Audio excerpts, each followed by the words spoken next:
I have been teaching Buddhist things for quite a long time. When I first started to travel around with my main Tibetan teacher, Sia Lama, from the from the mid-70s, he would always ask me to explain things. And at first it was very easy because I was always with him. So I would be kind of explaining kind of through him or with him there to say something. And so it didn't matter if it was very traditional, dogmatic Tibetan things. I would think, well, I'm with him and he says it's okay, therefore it's okay. But, when I do these things on my own, I find it often quite difficult because there are many things that I believe,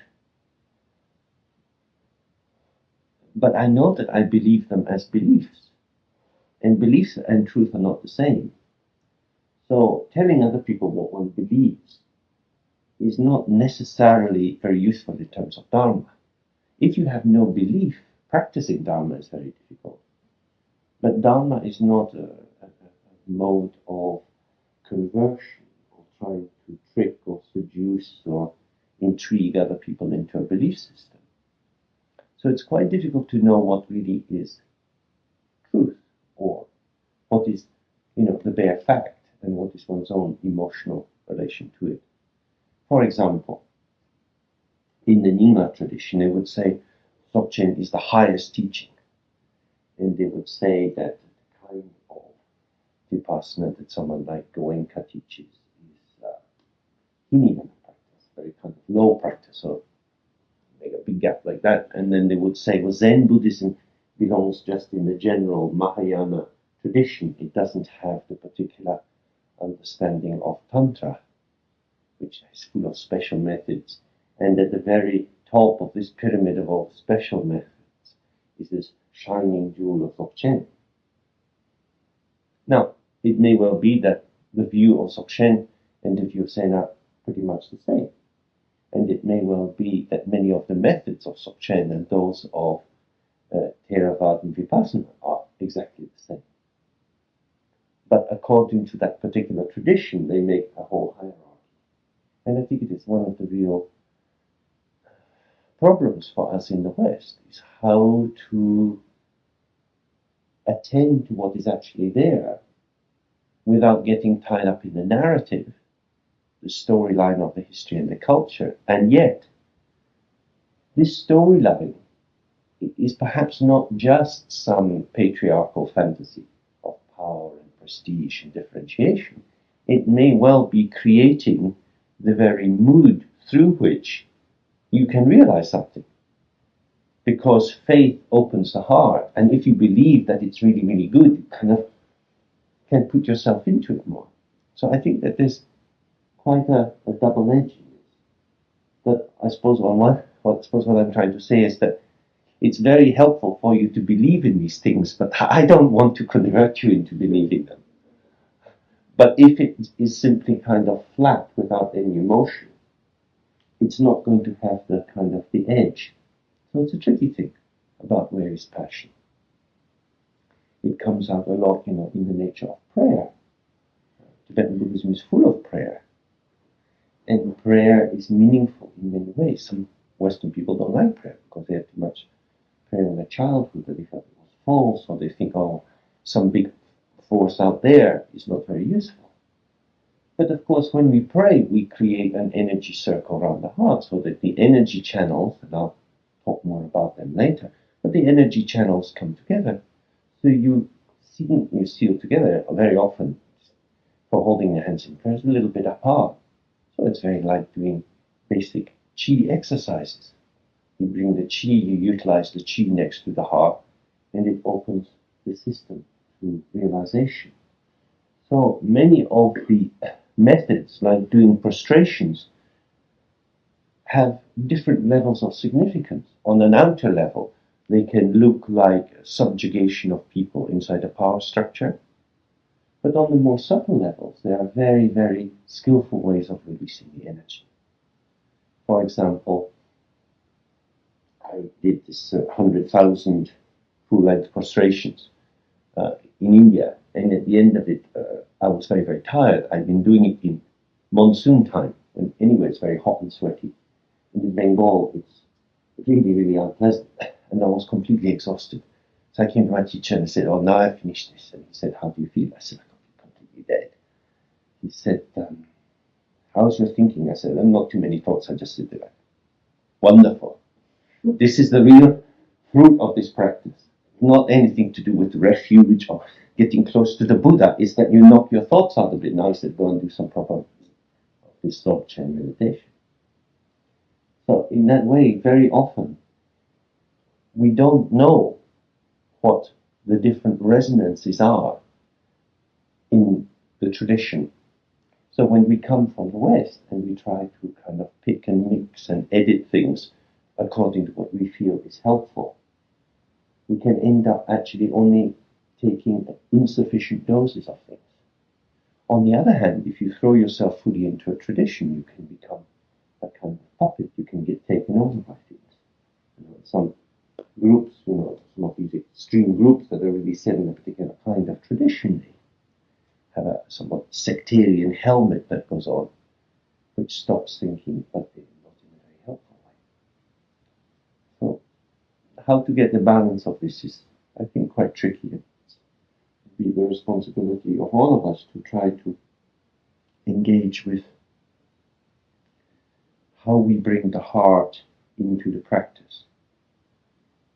Because without some degree of faith and belief and joy and opening, there's a kind of energetic excitement and awareness that won't come true. Again, on an ordinary level, you can say, if you make love with somebody who you're really open to and you're really in love with, you usually get different kind of sensation than if you make love with somebody who's, just that nice person. It lacks that particular kind of frisance. And the frisance in meditation is this subtle movement in the energy channels. But what I would suggest is tomorrow we can do, if you're interested, some breathing exercises and talk a little bit more about energy in relation to this practice. What I'd like to maybe focus on now is some thoughts about compassion. Because the view of Dzogchen, because it is non-dual, that is to say, it's not grounded in a sense of a basic separation of self and other, means that one's not trying to work towards a particular goal of how one should be. There's not a prefigured notion of what a Buddha will be like, what a Buddha will look like, what a Buddha will say, how they would dress, how they would behave in various ways. Because if everything is perfect and enlightenment arises in the recognition that everything is perfect, there is no template, there is no prefigured form that one should be aspiring to fit into. Therefore, if you want to help other people, what are you trying to help them to get to? If you're a teacher, you can help people to learn French grammar, or you can help them how to draw or how to drive a car. But what is the purpose of compassion if it is not directing people away from suffering to happiness? It's very clear if somebody is in pain, you say, oh my God, what's the matter? Can I help you? Do you want some aspirin or something? We immediately hope to have some kind of antidote or some kind of medicine, and we take it to the person and say, God, take this, and then put the bad thing away and put the good thing in. But if the view is that everything is good, what are you trying to take away and what are you trying to put in? It's not that one's trying to exchange one kind of experience for another, but it is the mode of experiencing which one's trying to shift. Right? Now that's difficult, because it's easy to say, I can give you the pain or I don't give you the pain, because that's moving an object in and out of someone's world, which maybe makes them happy or makes them sad. But if one's trying to help somebody awaken to a different relationship with themselves, that's much more difficult. Because who are you? People come to us in distress and they tell us who they are. Certainly as a therapist, people come all day long and they say, oh, I don't know what's happened in my relationship, or my children are doing so badly at school, or my mother is dying, I don't know what to do. Things like that. So they give you a story and they want some change in the story to get a happier story. In the way the person tells the story, they are defining who they are. They've already located themselves in the world of reflections in the mirror. And they're saying, make this world of images that I live in an easier place to be. Give me some method for not being so caught up in it and so hurt in the images. But they rarely are saying, introduce me to myself. I've been spending my whole life thinking I'm somebody, but surely this can't be the case. Who am I? Never heard anybody say that. People want a different self-narrative. And that's very often what people bring when they come for Dharma as well. We don't really want to realize who we are. We want a better story that we can tell, maybe to our parents or our friends or ourselves or somebody. But it's a story exchange we look for. This is why Tantra is very wonderful, because it's full of stories. You can elaborate all kinds of drama. And even in Zen, which is in many ways very simple and straightforward, there are many, many, many stories about the great Zen master. And so the notion of getting this wonderful moment is inscribed in some way. So in Dzogchen, what is compassion? Because if it's simply about a self-referential awareness, observing yourself, trying to be present in every moment, well, what is another person?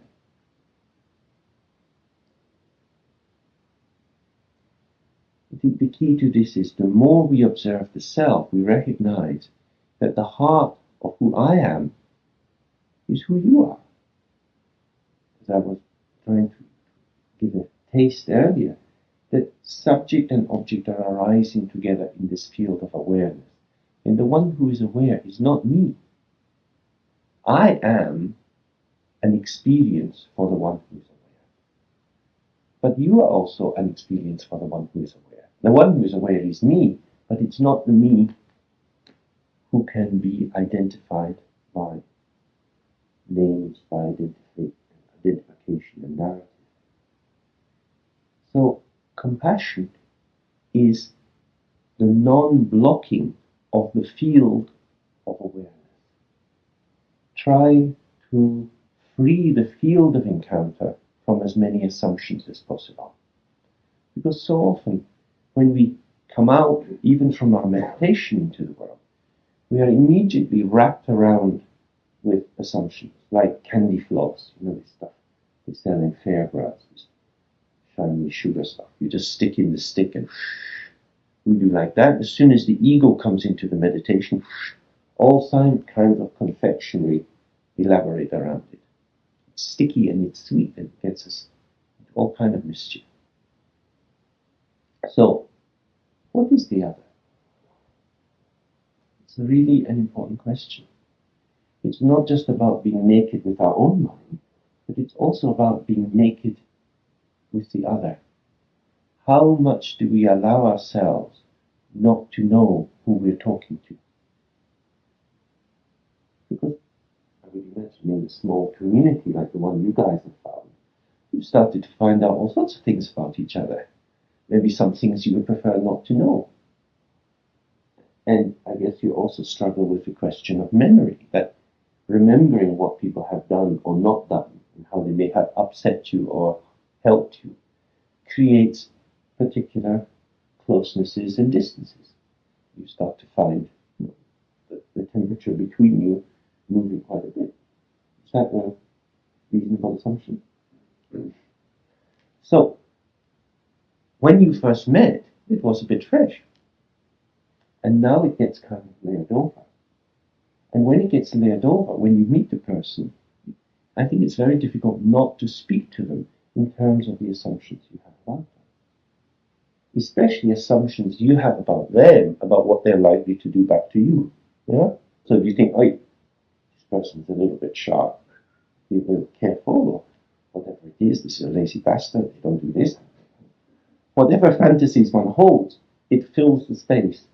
And so instead of there being an openness and a possibility, it becomes much more like a measured dance.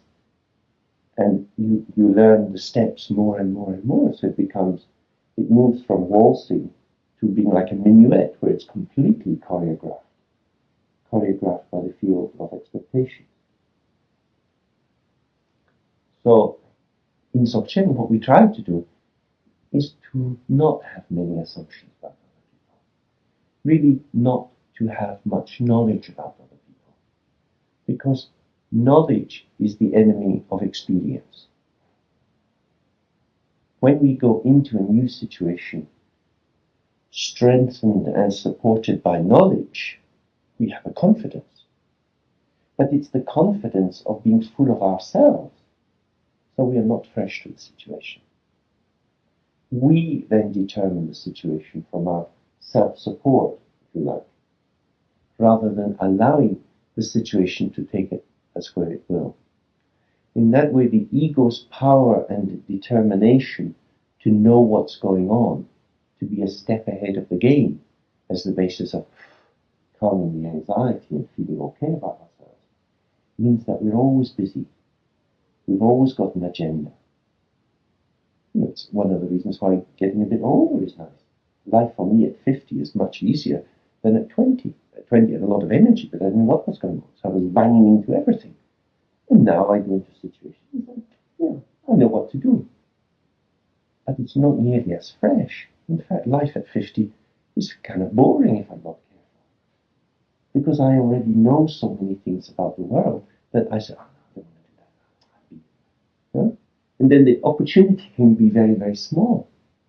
But this is me, myself, who is painting over the possibilities with knowledge. Yeah? And this is particularly important in the realm of compassion.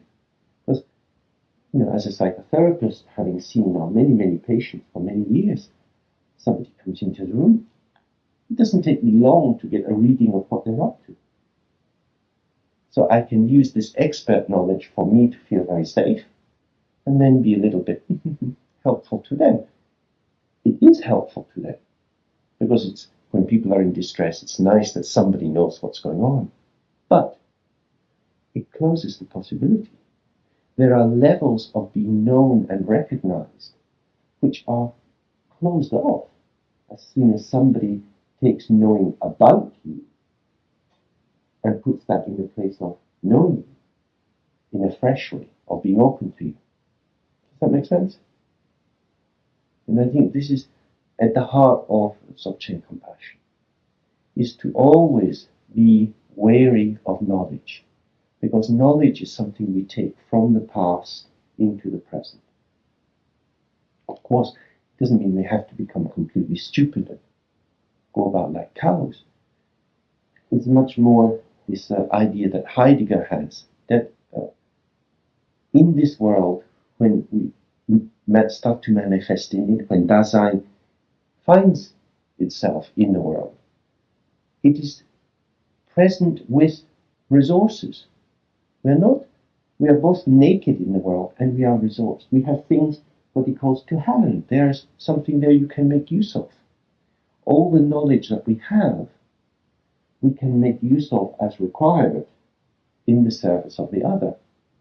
But if we meet the other already wrapped in our knowledge, we never really meet them.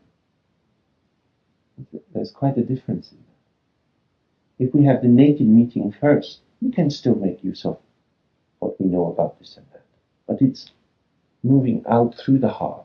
But so often the meeting goes through the head, through a particular reading and structuring. Because the mind itself is the source of all capacity, all abilities, all qualities.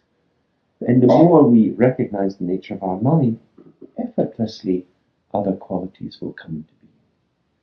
This is certainly the belief in the tradition. Many, many stories of people who had not much education, who, by the depth of their practice, rapidly could make use of and understand. Intelligence is not a property, of the ego. It's an energetic quality which displays itself more the more openly. So, in compassion, we are not trying to think, oh, I will help this person, or it's my intention to save all sentient beings. But just believing that by being open, by keeping the field of interaction as free from clutter and expectation and intention as possible, we encourage the other to be fresh. If we are fresh, they can be fresh. Yeah? Because if you are doing a number, a neurotic number, a self number, an old story, the other will do the same. Some of you may know that film, Who's Afraid of Virginia Woolf, the old one with Richard Burton and Liz Taylor. Fabulous. About how two people locked in a terrible marriage are just throwing the same old weapons at each other, like America and Russia. It's like, if you have 10 missiles, I got 10 missiles. You have so many submarines, I have the same submarine. And it's a terrible stalemate. And this is very often what happens in our human relation. And the reason I'm saying this is that there's not a great deal of explanation about, like in the Bodhicharya Avatar, about how we should be or how we should seek to develop qualities to be with others.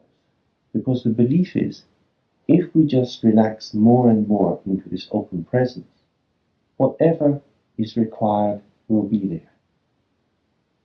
In that way, it's a bit similar to this notion in the Bible.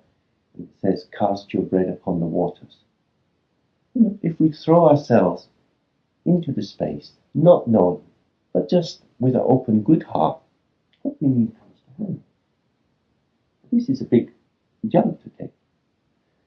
But the more we do this jump, the more we can realize that ego is not the one who's leading our lives. Even when we're not in charge, our life goes on. Like again, it says in the Bible, if you think about these flowers growing there or the little birds, they don't have to plow the field and they don't have to make clothes. It's just there. The Lord will provide. This whole idea of providence. It's also deeply at the heart of Dzogchen. That the source of everything is the mind, but this mind is not the ego. And the big confusion, what really is ignorance, is when you confuse the nature of the mind itself, which is this infinite unborn Buddha nature. When you confuse that with the ego, which is this narrow sense of self, which is always trying to stay in control. It's that confusion that stops us being compassionate. Once we realize that it's flowing through us, it becomes much more easy to trust it. Any thoughts on that? Does that ring true with your experience?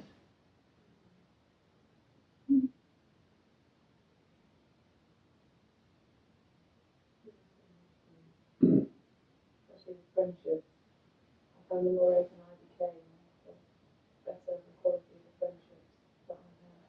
People were more open to me. So I had deeper friendships rather than quantity.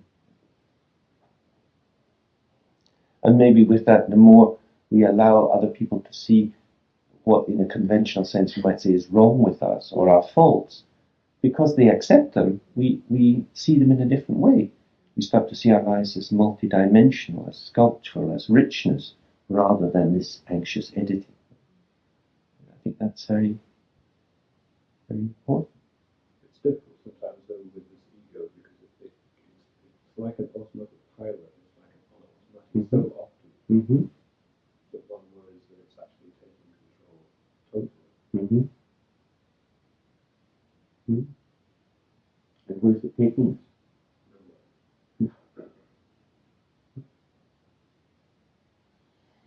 And going nowhere is fine if you really believe and you really see that there is nowhere to go. I mean, generally speaking in Buddhism, you say, oh, it's terrible because the ego is taking you nowhere, but you should be going to enlightenment. Enlightenment's down that way. Where's your ego taking you? But where is this enlightenment? Who's got this Buddha compass where we can work it out? Where's the Buddha map? Well, Tibetan monasteries, Zen monasteries are full of people with these fucking maps. Turning them this way and that way. Look at the wall, look up your nose, look down. People have many, many maps. Huh? And the question is, where are we going? Because if you have this teleological, if you have an intentional view, you're always aspiring to go somewhere else. But where are you? Because if you don't know where you are, it's crazy to think about where you should be. We know so much more about where we should be going than where we are. For that reason, we're always off balance, trying to become something else. But anyway, impermanence is the one definite fact. Anyway, life will be different. Even if you sit on your arse, life will change. The day will go, the night will come. You don't have to get up and kind of pull the sky down to make it dark. No, the ego keeps thinking it has to do something. I think it's really important, this investigation. Who is that? Okay, shall we do this hour practice again? Sit for a little with that.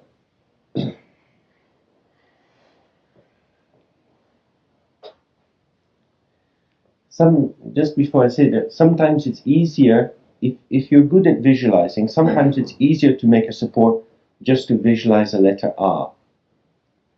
Use Tibetan R if you know what that looks like, but just otherwise just a capital A, and you can imagine it maybe white in color, in a white ball of light, just in front of you, maybe 2 arm spans in space, and use that as an initial support, focusing on that, and then just let it dissolve into the space. If that helps you, then you can use that. Otherwise, just as before. Essentially, the pathways are presence and distraction. When we're present with our experience. And when we're distracted, we tumble into the experience and get pushed about this way and that.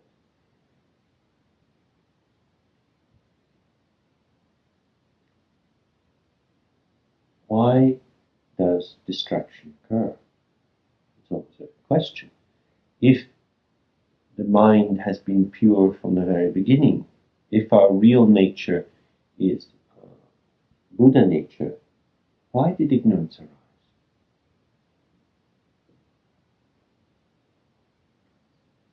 Any ideas? Who did it? CIA? The devil? The first theories of Where did they come from?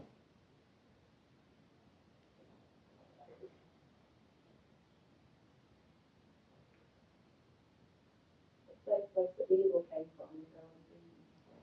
Okay. It's an interesting question, because as soon as we start to think about it, we come up with some kind of dualistic solution. And the point of view of Dzogchen is to say it's one ground and 2 pathways. Ignorance, stupidity, comes from exactly the same place as enlightenment. They have the same ground, the same mother. Not any difference. Now, this can be very disturbing if you want to have a good mother who's going to make the world safe and keep you away from the bad mother that causes all your problems.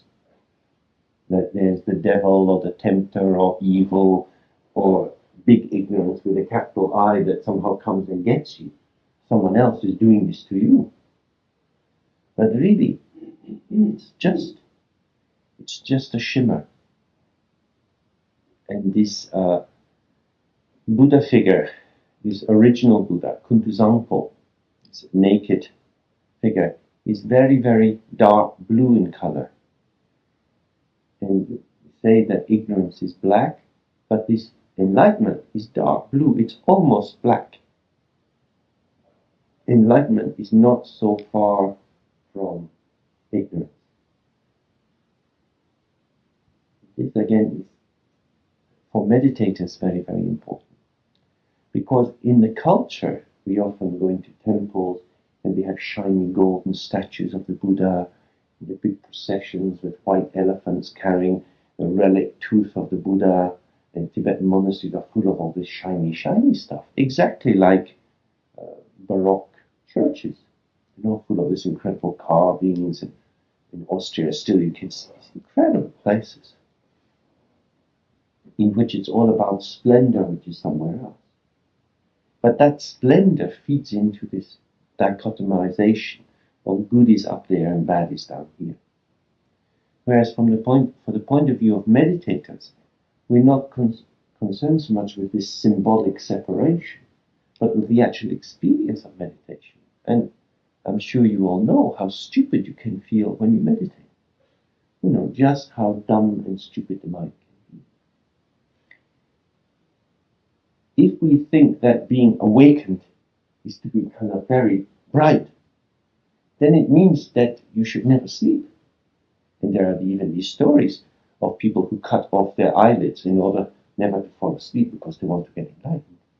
And in Tibet, yogis who had long hair, they would tie it onto a hook in the ceiling so that if it started to fall off, the hair would pull them back up.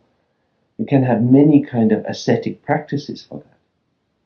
But if dullness, boredom, stupidity, or the heaviness or the sinking of the mind is the enemy, you are always going to be defined by your enemy. Because what is not stupid is shiny. So you want to get the shining and not the stupid. So, what is the nature of distraction? When we meditate doing this kind of 3 hours or any kind of sitting practice, you get a little bit of calm for a while and then you're gone. Off some journey. Where is this journey you've gone to? Where do you go when you get distracted?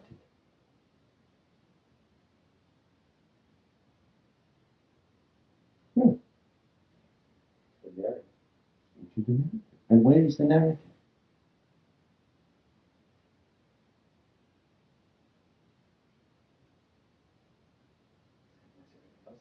Same place everything else is. Yeah. So if we think that we've gone to a bad place, then we want to come back from the bad place to be in the good place where we should be. But if we stay with ourselves wherever we go, wherever you go, there you are. So then, whatever arises in the mind becomes a method for being awake. You can be awake in boredom. You can be awake in stupidity. It doesn't mean when you're awake in stupidity you stop being stupid. But you can be very awake in being almost asleep. If you are there. And that really is the path of Dzogchen, is to try to integrate more and more experiences into the practice of meditation. That's why we do practice when we go to the toilet, when we eat, when we have sex, when we go shopping. All the time, the meditation should be taken into every kind of experience. Because there is no experience which is not a proper object of meditation. Because in Dzogchen, the object of meditation is whatever is happening. And it doesn't matter what is happening. So even if you feel murderously jealous, even if you feel just full of rage with someone, if you can just observe yourself in that rage, that's a perfect meditation. To imagine that you have to be sitting calmly in lotus position, properly focused, that is meditation, means that moving, shouting, saying fuck off, that is not meditation. You think, would the Buddha say fuck off? Why not? This is why in the Tibetan tradition they have these angry Buddhas. They're exactly the kind of people who would say fuck off. They'd say, I'll kill you. Fuck you. Because if we cannot integrate fuck you into the meditation is like this little baby upstairs. You have to be very, very careful.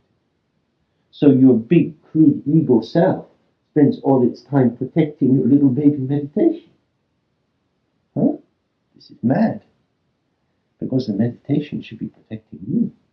The meditation should be like the best friend. Wherever you go, the meditation goes with you. And the meditation makes wherever you go safe. Because presence is there. No? It's a big shift in the view of meditation. There is nothing wrong. Sopa Chimpo. Everything is perfect. Now this is very difficult. And we really need practice to make, because if you just hear the words, it becomes a bit silly. You think, well, but killing someone, that wouldn't be Sopa Chimpo. Anyway, why shouldn't you get enlightened as a butcher? Also possible. There is a story of the previous Dualized Perception. It's a great Nyingma master who was head of an important tradition in Tibetan Buddhism. And he was giving instruction to many, many people at a big public teaching. And he said to the people, everything is Juma. Juma is Tibetan and means illusion.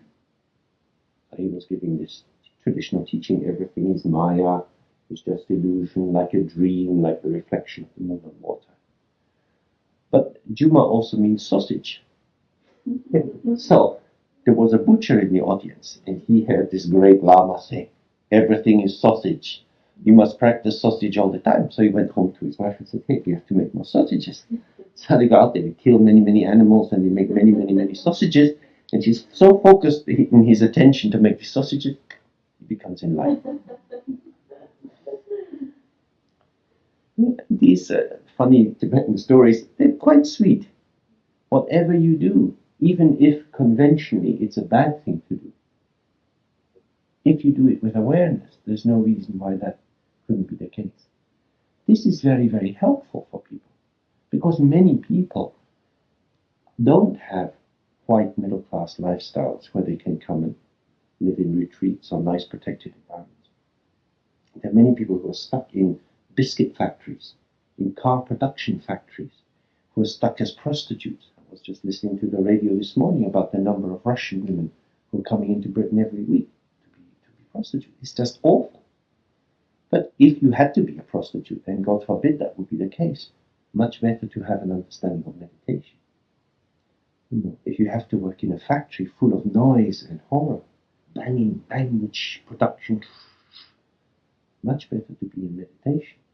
So if your meditation can be integrated with whatever is going on, you are never far from the path to enlightenment. This is what is really important.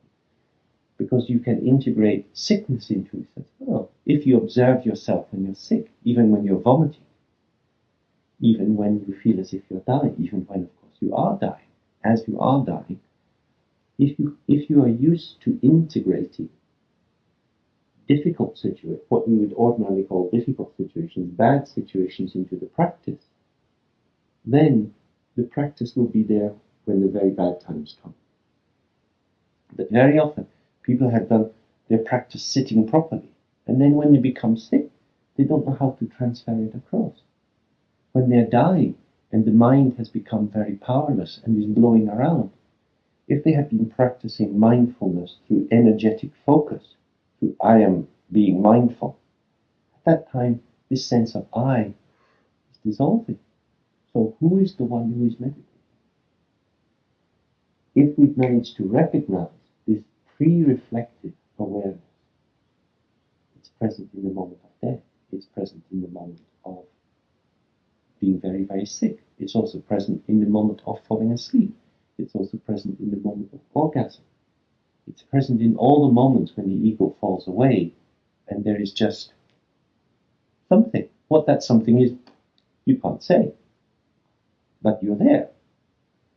If you can bring the meditation into that moment, it's very, very helpful.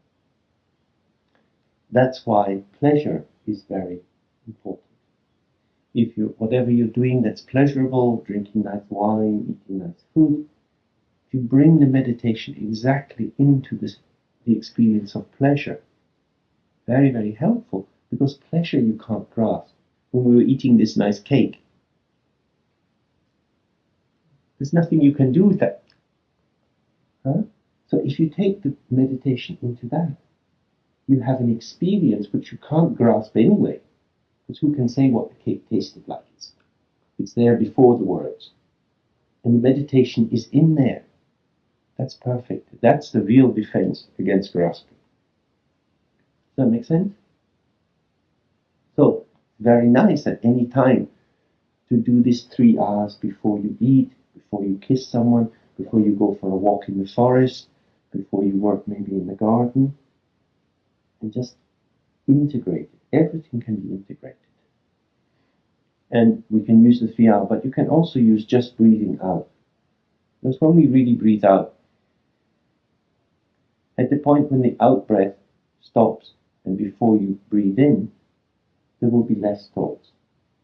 You can check that for yourself, even in your ordinary meditation. At the point where the breath changes from going out to coming in, or from coming in to going out, there is less thought. Most thought seems to occur in the movement of the breath. Yeah? Check that out. It's a traditional idea. They say thoughts ride on the breath. So when the breath is moving, the thoughts are moving. When the breath stops, thinking becomes much less. That's why in yoga we have many exercises to hold the breath for a long period of time. But even on a general level, just breathing out, at the end of it, and then back in. So if you're working, you can do that. If you're having a conversation with someone and you're getting into something, just observe your breath for a moment, not to try to calm yourself, but just to go, nothing. And then when you come out of the nothing, it's the manifestation of the energy of nothing, which you are.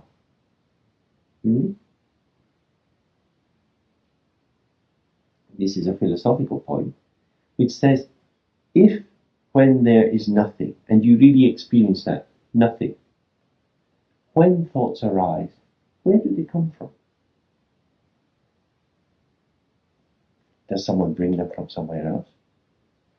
If you've already established when the thoughts stop, there is nothing, when the thoughts start again, you've only got nothing there. Where have they come from? Is there some little pipe coming in the back of your head? Some factory somewhere else? Karma factory? Where do they come from? This is, really, from the point of view of Dzogchen, this is the most important question. But if you see and recognize thoughts come from emptiness, the nature of the mind is empty, you can never really be confused again. But if you believe thoughts come from Thoughtland, fuck it, they sent me the wrong one. I always get these bad thoughts. I sent them a letter. Look, it says here, please send me 100 million very nice thoughts. Yours truly, I'm a good boy. And send me the bad thoughts. Useless factory. No, it's not like that, is it? So really thinking, where do thoughts come from? If they come from emptiness, when they arise, they are empty. And if they are empty, why do we take them seriously? It goes back to this instant grasping. They come up, just like when we put the television on. Ooh, God, did you see the news? Really, look, somebody's there, and they tell, oh, that's terrible. All we know this is just little bubbles and some vibration from a sound box. But this is real. So we have some investigation meditation that we can do about thoughts and where they come from. But I think we can do that a little bit later. The first real basic is impermanence. Have you spent any time thinking about impermanence? Yeah? Are you convinced about impermanence? Yeah? Are you convinced that everything outside is impermanent? On one level. Yeah? Do you think everything inside is impermanent? No, that's difficult. Yeah? Probably. Okay. What might not be permanent? Or what might be permanent? Well, because of the impermanent nature of it all, maybe impermanence is impermanent. Uh-huh. And if it was impermanent, what would it turn into? Possibly permanent. Uh-huh. When? One never knows. That's another way of saying what you just said. Yeah. And form is emptiness, emptiness is form. That's right. So it's a paradox. Mm-hmm. It's back to this notion of process again. Mm-hmm. Mm-hmm. The moment you pin it down. No? Do you believe in reincarnation? No. No? But when you die, what do you think happens? I mean, it's also, I don't believe in the opposite. I just don't know. It's unknown. Unknown. How could you know? I cannot. I believe. Mm-hmm. So what do you believe? You believe you don't know? Yes. Maybe you could believe something a bit more energetic than that. As beliefs go, not knowing is not a great thing to believe. Oh, I don't think it's bad. Sometimes it's quite nice to have be in contact with the unknown. Mm-hmm. Mm-hmm.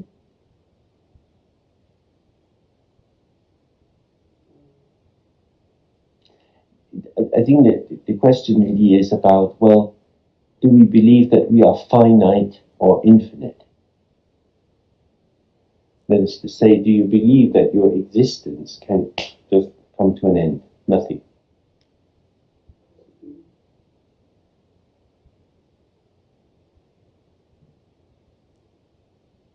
I wouldn't exclude the opposite, but It pulls us back into duality. yes, It does? It does. Since you do it, as soon as you pop that question, the question itself Mm-hmm. brings a dual response. Yeah. You're asking you again. Yeah, indeed. And this is the problem. We were talking about Heidegger earlier. Uh-huh. John Peacock thinking, what do you do Mm-hmm. if all you have is language Mm-hmm. to try to discuss Mm-hmm. phenomena? Mm-hmm. Because the language itself, because we come into this world, Mm-hmm. and with the notion that language speaks us, we Mhm. don't really exist, but all we've got is Mhm. language to try to communicate. Mm-hmm. It's a double bind. Mm-hmm. You pull back right into it again. Mm-hmm. So it's the best thing you can do is not speak. Yeah. And then where does ethics play into this? Mm-hmm. That could certainly be true, but there's also the question not just of the truth of things, but of belief and of method. See, maybe we can't know whether we will just be annihilated when we die. The question would be, does that belief, since we can't know, we have to act as if we believe something. Because when you act, you're not acting just that I don't know, I don't know, I don't know. You're acting as if you believe something. Yeah? Because, for example, we don't know whether we'll die today or tomorrow. We know that none of us knows when we'll die. But we act as if we're not going to die today. Yeah? So, the beliefs that we have, although they may not be grounded in truth, provide some sense of direction and purpose. And I think in Buddhism, the idea of reincarnation is primarily there for method. It's, as the Buddha said, to speculate about metaphysical issues is a rather a waste of time because you can never come to a real conclusion about them. However, certain beliefs will be helpful. Because if you believe in reincarnation and you believe in karma, it gives you a certain thought, I better be a good boy. This is not on the non-dual level, this is on the ordinary level. But also the belief that something will continue from life to life to life to life means there is something continuing. Now, if that thing which is continuing is not a self, but it still has continuity, then it must be the ground of the potential of the self. Right? And would you call that karma? Well, the ground of the potential of the self is the Buddha nature. And how the self manifests in each situation is determined by karma and by attachment. So when we die, is there a continuity? Not a personal continuity, but a kind of energetic continuity. Just as you're probably fairly similar to how you were when you were 7. Energetic continuity will be, I'm very convinced, in some form. Yeah. As my body dissolves into the earth, it's a kind of continuity, physical matter. So there will be some kind of continuity. There is a mental factors, I believe. But I don't know whether this is, I can draw from that any conclusion of to reincarnation. I can't believe. Right. Okay. I mean, I think, again, not in terms of truth, but in terms of method. Almost a bit like when you go to the theatre, you have to suspend disbelief. You know that the play, whatever it is not real. You know, actually, these are actors. But you bracket that idea off and allow yourself to go into it because it will provide some result for you. In the same way, many of these what we could see as cultural forms in Buddhism are methods like that. That if we enter into them as if they help to move us in some way. Because if we believe that when we die we will be reborn and that our real nature is indestructible, it will never die. But it is also not a substance.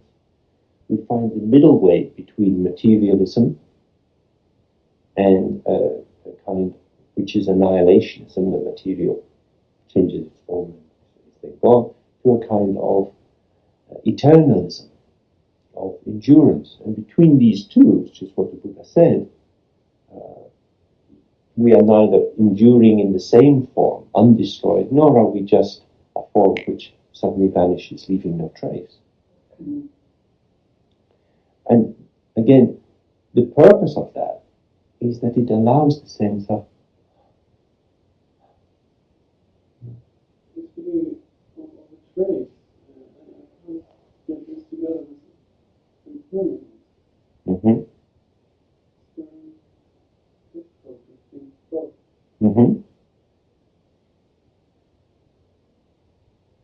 So maybe the thing which continues is a potential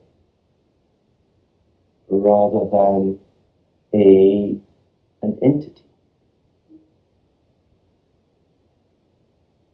And that the potentiality takes different forms according to circumstances.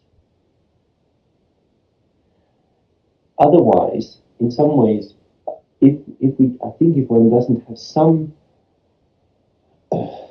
sort of cosmological notion of Dharma, some notion of rebirth and the infinity of time, then Buddha nature doesn't really mean very much. Because Buddha nature is said to be without beginning or end. It's very much similar to Christian notions of God. Whereas if we have a finite beginning and a finite end, then the best meditation can do for us is maybe be useful for reducing stress. It makes us feel a bit more calm, a bit more open, a bit nicer people. Sure. Why? There's this kind of and duality in my experience. But then it would all end when you died. But what would you end duality on? How would duality come to an end for you? How? Yeah, how?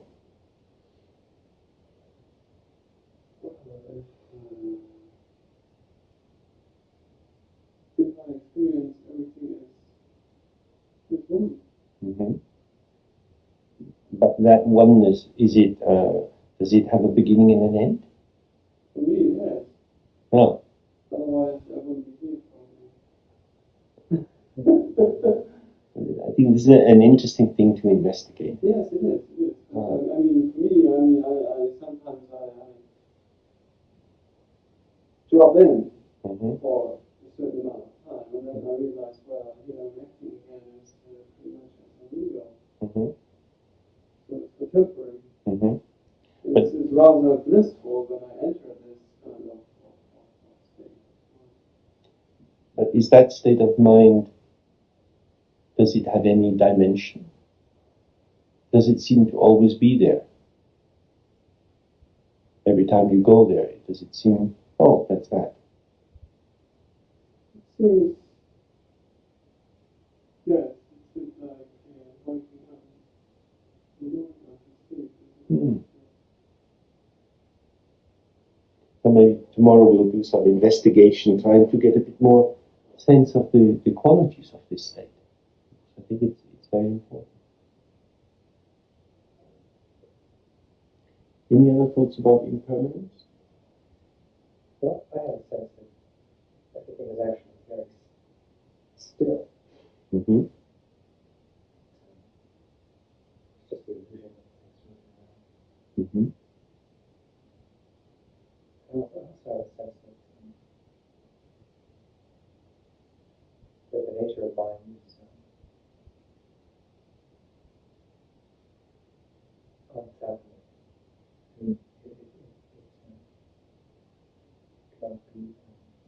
It may be perceived, but it probably can't be known. And that the nature of mind may not be destructive. But I don't know if I don't know if there's a separation between myself as an entity and that nature of mind. I don't know if there's a separation between myself as a being and a narrative being or whatever, and that mind.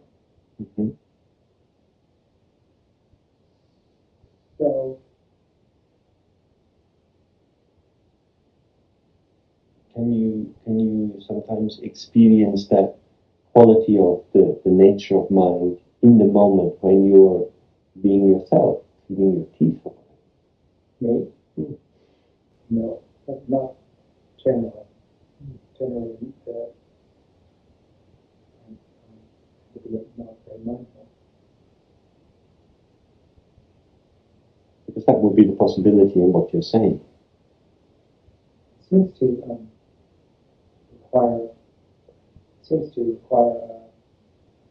a lack of stimulation, a lack of lights and movement, and a method of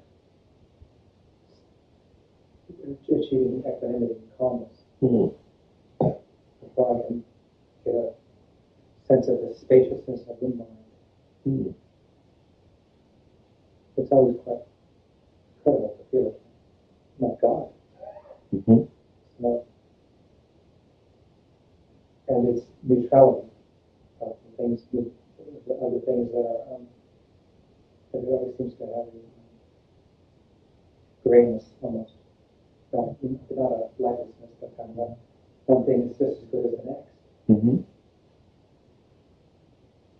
But I don't really, reincarnation, I don't know if I reincarnate as an entity, as an animal, as a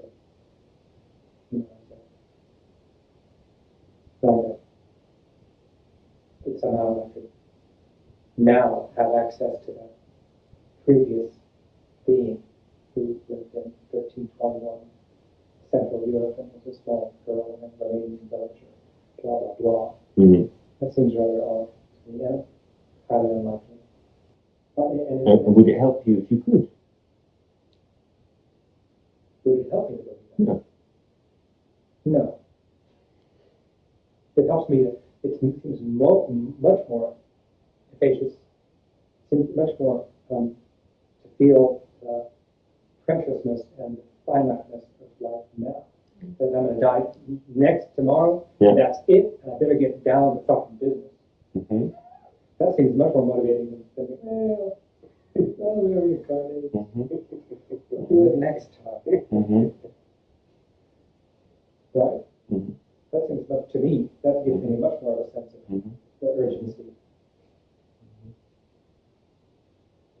Because it's a better method for me. Mm. And maybe what this approach from Dzogchen could bring to that would be the sense that when you do the practice, or even just doing these 3 hours, it's a bit like dying. That you can really say, no, okay, now I'm dying. All that I construct my life around, all the Jamesness of James, all the history, all of that, I'm just letting go out on this. Faded, gone. Come back again. Because that really is the reincarnation, which is important. Whether that process stopped at death or not, we can't know before we get there. But what we can see through the meditation and coming out of the meditation is that pulsing between stillness, as you say, this grey, this kind of, you can't grasp it, and then into something you grasp, and then open, and then manifest, open, manifest. And that pulse is going on all the time.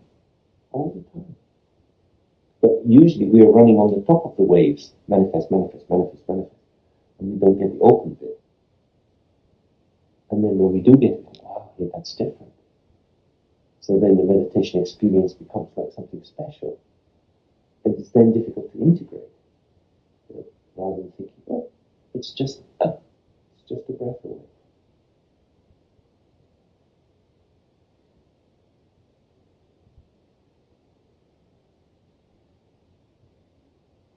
Because the impermanence in Dzogchen we're interested in is, of course, the general one of the impermanence of our bodies as they change, the impermanence of the seasons, of eating food and defecating and so forth, all these processes. But it's also the impermanence of self-identity. That when we observe ourselves, we really see that we are nothing but process, nothing but this continuous stream of forming and unforming, forming and unforming. And therefore, the points around which anxiety comes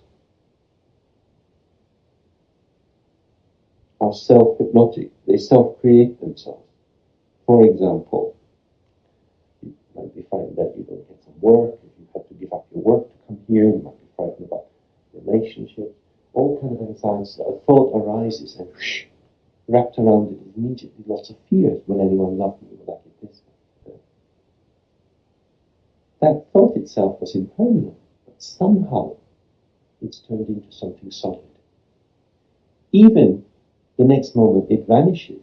When it comes back, it's as if it is returning as the same thought. Yeah?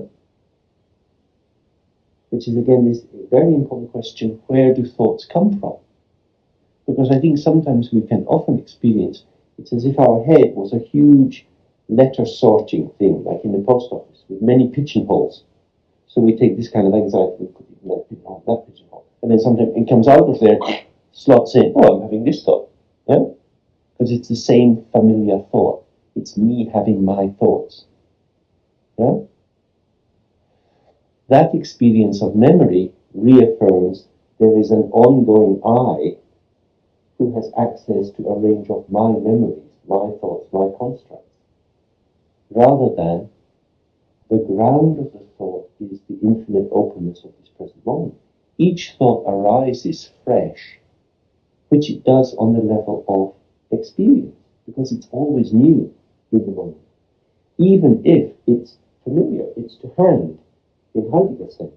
It's not to hand because it is bound in there, it's to hand because I pick it up and I know how to use it, but it's fresh in that moment. And that's a key thing in the practice, is just to observe how we are experiencing ourselves. Is it coming fresh, or is it stale manipulation, editing, construction?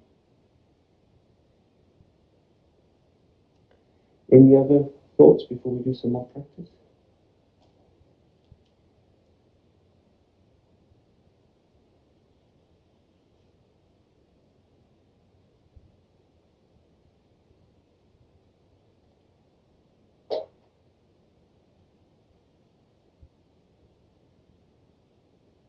Is there a photocopying machine around we can use?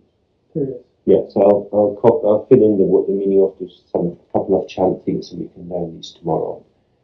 I think Morris is leaving. What did you say at lunchtime tomorrow? You give it to Carl and they can do it in the office. Okay. But once he's gone, we can do some more noisy kind of things. I don't want to disturb him tonight. And we can do some things with the body, some breathing and movement. Would you like to do that? Yeah?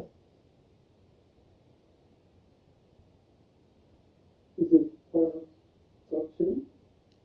Or is it just what you use? In Dzogchen, there are many kinds of yoga and breathing techniques.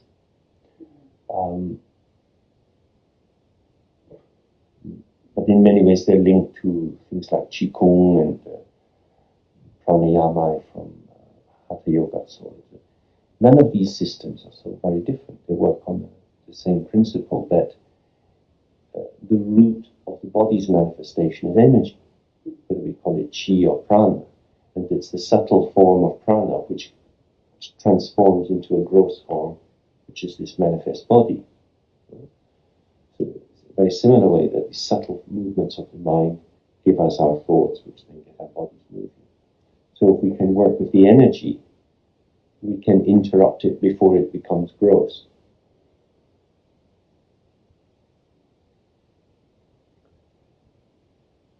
Maybe I just say a little bit about karma just now, before we go on with the meditation. Because karma is a term which, certainly in the Tibetan tradition, is a very precise technical term. It's not a sort of general moral concept about good gives rise to good and bad gives rise to bad. There are 4 stages, and this is the traditional Tibetan definition, some of you may know. There are 4 stages to karma. The first is called the ground, or the basis, and the basis is to have dualistic perception, to have a sense of me and you, me and world. Without this basis, there's no karma. Second level is thought as intention. You intend towards the world in a particular way. I intend towards the world. Third level is where you carry out an activity in which you do it, so you decide to steal something, or you decide to kill someone, or you decide to do a good action towards someone, so make good karma. Say, oh, you're a real person, I will give you this nice thing. Oh, so now you have that. And the fourth stage is satisfaction or completion, where we recognize I have done the action which carried out my intention towards this real person, and I'm glad. Yeah? So they say is, if you have these 4 factors operating, then you get the maximum karmic push. So, say for example, I decide I am going to kill Wendy. And I get a knife and I stab him, and after he's lying there, let him. I did that.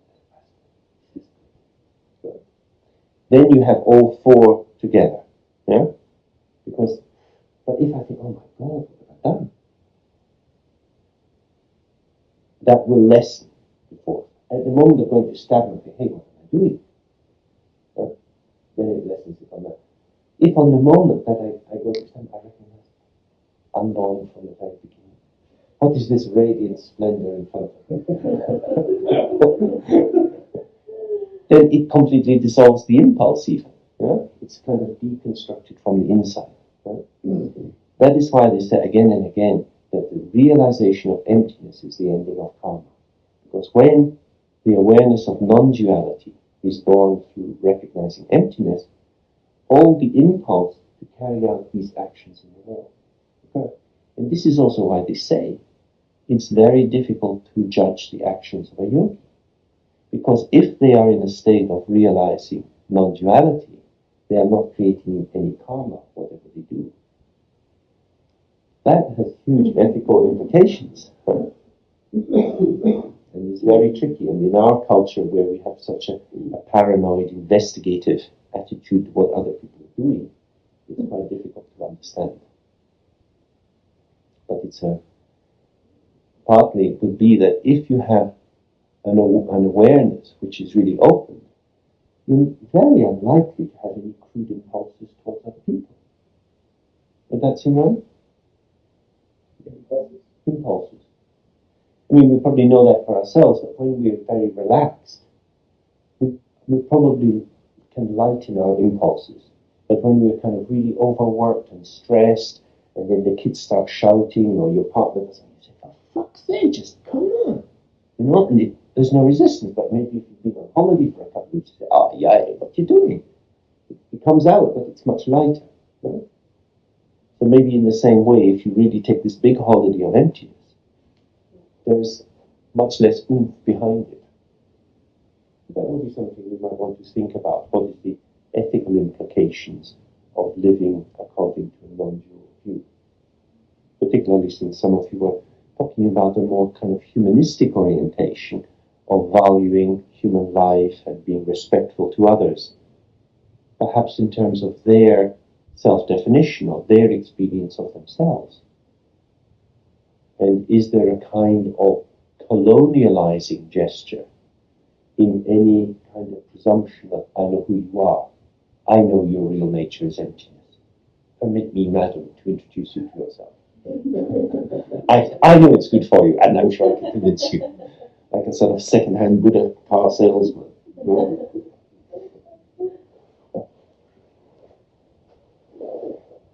Okay, shall we do a little more practice, and then maybe we might want to have a walk or get something. One of the things they sometimes say in Alcoholics Anonymous is that there's 3 stages. First, the man has a drink, then the drink has a drink, and then the drink has the man. And I think we can see that the same often operates for experience, or thoughts, or feelings. First of all, we have a thought, then the thought has a thought, links to another thought, and then the thoughts have us, and we are carried away in them.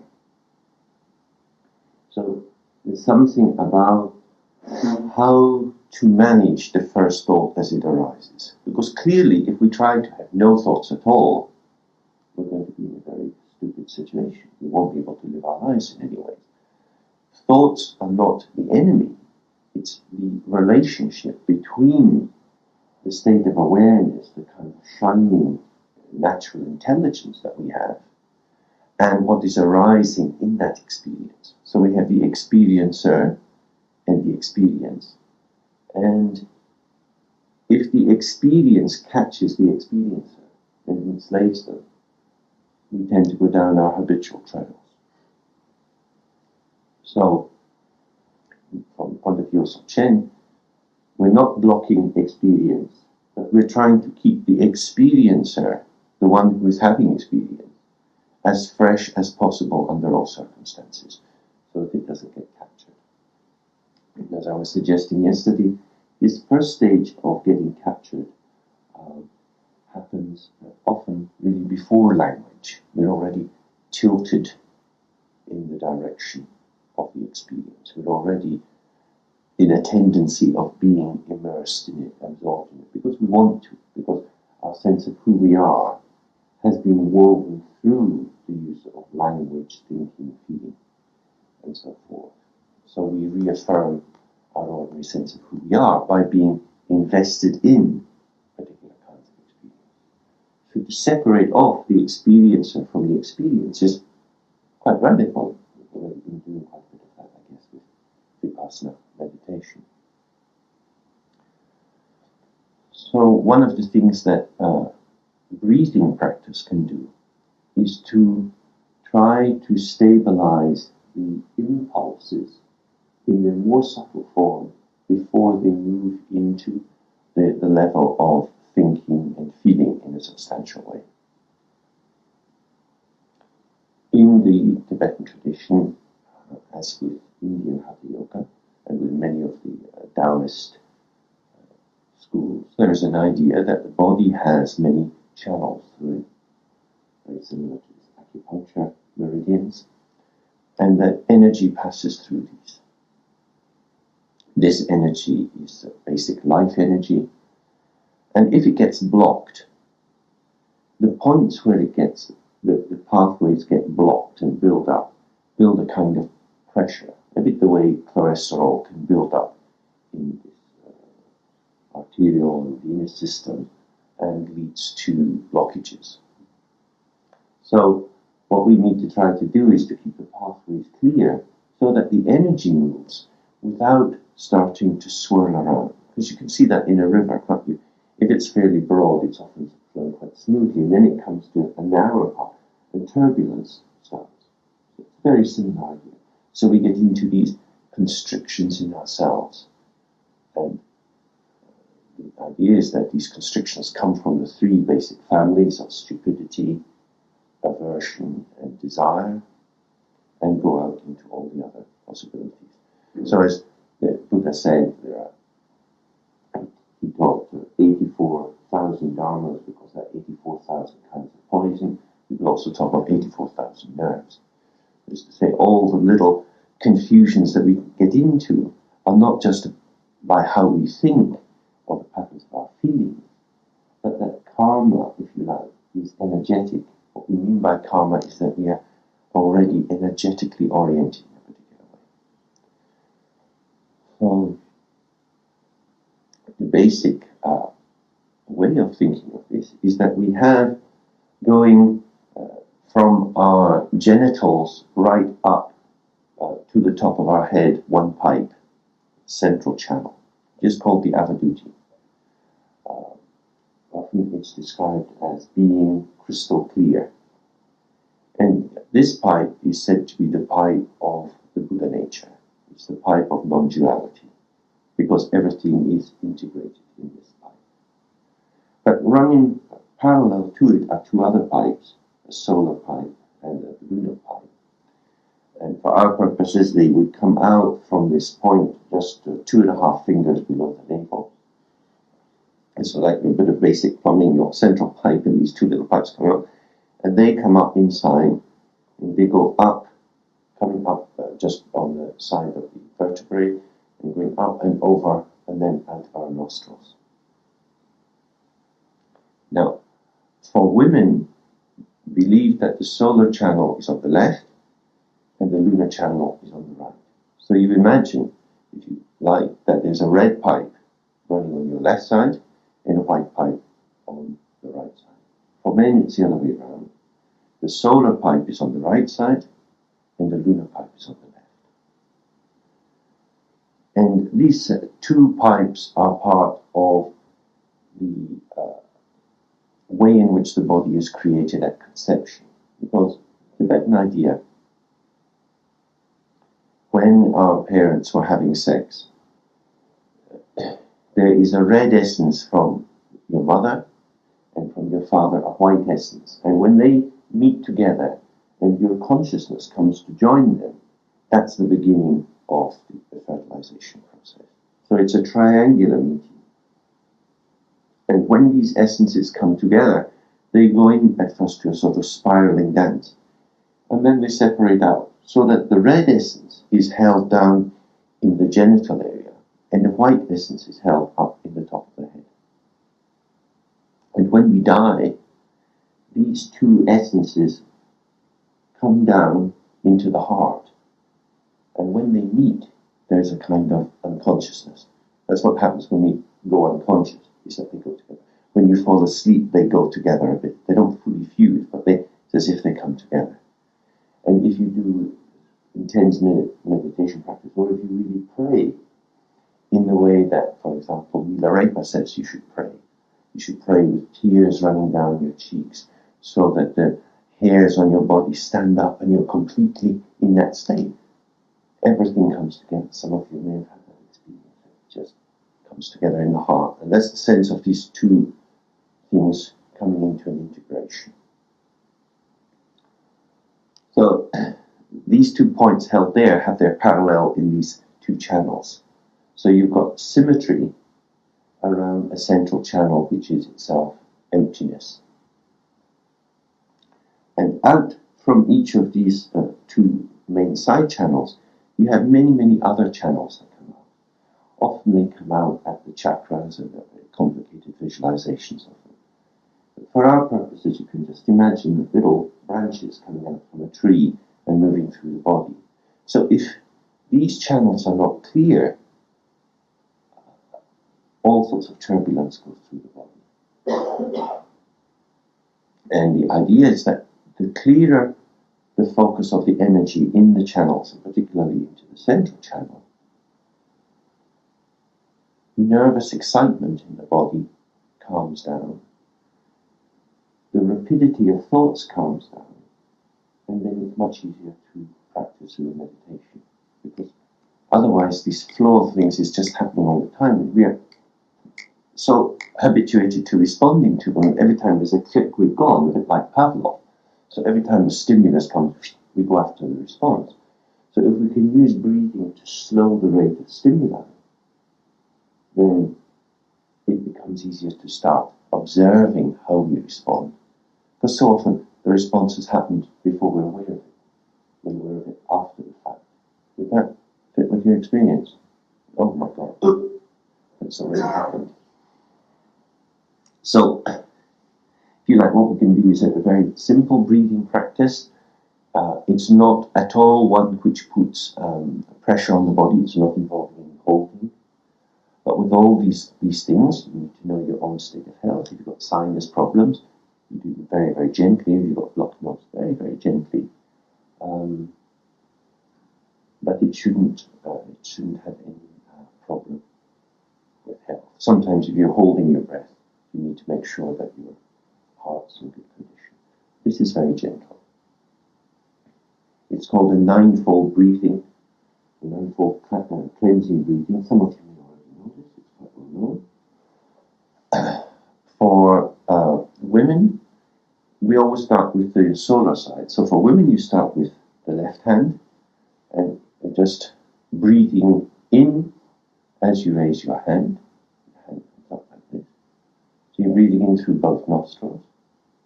And then you bring your hand over and the elbows up a bit. So you're opening this side. And then you bring the central finger here and just close the nostril.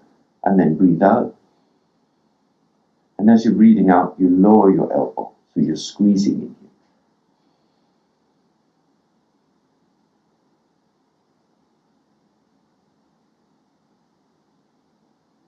Then you start to breathe in again.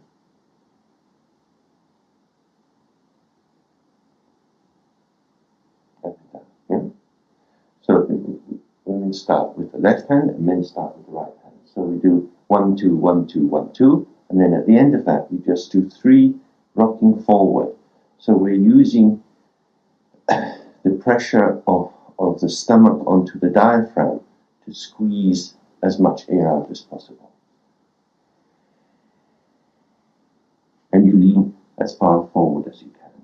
Always with these things, the key thing is to listen to your body. Don't push your body hard, but see if you can use the weight of the body just to cleanse the air. And while we're doing it, there's no need to think really about anything. Just try to keep your focus of attention just on the simple movements of the body. Okay, like to? 3 times each side. Yeah.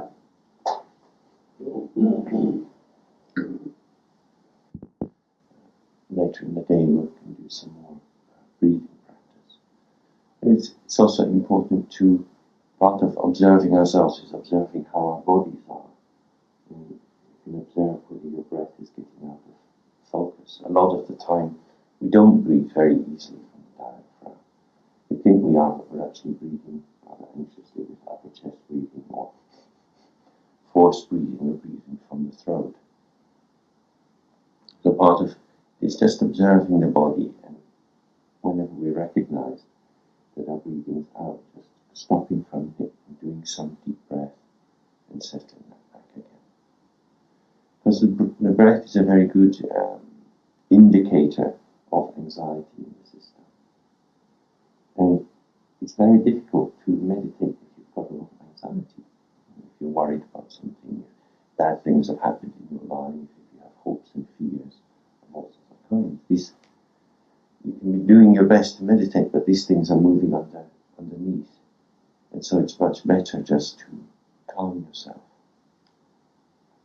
Generally speaking, in Dzogchen, because we have a notion that subject and object are arising together, that the mind is never apart from its field, we also make a lot of use of what's in the field to help the meditation. So, if you're tired and anxious, it's very good to have a bath. It's very good to have a massage. That's the main part of meditation. If you're feeling very excited and anxious, it's very good to put on some music and have a bop and just really have a good time or run about on the hill and shout. And then you allow that energy to express itself rather than coming into a meditation situation and feeling all of this but not doing anything. It's not that any state that we have is wrong. It's always what is our capacity to integrate that experience and be present in it. So, if we try to run against our energy and don't see what's going on, that's really quite harmful. So you could say that in some ways Dzogchen is a very ecologically focused approach, because it's trying to see that subject can operate on object, we can act on the world to make it in some ways the way we want, but we can also use the world to help us return to ourselves. And that there needs to be an awareness relationship between these two. That's why, generally speaking, having long formal sitting is not the usual practice. Because actually, karma shifts very quickly and mood shifts very quickly. And so, if you allow yourself to go with yourself as you are, but observe that, you will be practicing more closely to experience. Whereas if you try to hold yourself against the impulse, that's useful sometimes because it gives you a strength of character and courage and discipline and willpower. And these things are very useful. But it's, as I was suggesting yesterday, it's installing some templated version, some idea of how things should be, rather than working with what is actually there. And if we do that too much, it's an act of violence against reality. So reality is that, if you're tired, you can lie down. If we think, oh, no, we do meditation, I have to sit up, but actually I feel completely knackered. It's kind of crazy.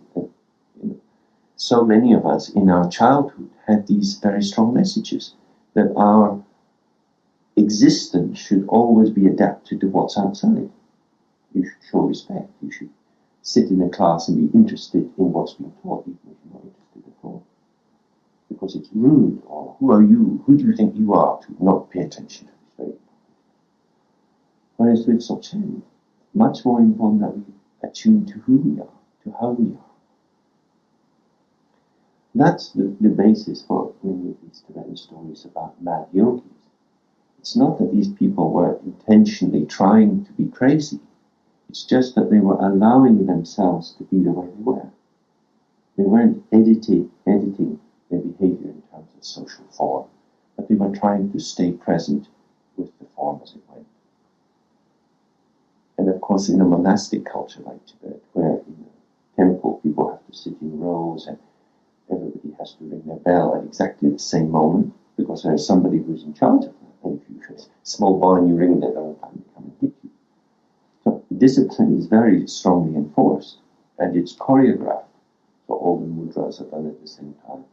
The drum is taken up. Everything is beautifully done, but it's done by looking out. So you have a meditation that's half looking out, half looking in.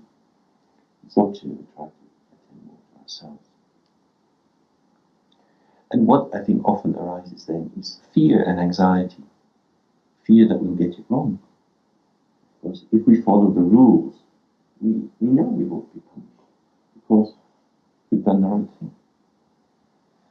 This is certainly the case now in hospitals in Britain, where, because there are more and more investigations, there are more and more guidelines that for every kind of procedure, not just surgical procedures, but every kind of intervention with a patient, you have rules and regulations about how you should be. And if you follow the rules and regulations, even if the outcome isn't good, you can say, I did it according to the rules, just like in the army. And that way people get protected.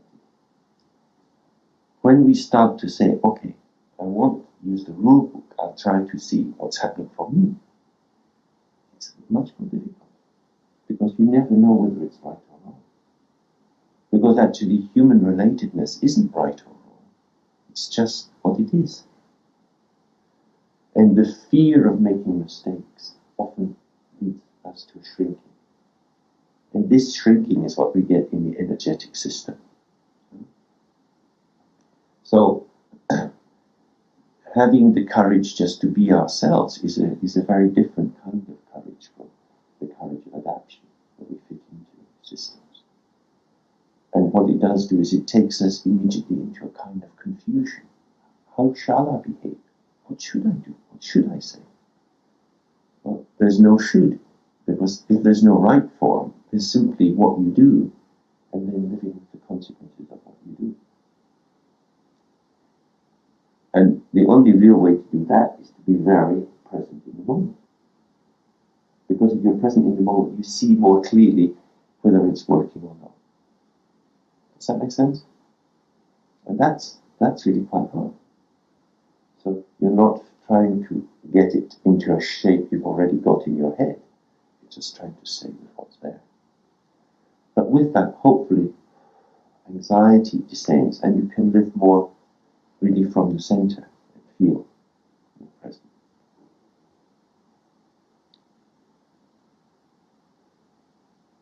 But a lot of karma is around hopes and fears. And hopes and fears are basically, will you love me and will you not kill me? It's the most basic thing, isn't it? It's like what Freud says in terms of eros and thanatos. That we have a desire for movement out, for connection with other people, with vitality. And we also have this death wish, this movement towards death, which can go in terms of suicide in ourselves or in terms of murder towards others. So when we meet others, that's often the questions that are there. Will you be my friend or will you kill me? And to that kind of discourse of the ego, which is about survival, is very difficult to drop. It's one of the reasons I think why there is so much reflection on death in spiritual traditions. Because it's death that brings us to a point of thinking, well, no matter how much I protect the ego, sooner or later that situation will vanish, and I can't hold it together anymore. Okay, so in terms of impermanence, when we observe the flow of our own being, we have this stream of experience which is happening all the time. And the stream of experience is often represented through language in terms of things being real. So that although we know that what arises also passes, we often still have in that the sense of entities. Therefore, I have a watch, and the watch is now not new, and it's getting older, and sometimes it breaks down, and then after a while it will end, and then I'll throw it away and get another one. So what I have is a watch, a thing, which is going through stages of beginning, middle, and end. Although I'm aware of the changes in the phenomena, I'm still thinking about a phenomena which is there. So there seems to be a thingness to the watch, which is there parallel to the fact that it's impermanence. Yeah? What we need to investigate is what is the status of the thingness of the thing. Whatever it is we're looking at, whether it's a person, or a chair, or a tree, or a watch, or our lunch, or our own body, we can be quite aware of the processes of change, and yet the way in which we relate to the experience is on the basis that there is an entity there. Does that make sense? And if we run these two streams together, then no matter how many hours, thousands of hours we spent reflecting in a Buddhist fashion on impermanence, nothing much has really changed. Because the basic interpretive category is still that of essences, of things having substance, of things having what they call inherent self-existence. So what we need to investigate is what is the inherent self-existence of the phenomena that we encounter in our world. Have you looked a bit at ideas of dependent co-origination? That's a very important way into that. Observing how each thing arises on the basis of something else and exists in a matrix, in a network of interconnectedness. Is that at all present for you when you make a cup of tea? I mean, is it an idea that's on a bookshelf somewhere that you know about, or is it actually something that can be lived? Probably not on the cup of tea stage. Already gone into anticipation by Right. Because I think it's very important, isn't it? We can spend years and years and years studying Buddhism, and we can know it, and it feels as if it's at our fingertips, but somehow we've got gloves on. We've got the gloves of our habitual living our lives, and all this knowledge that we have isn't actually there in the moment. That's the real thing for Dzogchen, because what we mean by awareness is actually being present naked, without gloves, so that actually all the Dharma understanding is pulsing with us in the world moment by moment. So one thing we might like to do is we can start to do some investigation here in this room, directly looking at the things we encounter, to see what is their nature. Have you done that kind of thing before? So, for example, we start with the idea, all things arise due to causes. And these causes also have causes. The basic idea, independent co-origination. And that everything is in existence because of the stability of the field in which it arises. So we can apply it to the carpet. So the fact is that the carpet is as it is because it has been brought here. It hasn't been damaged too much. Not too much food or wine has been spilt on it. Not too much mud has come onto it. The house hasn't burnt down. There are all kinds of possible factors that would lead to the destruction of this carpet. These factors exist as potential near here, just a step away, but they haven't intruded yet. So, what then is the carpetness of the carpet?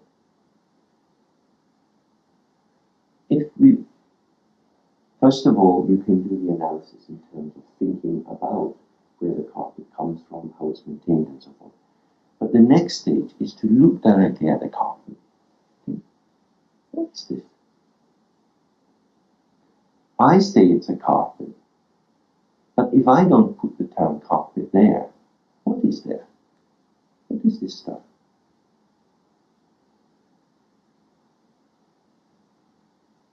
And just keep your attention observing it, and you can touch it. If you like, you can get down and sniff it. You can taste it with your tongue. This is good. What is this?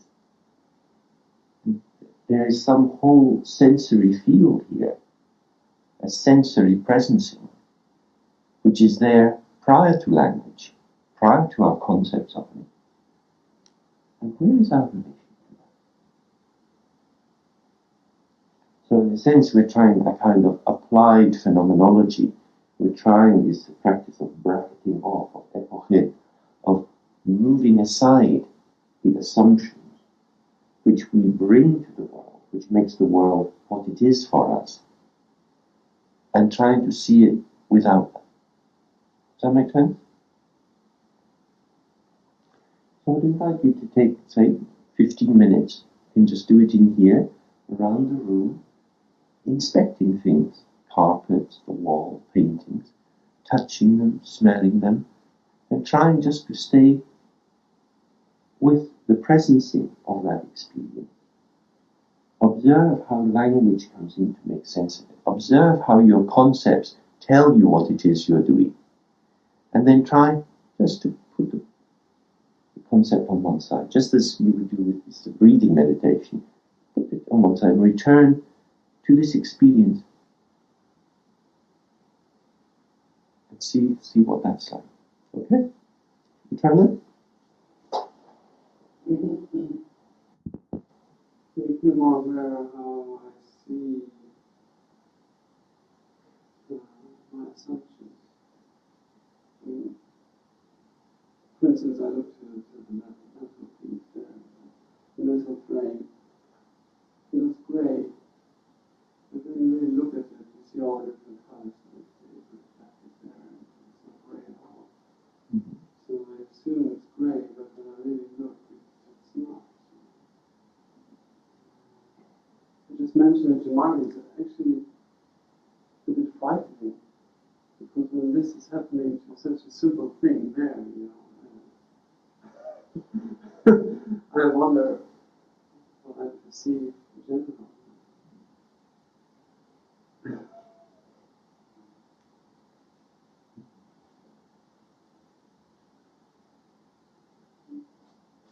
I found a playfulness in the awareness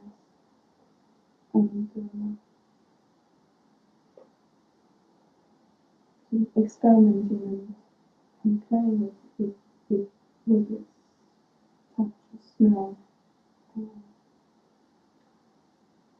and the lightness of it. A playfulness. That's really it describes it better. So just experimenting, different ways of experiencing that thing that you have an assumption about, and allowing just that the effect of it, just to be still without trying to come up with a new assumption about it.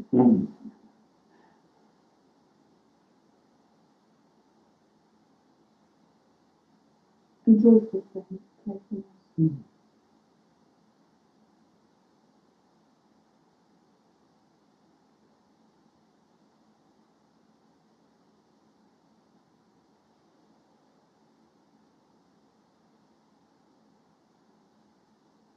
Did that remind you of other times in your life? Childhood. Mm-hmm. And I thought very much of Sebastian in his stage of exploring and putting to the mouth and smelling and touching, tasting, and in creative moments, creative and artistic, of having materials and things and just trying to put something new, creating something.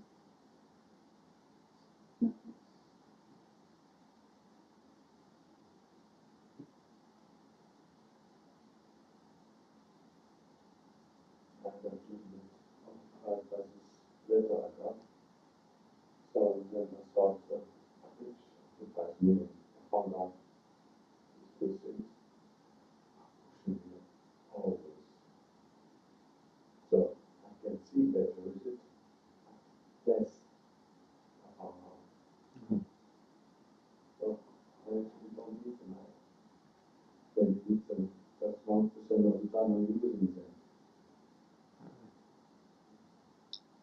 at the same time, they are very connected. That's together. So they sort of add something on, but take a lot away at the same time. Yes. Yes. They're just little vehicles, very little, small purposes. So, and you say that's all the time, so I don't need them all the time. Maybe.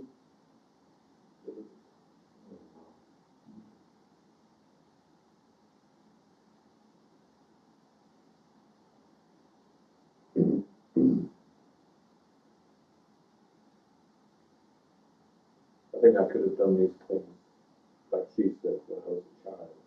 If I did these things when I was a child. But then with a sense of wonderment, it was breathless. Yeah. And then I could do it in later years with drugs. But now I can't do it very well at all. And all I see is, not all I see, but most, especially in this old house, it evokes and looking at things as a state of disintegration. But really everything, I tell myself, no, it's not just disintegration, everything's in a state of flux. But it's nice to get that sense of wonderment. That's good.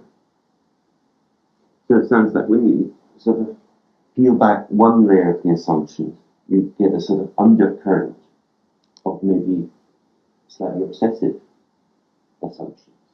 Maybe thinking that you're getting old too as well. And so we've got our own little kind of feeling tones which are often projected out into the world. Oh, there's something to be done, or we should do that. And it's often very difficult to bracket these off, because it's that kind of category, that kind of packaging, which actually covers over what you've got the felt sense of missing from childhood, which was just before you were in language, it was much more direct.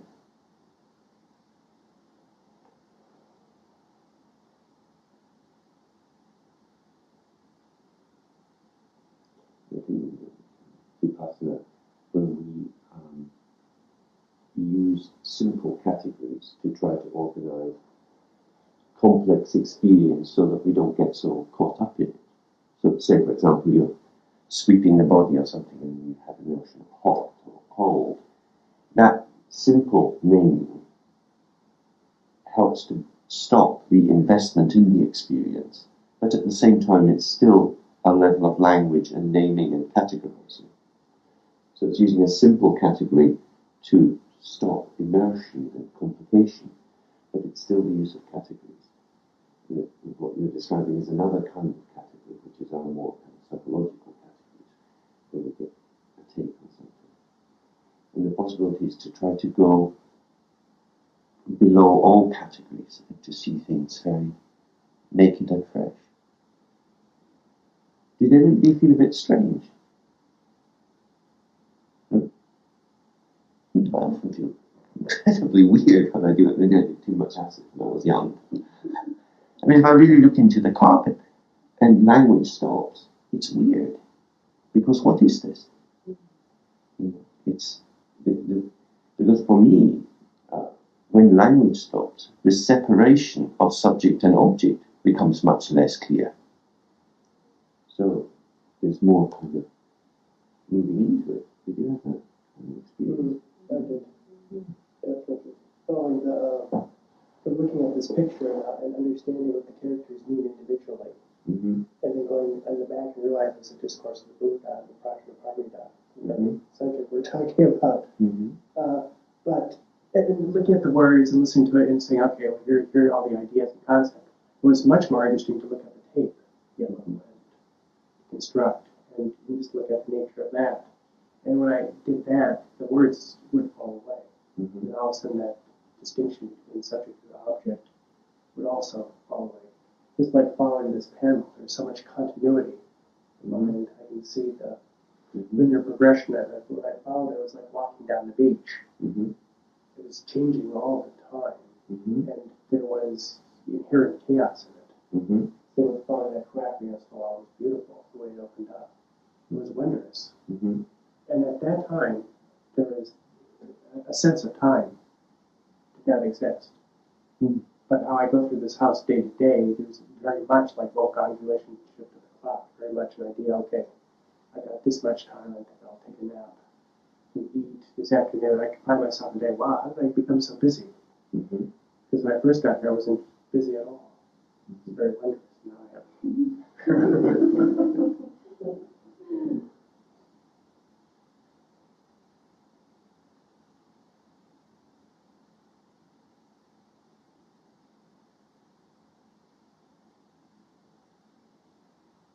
I think I would have liked to have an electron microscope. Mm-hmm. Looking at carpet through that. Maybe you can become an electron. Because there's something about, well, what is the level of magnification that we get kind of karmically locked on? And I think if we really enter into this, we can see that it's the level of our assumptions. Because once we start to go more below language, we don't know what's there. And I think linked with the wonder can also be enormous anxiety. You know, they say that when the Buddha first started to teach about emptiness, many Brahmins would get terrible headaches and fall over unconscious because it was too much. And I think when we don't just have the concept of emptiness, but we actually see, this is weird.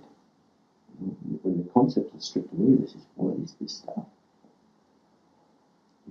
There is the life of the senses in a very raw form. There is colour and there is movement. But even if we don't even have the categories of colour, oh, this is yellow, that's sort of green, when that's not there, and there's just the vibratory quality of it.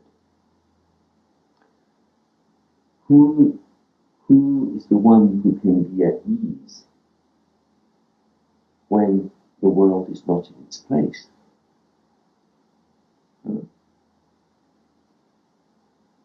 Very often, the consciousness that we have, my sense of me being me, is resting on the fact that I know how to name and label everything in the world. It's very rare for me in the course of a day to encounter something I don't know what it is. Even if I don't know exactly what it is, I can stick it into a family. So I don't know much about plants. So these are plants, and that's a tree, and this is a bush, and that's enough. If somebody said, hey, you don't know the names of any of these trees, I might feel a bit embarrassed. But I don't feel a fundamental anxiety because my categories are strong enough to stick every experience into. But that's it, right? And so it's quite nice. You go to a new kind of restaurant, you try to think, it's a bit like that, it's a bit like that. And we kind of move it around to try to work out how you might contextualize it. So when we carry out this investigation, what we're really doing is trying to move below the samskaras, the associative, the organizing features in the family, in the 5 skandhas, to see more directly what is form. Because it is when form is without organization, in that sense, that its emptiness reveals itself more. And I think, although it can be joyous, it can also be a little bit strange. Because the subject, the one who is experiencing it, is disoriented.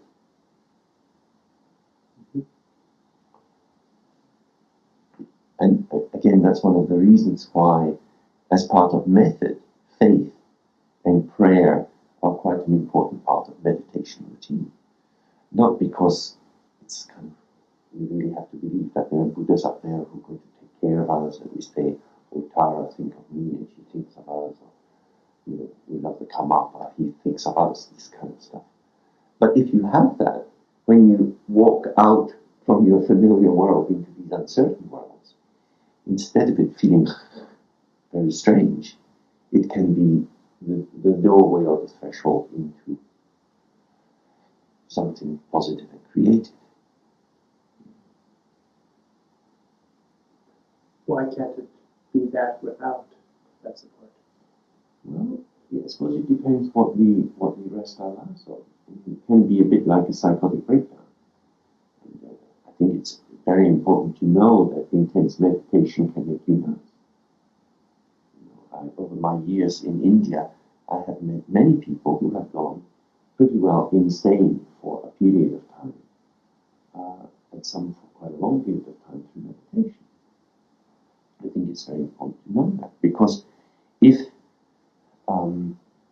if the watch is on this, that's fine. But if I take that away and it falls, and this is the hard, strong surface, maybe it breaks.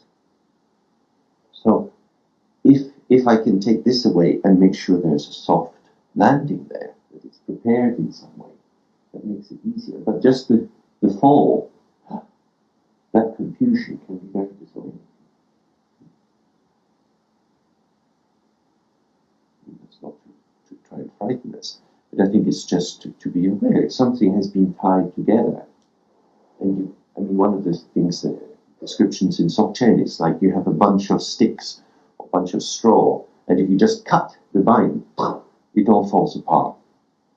Now, that's fine if you are happy to say, oh yeah, I'm a mess. I don't know who I am.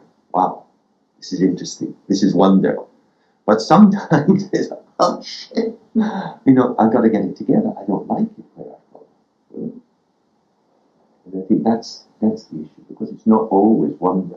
Sometimes it's anxiety and confusion if we're letting go of what's familiar. Just as if you look at Sebastian, now he's starting to crawl, he'll be crawling around. And this, because he gets to a point where he doesn't know what it is. That also can happen in meditation. Doing meditation is to shift the criteria that we use to make sense of the world. When you grow up in a family, your family's got a particular take on what's important and not important. Like it might be very, very important not to slurp your soup. It might be very, very important not to put your elbows on the table. It might be very, very important to do well at school, or to be good at football, or to speak quietly in front of your mother, or be very polite to your father. It could be all sorts of particular rules in the family. Then in school we have many, many rules. And what these rules are doing is giving us ways of reading the world so that we know how to behave in a way that allows us to exist with value and to have socially interchangeable value. Now, when we go into meditation, what we're doing through studying the view and then applying the view in the meditation is to shift the criteria of need. So I think what we're saying there is very important, that you've got to have a criteria that it's fine. Even when it feels weird, oh, it's fine. I haven't been a mother in this life, but in conversations with women about giving birth and in watching women giving birth,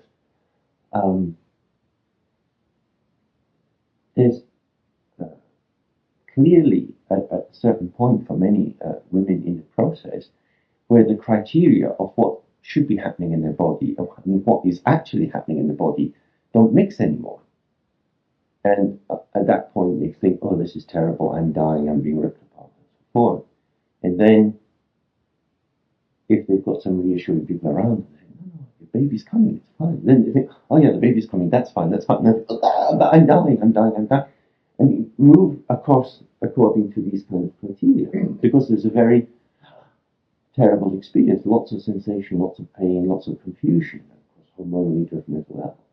Maybe it's something similar to that in the meditation, that it's very strong for us to jump back to our existing criteria and say, well, this shouldn't be happening. And so we reassure ourselves. And I think that's one of the reasons why meditation is actually quite difficult to do. So that when we sit to meditate and we get what we would call distracted, it's not that that's a sign that we are bad meditators. It's a sign that we're good at being who we are. It's only in terms of meditation that distraction is distraction. What we call distraction is who we are in our ordinary selves. So one's having to actually do what's really a kind of paradigm shift from how you make sense, how you organize, how you construe who you are, how the world should be, how you make sense of it, and jump into a whole different thing, where especially not knowing what's going on is important, trusting that the world's itself, that we are not omnipotent kings who have to sort everything out, letting go of a lot of these burdens, letting oneself be carried, trusting that that will be okay. All of these attitudes, which are in many ways contrary or dystonic with the culture which has said you have to be an autonomous subject, you have to be in charge of your life, you have to take responsibility. So it can be quite a conflict, which is why very often monasteries are very protected environments, because the people there are doing things which make them not very able to survive in the world. I have from time to time patients who are Buddhist monks. They often come because they're not sure if they want to be monks anymore. They've been a monk for 5 or 10 years. It's very difficult to leave, because they get really pissed off with life in the vihara and so forth. But then how would they survive outside? Because none of the skills that they've learned have very much crossover. They've actually made themselves inadequate for the world. I think that it's important then to think, taking your point, well, also we don't lose the R. We can hang on to the competence and the openness, but it's a very sophisticated thing to run different organizing sets of criteria, different magnifications, if you like, and to be able to move up and down these registers. And that's really a big goal in Dzogchen, which is what we mean by the word integration, is that whatever the level of magnification, we can be present in it, but without running to the criteria of a different level of magnification. Does that make sense? So it's about being at home in each stage. Any other thoughts on this? I think my experience was one of surprise. Mm-hmm. And when I thought about it, I seem to have this constant experience of being surprised at being surprised. It was, again, similar to Thomas about assumptions and perceptions, and looking at glass and having this idea that actually what you saw through glass was actually what was. And I found as I came to move to and fro with the glass, actually the ground looked like it was moving in waves, and so what I thought was there wasn't actually there. What I saw through the glass wasn't actually real. Well, I didn't think it was real. And I find that happens in life with people as well, and things that I'm surprised at them because there's always another dimension to what I originally perceived. And that always surprises me. Even though I'm constantly being surprised, when it happens the next time, I'm still surprised again. So it's as if I haven't learned from this previous experience of knowing that there's always these surprises. Anyway, it's good, I like it. Yeah, great. So it'd be amazing if you could bring more of that surprise into each moment. Yeah, sure.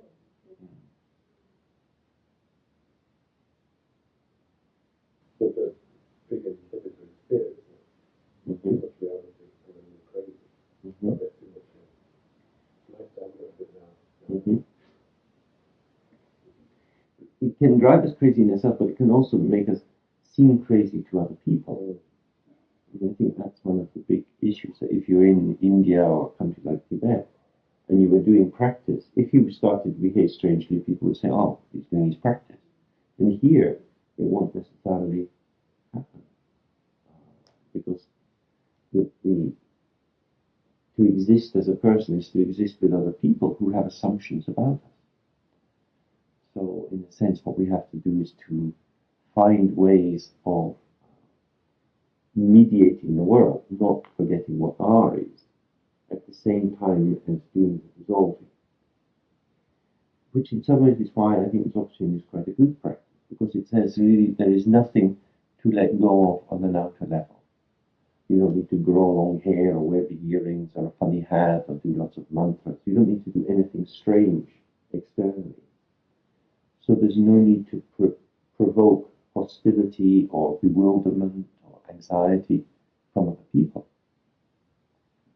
your object of meditation can be talking about the weather, or saying, has anyone seen the paper? The meditation can be on that level as well, and holding the other.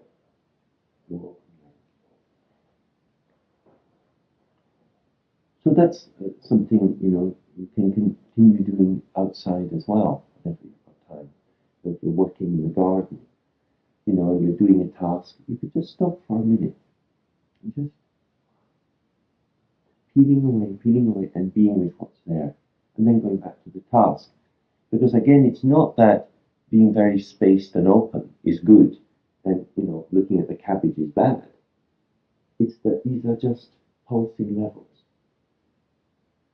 In Tibetan Buddhism, general Mahayana Buddhism, they talk of the three kayas. It's Dharmakaya, Sambhogakaya, Nirmanakaya. Are you familiar with these terms? Because this is, from the point of view of Dzogchen, this is really what we're talking about. That Nirmanakaya, this manifest level, is recognizing the letter R. When it's just kind of like marks, like you were experiencing there with the Chinese, that's more into the Sambhogakaya, where it's potential, where it's possibility. And then you take it back and it's just much more open. That's Dharmakaya. And that we're moving in and out of these all the time. Our problem is actually that we are stuck in confusion on the level of Nirmanakaya. This is where we make the world solid and real.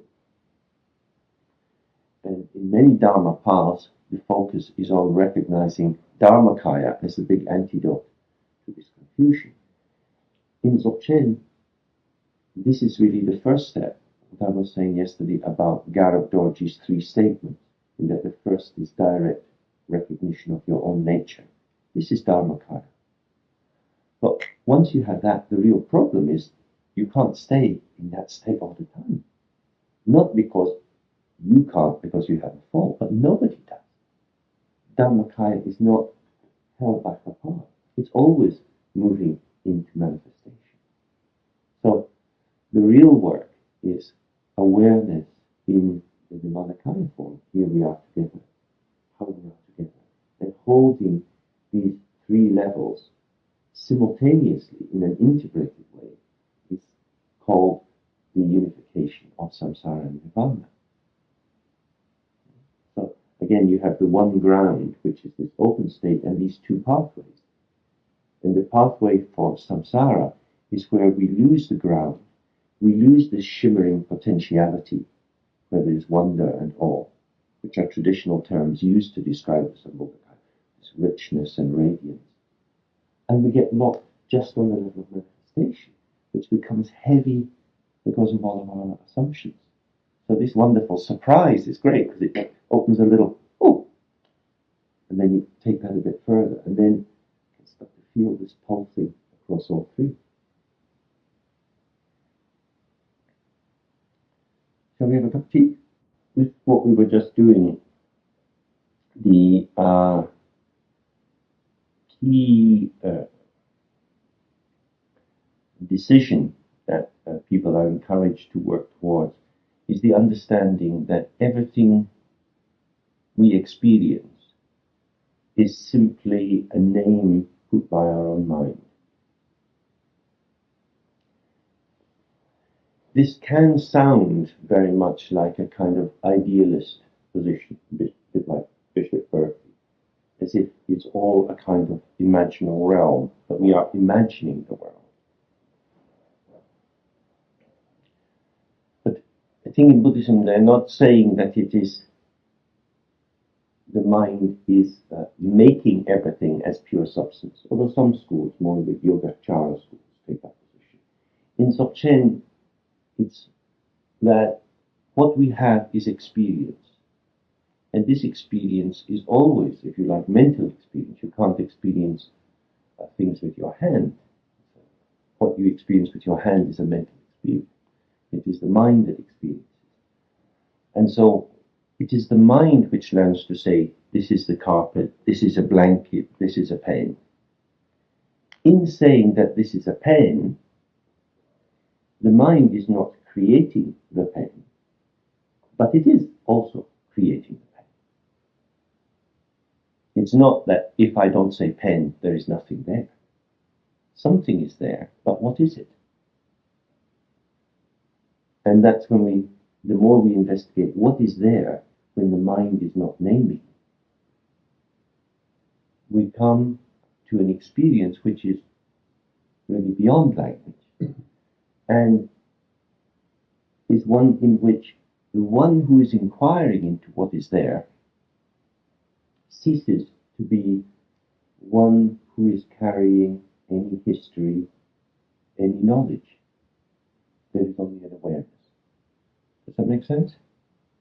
Because when we encounter the pen as the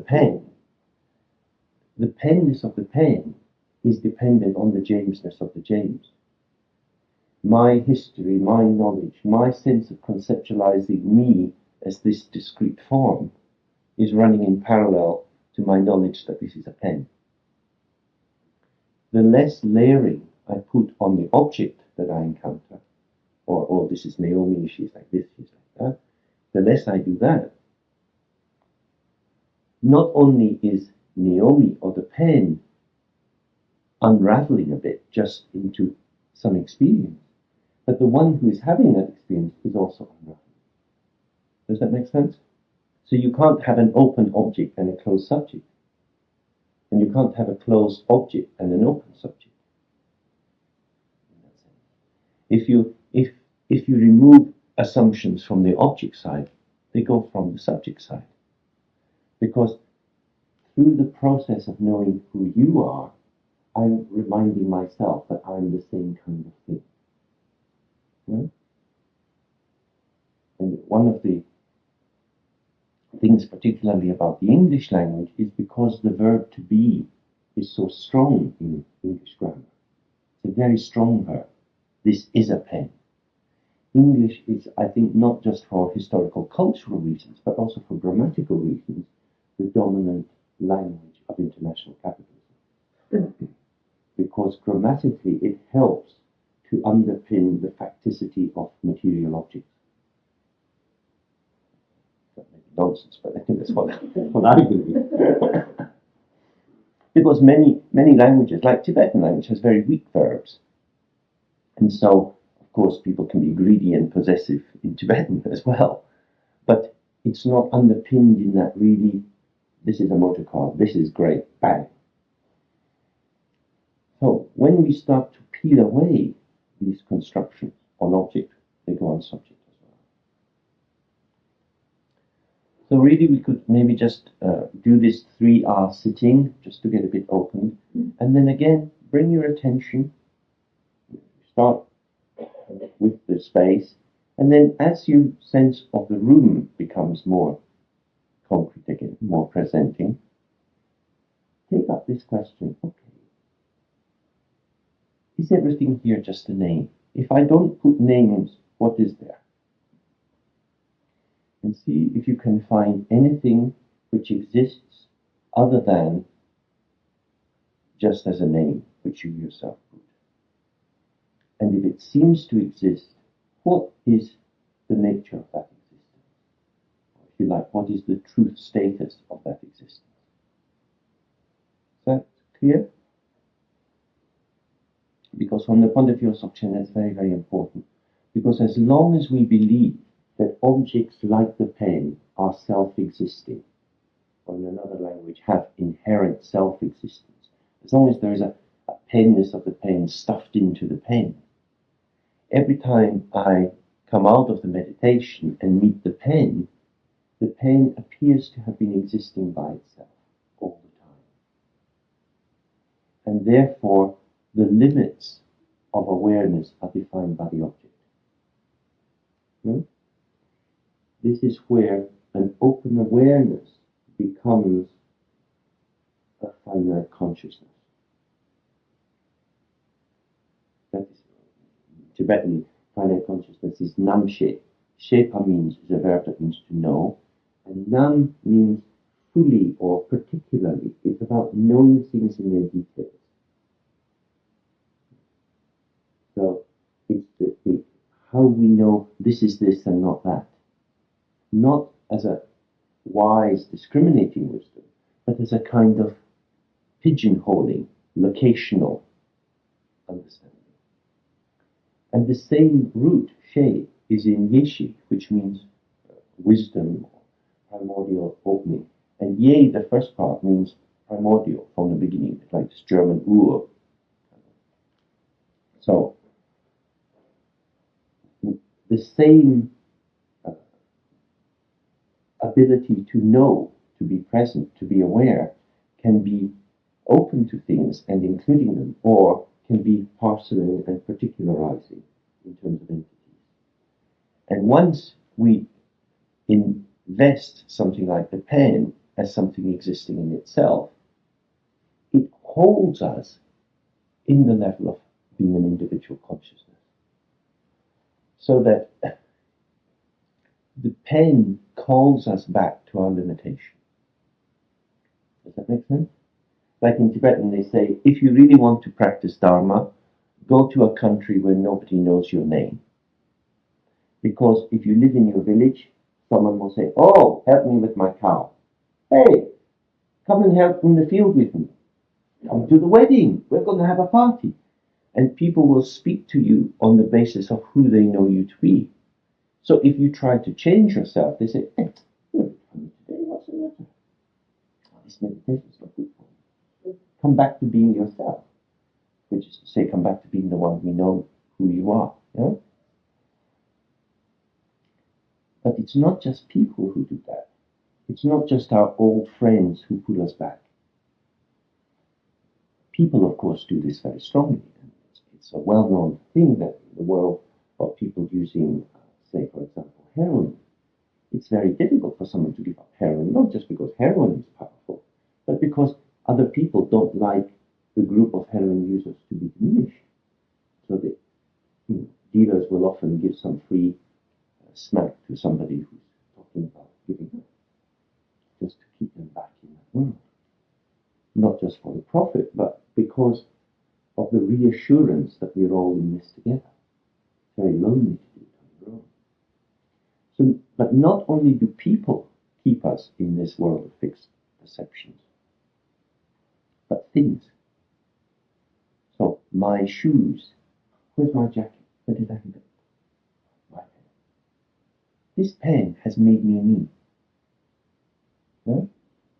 It's quite possible to have years of meditation stolen from you by your cow or your dog. Huh? That's amazing. It's not their fault. But on the basis of the object, subject arises. And as soon as that subject arises, although in the meditation it may have been very open and naked, when the pen calls out the subject, tied onto this subject are all your memories, your hopes, your fears, and the whole fucking thing comes running through again.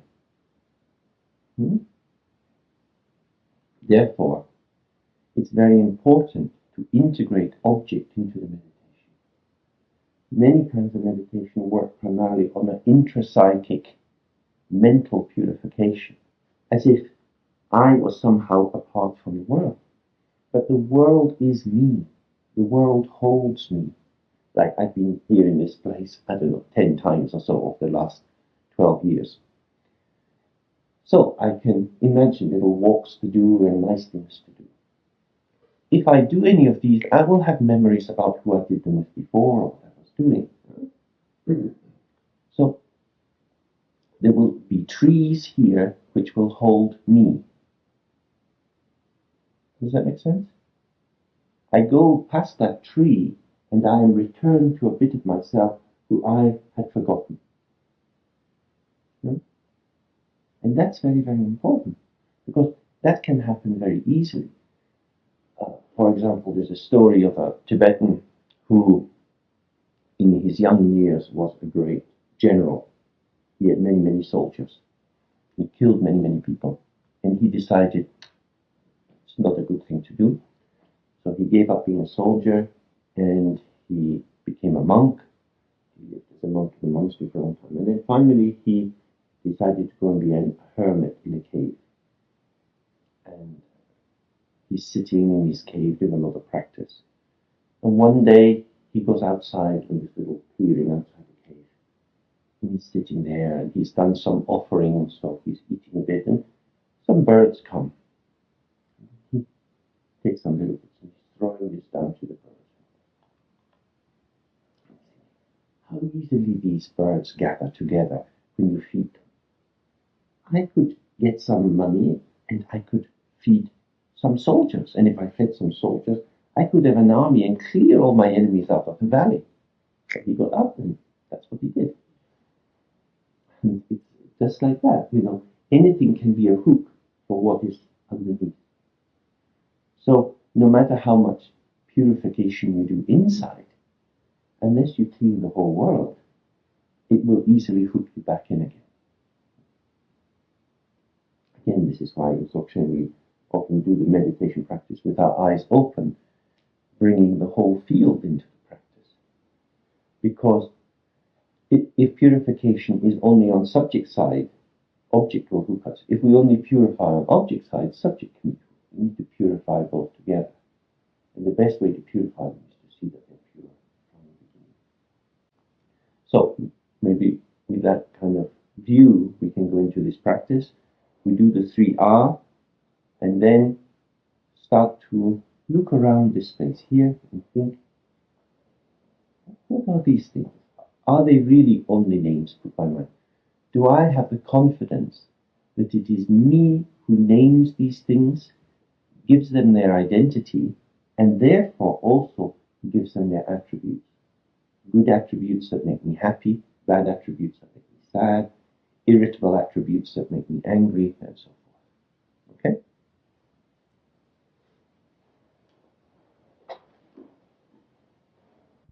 Can be applied to this. Would that be right?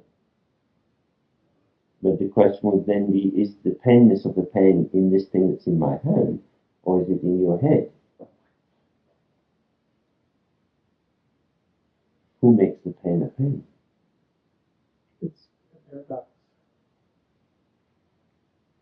Mm-hmm. Whether it's in the head or whether it's out there, it still has some kind of information. Not necessarily about what it's used for, but maybe more information about you. Mm-hmm. But there's no information without contact. And upon contact, there's perception. Right? There's contact, and then there's that which knows goes to the pen, or to the shape of the lamp, right? And then it arises. Mm-hmm. And that perception is conceptualizing. There's no difference between the form and the mind, and a concept of the form. You look at the lamp and look at the pen, and it's at the same time a thing, and at the same time has all kinds of information about what we think it is. And that knownness of it. But is the information encoded in the pen or in us? You know? Thanks. Really nice. Because if you take that pen to an indigenous person in the middle of the jungle in the Amazon, But it's still a thing to them. It's an unknown thing. It's an unknown thing then. Then it's a thing without it's a mysterious thing. But is the thingness of the thing then created by the power of ignorance in the mind of the person in the jungle? Or is it created by the very givenness of it?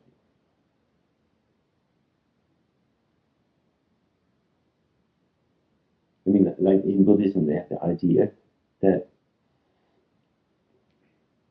attachment, which arises from ignorance, is the source of the belief that objects are separate and inherently real. And that the antidote to this is thinking in terms of dependent co-origination, so that the penness of the pen is linked to the fact of language and of signs. The signs of semiotics, which says something is somehow encoded, seemingly on this. It's as if something is inscribed on this, just in the shape, apart from the words and the barcode and stuff. And that then we this object then hooks this information. It acts on seeing this, a whole lot of information is released onto it. Does that seem right? And it usually happens so quickly that we think it's there. Is that what you mean by paradox? Not sure. But this all started with information. If you say that this is a conventional Mm-hmm. thing rather than an ultimate thing, Right. it started with information. Without information, that couldn't come into being. Right. And maybe that's exactly the point, that we inform this, and then we have a feedback loop that comes back to us. So we give it a meaning, which we then read off back to ourselves. It's a kind of propaganda operation, where you say, oh, this kind of person is rubbish. And then you meet that kind of person and think, oh, they're rubbish. Because you've already taken on that particular kind of reading. So that the reading of ignorance, the reading which creates samsara for us, is the reading that says this is a separate object which has inherent self-existence. And because we believe that reading, oh, it's a pen. Without any gap in time, it's just immediately there. And in ordinary, conventional sense, we would be stupid if we couldn't recognize that it was a pen. We would think, oh God, they've got Alzheimer's.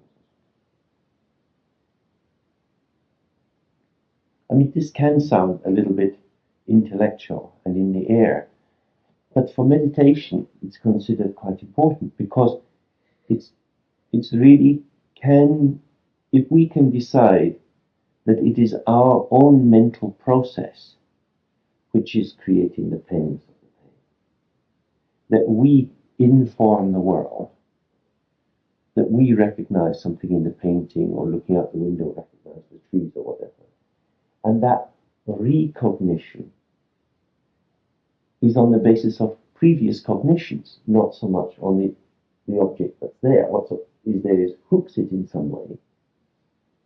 And then we speak to the world through our assumptions, through the conventions, but because we're all living in the same karmic dimension, we share these assumptions very, very quickly.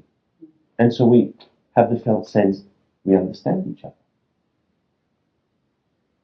So actually we're all doing the same kind of projection. We're in a kind of group hallucination, a group trance, which allows us to have the same kind of experience. Does that make sense? So the idea would be to try to awaken from that trance, which doesn't mean that, again, that we lose it forever, because this level of nirmanakaya is the willingness to re-enter the domain of the trance, but with some awareness.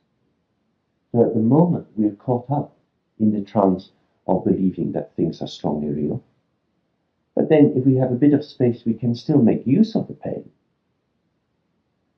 but without being encapsulated in that belief. No? But the first step is to think, oh, I am the one, or the mind, my mind is the one which is making this happen. Because if the pain is existing by itself, no matter what changes and corrections I make in my mind, no matter how much I realize about my mind, that will not really affect the status of the pain, because it will be an entity existing in the world by itself. And that was what I was meaning earlier. Then whenever you see the pen, it hooks you back into the dualized form. Any other experiences you had? It's also like I was thinking that the whole group Mm-hmm. is an experience that the man who wrote Huxley had an experience in America when he took mescaline for the first time. And he walked down the street, this is in the 50s, and there were all these motor cars with those great big things on them, with lots of chrome and everything. And he just got into hysterics, with laughter about the vanity and absurdity of what we produce. And this room is full of vanity. Mm-hmm. Because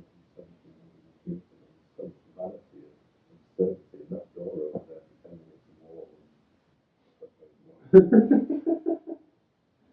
a little curlicue, and it's great big for the armchair. And then you look out at the tree. Well, maybe that's another kind of vanity, but I mean, that's the thing that I get quite, with these Okay. messages, this is vanity, this is all. You don't need Dharma to know that. But what would you think then about this flower that's here? I mean, who is making the flower a flower? Is the flower itself flowering? Well, I know it's, my understanding of conventional Mm-hmm. reality is that's what I see before me, but then I have this other thing that I learned from Dharma, which I know very little about either. Mhm. It's ultimate reality, so I don't know. But maybe the connection would be when you look at it and you think you see a flower. Can you see the flower as a flower without having the concept of a flower? If you bracket off concept of flower and all the associations that has, and you just look, what do you see?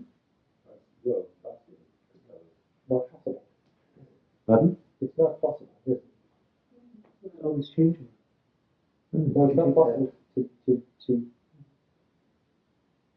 remove oneself from the realm of dharma, the little things, whether there are things that are coming and going rapidly, like Mhm. flowers, or there are things that are like pins. Well, if we just look at this and try to bracket the flow of associations around the term flower, what else might? You could just do it by free associating out loud. What is there? Well, if you're associating, you're in the world of words. Indeed, And there are all concepts attached to those words. indeed. And, So and the question is, can one? Why not stepping it back a bit further and just having, as I described before, I mean, it's kind of, you just see shapes and colors and not naming it at all, and just see them. It's still the world of form and perception. Indeed. Oh yes, Right. still perception. Is there perception without knowing? But There's no perception without knowing. Okay, but the question would be, what is the organization there? Is the organization inherent here? Is a flower saying, I am a flower? Or are you saying to this, whatever it is, you are a flower?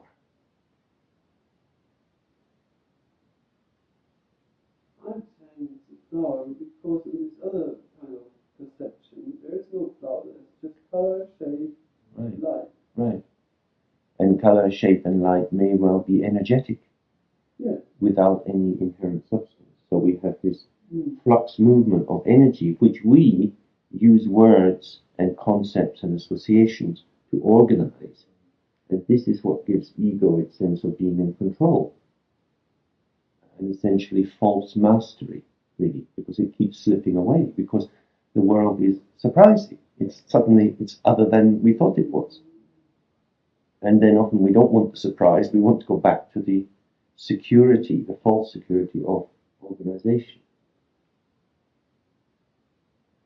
I think of the idea of energy as a concept. Absolutely. Absolutely. So it's impossible to get beyond that. Well, it would depend whether you believe you can have an experience which is not mediated through language or through concepts, an immediate experience, unmediated. So do you mean by the fact that it's kind of all breaking down all the time? In the same way that the ego is breaking down as when you look at these things and think about their names and realise that we're actually doing this, and then becoming conscious of that, and then that's falling away. So it's Mhm. just falling away at the same time. Mm-hmm.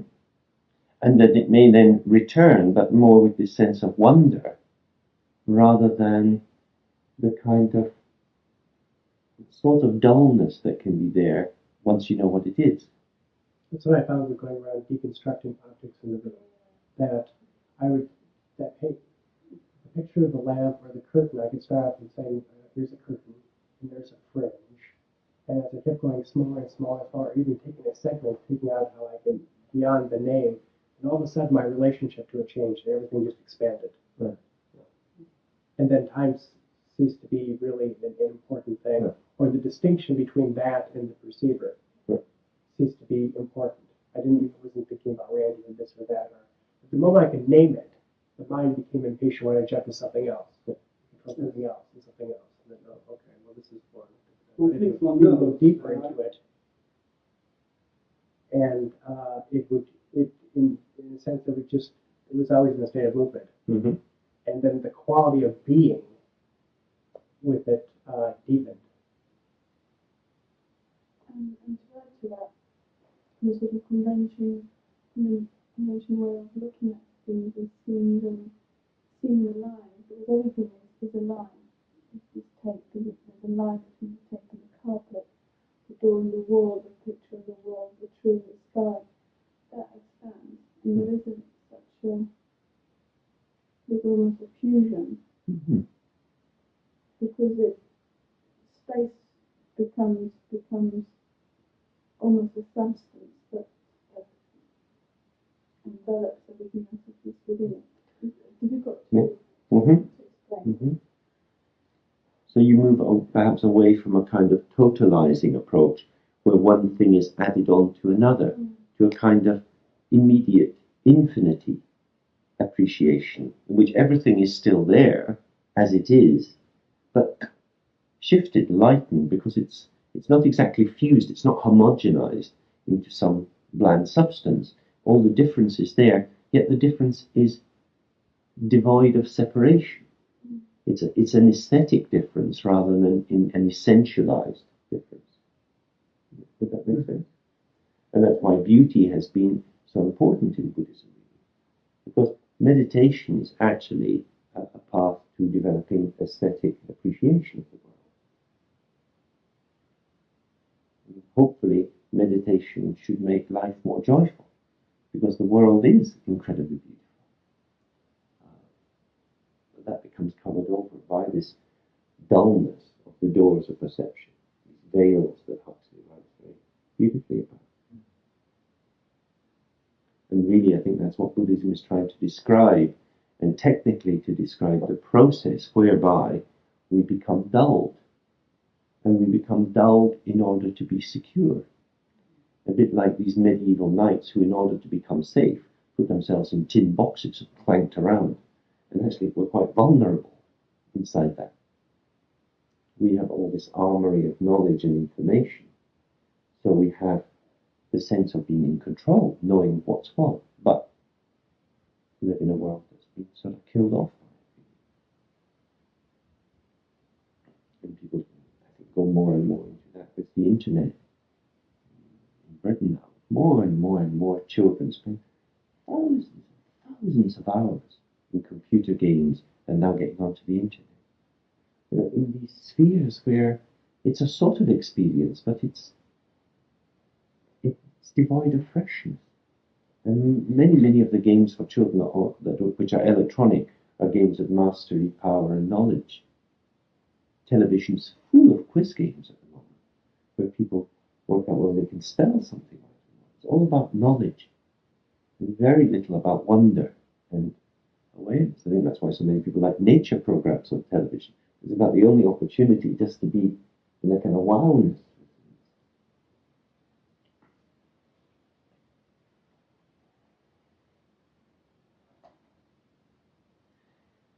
So in the progression of the practice, one of the things we do, and maybe you can do it also in the lunchtime break, is just keep looking. Can you find anything which seems to have a self-existence? And check again and again, am I the one who is imputing or offering inherent self-existence to the object, or is it truly there in itself? And then the step that we do after that, after lunch, is looking, well, if everything that we experience, this world, including ourselves, our own bodies, is constructed through names put by mind, who is the one who is putting these names? What is this mind which creates the world in these fixed patterns. So then we start to look more directly into the nature of the mind.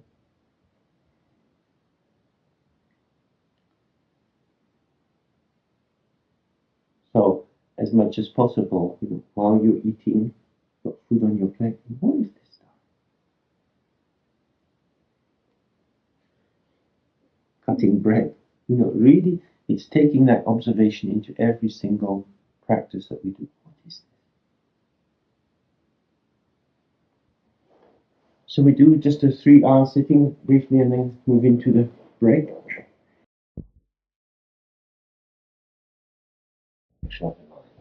And it protects the mind by stopping it getting caught up in the overt narrative structure of words. So the more we use mantras and the more we get this experience of sound and emptiness, it helps us to mediate what we were talking of before, this sense of openness and potential, and then the movement into expression. For example, the letter R is both R beginning taking us into words, and it's R could be a little. So when we recite this, of course the meaning of the words is to a certain extent important, but what's also very useful is just to go into the sound itself. And the sound and emptiness allows us just to be in a more energetic experience with ourselves. Which again is what children do a lot. Because it's amazing to make these noises. And children have a lot of permission to do that. Okay? So Dzogchen, they don't have mantras? In Dzogchen itself, there are no particular mantras. They make use of them sometimes, but because the mind has no nature, no graspable nature, there is nothing to protect.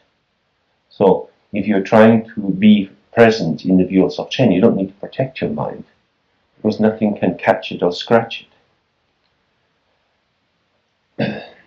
But because it's difficult to stay in this state of awareness of Dzogchen, we learn what everyone else does as well.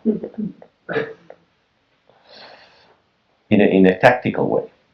And I think that's the really big difference between Buddhism and Christianity, is that when the Buddha taught all these methods, he taught them as things to be made use of when you need to, and not to be made very important when you don't need them.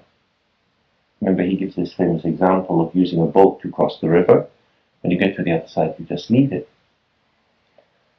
You don't have to pray to God to save you. And God won't get angry if you don't pray. Prayer in Buddhism is a method to help your mind get calm. If you never pray to the Buddha doesn't mind, Buddha doesn't need anything from you. So there's a very big difference. The only real exception to that is not with high God, like in Christianity, but with the low gods. If you make contact in the Tibetan tradition with these very local gods who live in trees and mountains and so forth, some of them are very bad natured. And if you make connection with them, they will cause you trouble unless you know how to deal with them. But generally speaking, all the higher gods, they don't mind whether you say hello or not. That's the real truth of it. It's, as we say, no skin off their nose. Because their nose is empty. So, if properly understood, Buddhism should not be a religion of fear at all. The only punishment is the punishment that comes from our own tedium of having to be ourselves for a very long time, which is quite enough. We're stuck with ourselves. Okay, so as I said, there are many tunes. One I use quite a lot because it's quite slow. It goes like this.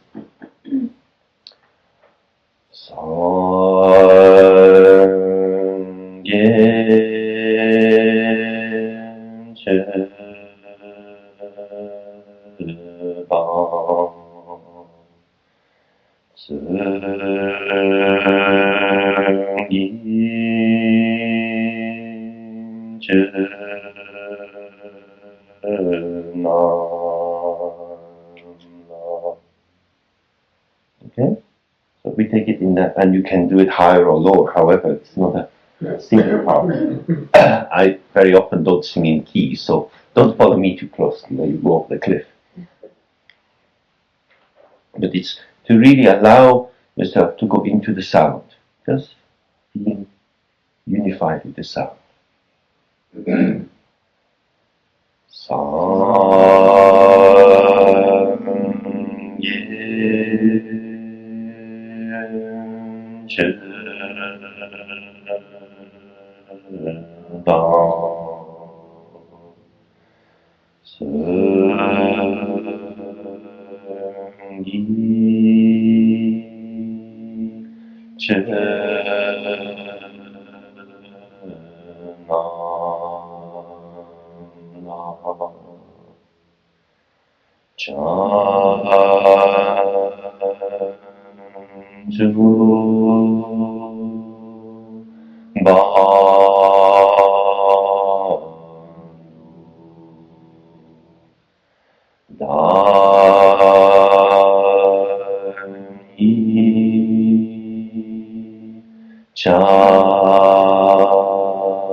Then we do it again twice more.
Okay, so that's something we can recite again more frequently. I think once you get into the sound of it, it's quite opening and relaxing.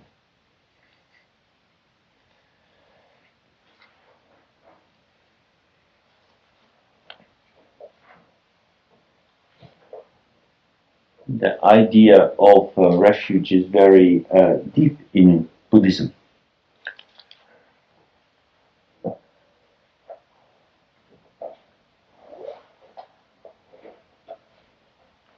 And a bit like modern psychotherapy, there is certainly for the preliminary kind of practices, there is a lot more attention to pathology than to health. When you start to study Buddhism, usually you start with suffering, the nature of samsara, rebirth, then how the mind is tied in knots, the 5 skandhas, and so forth. You learn all about the prison, and then you get a little thing, well, maybe one day you get free, one day life can be easy. But the focus is on pathology, really. And because of that, refuge, in a sense, has to be there, because if you're going to spend a lot of time thinking about how terrible prison is, you need to know that there is a prison review body or some visitors who come around every now and then just to remember that you're stuck in there. So that's really what the refuge is. Somewhere, somebody's out of here, please send us a telegram. That's the basic. Please take care of us. So what is a refuge?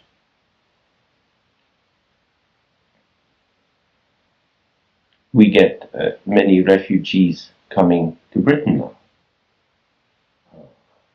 They get refuge, but they don't necessarily get a welcome. They're often given a place to stay that's not all that nice. They have to be with people who are not hellish interested in them. So they have protection, but on a very minimal level, and their case is investigated and they have to show why they should be entitled to this refugee status.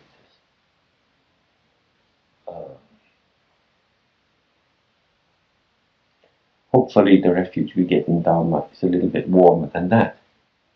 It's the idea that the Buddha has a good heart. The Buddha wants to help other beings to get enlightened.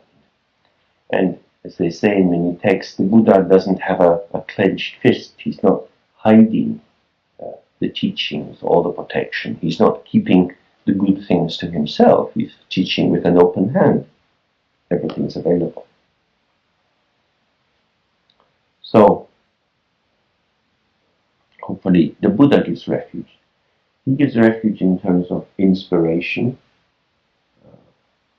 the possibility of gaining some understanding, some liberation from suffering. The Dharma offers refuge because it's said to be peaceful and free of desire. The Dharma itself has no bias. It has no edge to it. It's not intending anything. For example, in some religions, the truth of the religion is centered in a belief. I believe God created heaven and earth. I believe in Jesus. I believe in Muhammad. I believe in Yahweh. I believe in all sorts of things. And because of my belief, I'm making a connection.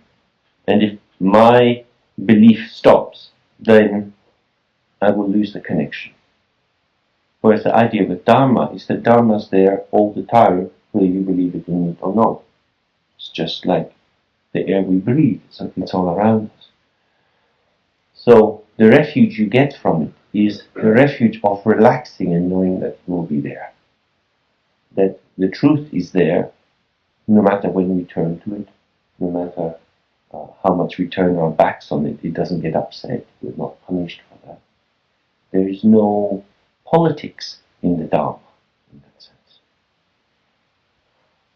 And then the Sangha is the idea that the people who have an intention to gain enlightenment for themselves, but also to help other people gain enlightenment, are reasonable people to hang out with. This is less easy to believe in some circumstances. And sometimes when people practice a lot of Dharma, they become very difficult to be with. But the general principle is that it's quite difficult to practice Dharma on your own, because we often think we're freeing ourselves when we're just tying ourselves in another kind of obsession.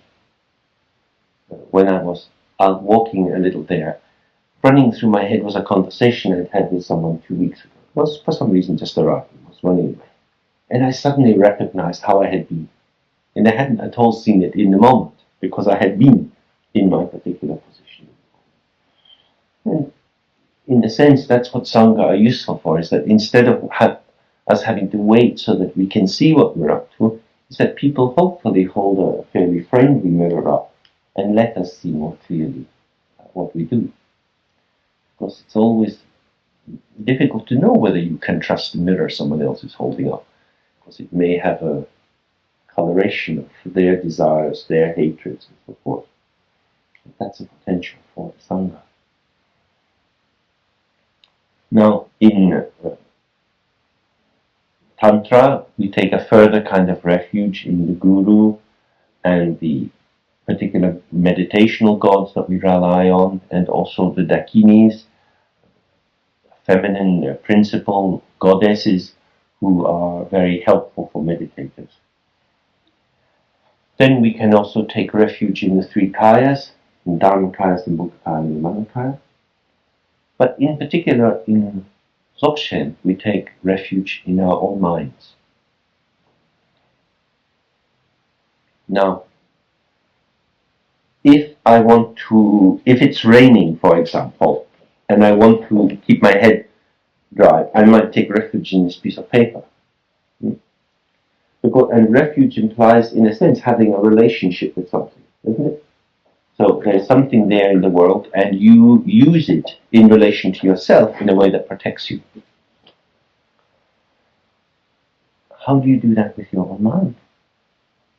Because if you wanted to put your mind on top of you, you would have to be able to find it and catch it. And then you need to pick it up and put it on you somehow. So maybe it's not going to be that kind of refuge. So much of how we think of Dharma, because it's located in the kind of language we have, is about subject-object relatedness. So I take refuge in the Buddha, there's a statue of the Buddha, somewhere I hope there's a Buddha, I believe the Buddha is good, I am in relation to the Buddha. But if I now say, I take refuge in my mind, what is that? Because who is the one who is taking refuge in their mind? Am I different from my mind? Do I have a mind? If I have a mind, where is it? Because you can spend a lot of time going to see Tibetan lamas and saying, please show me my mind. And they say some words, blah, blah, blah, blah, blah, blah. Thank you very much. And you go, what did they show you?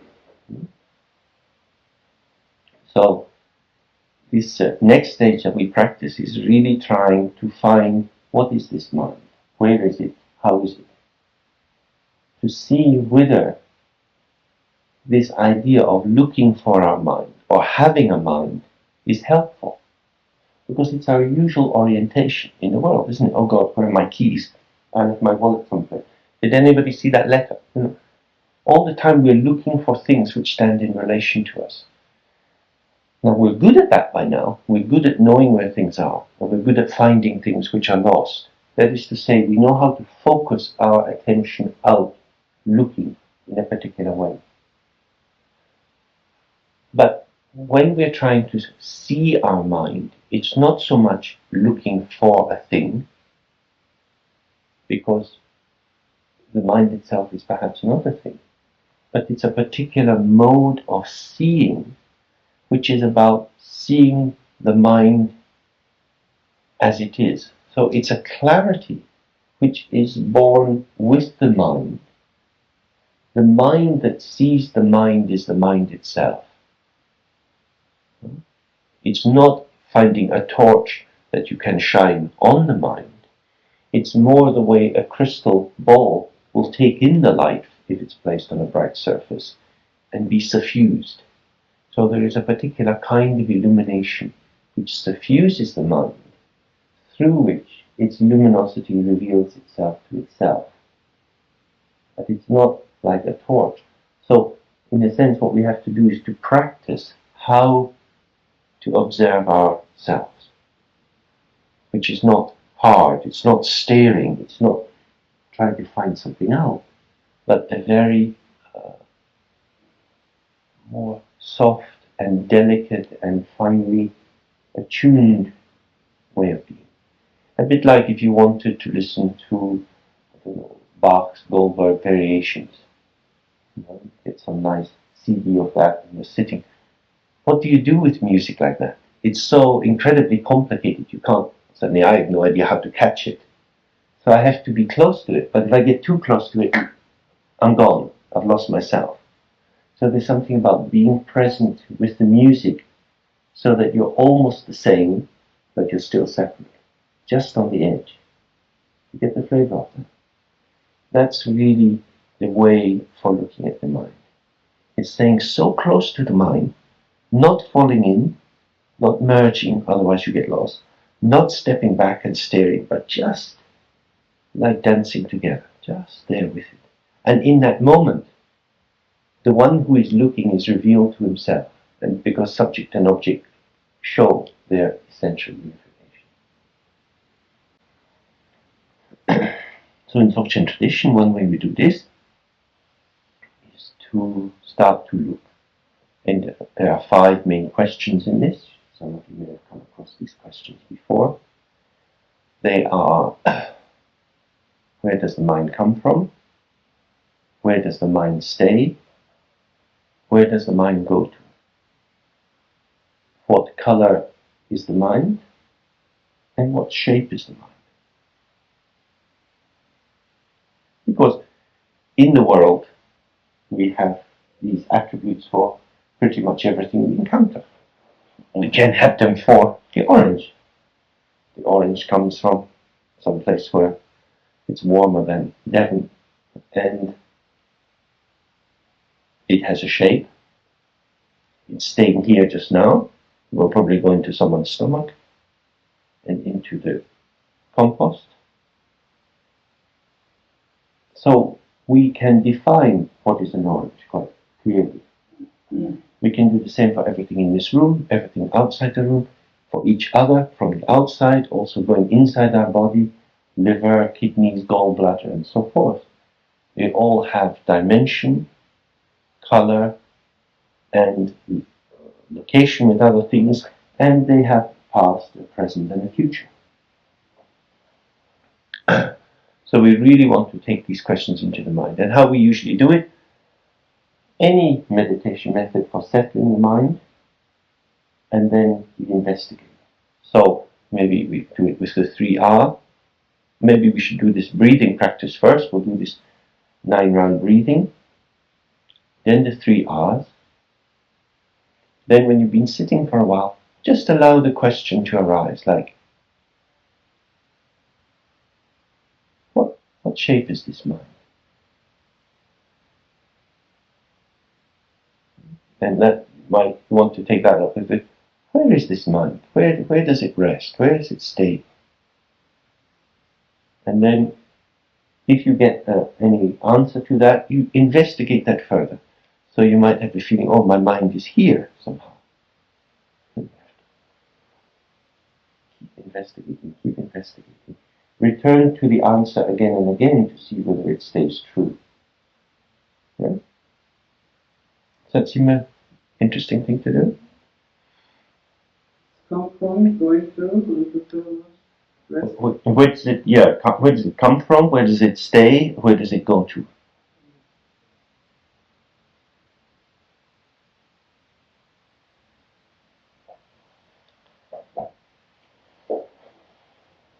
Any other thoughts, questions? Okay, so if we start with the breathing again, stay too long with them because it's easy for the mind just to get foggy. It's quite a difficult thing to get that focus, not too tight, not too loose. Any thoughts on that experience?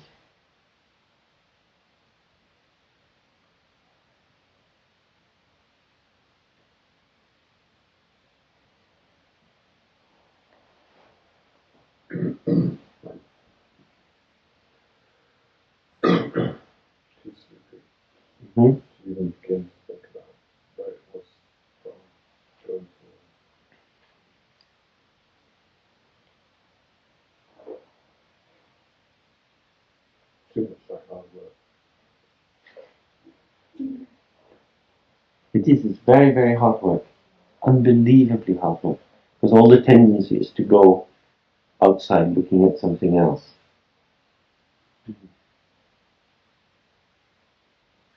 Any other experiences? I was very busy when you asked me. I found it. Everywhere I can feel this kind of going, wow, everywhere. And then when I tried to catch up with it, I couldn't find it. So when I came to attention, I wanted to become a mind. So it couldn't possibly rest anywhere, it couldn't possibly go anywhere, because there wasn't one. And I thought, well, this is going to be tricky. And anyway, I managed to get hold of something, I don't know what it was. I just felt more comfortable to kind of pull it downwards and kind of hold it here. Mm-hmm. I don't know what it was. But it was so, minded.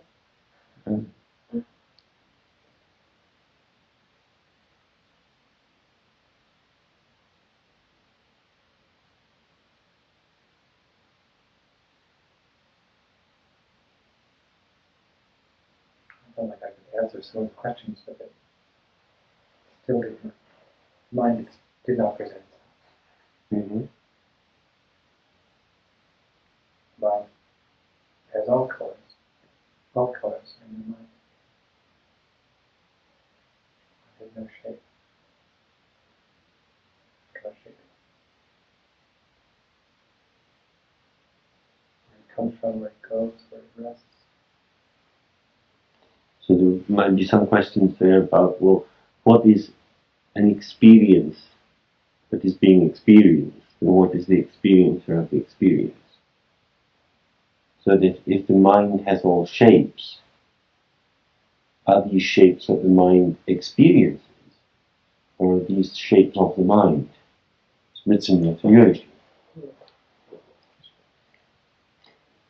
Because one of the things we know about our ego self is that it's very good at identifying with things. It's like a magpie, goes after shiny things and puts it in the nest. So the moment where we think, oh, that's my mind, it may be that it's an impermanent experience, but we identify with it. I'm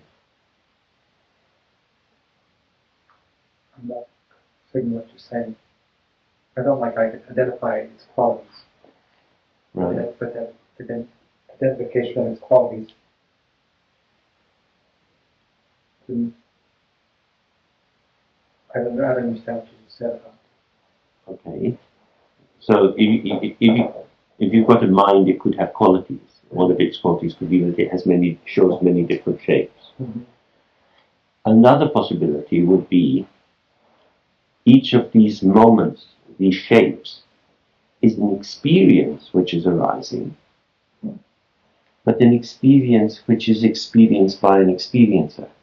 Mm-hmm. And in the moment of the arising, they appear to be the same thing, but because the experiences pass and are impermanent, there may be an experiencer who is not passing or impermanent.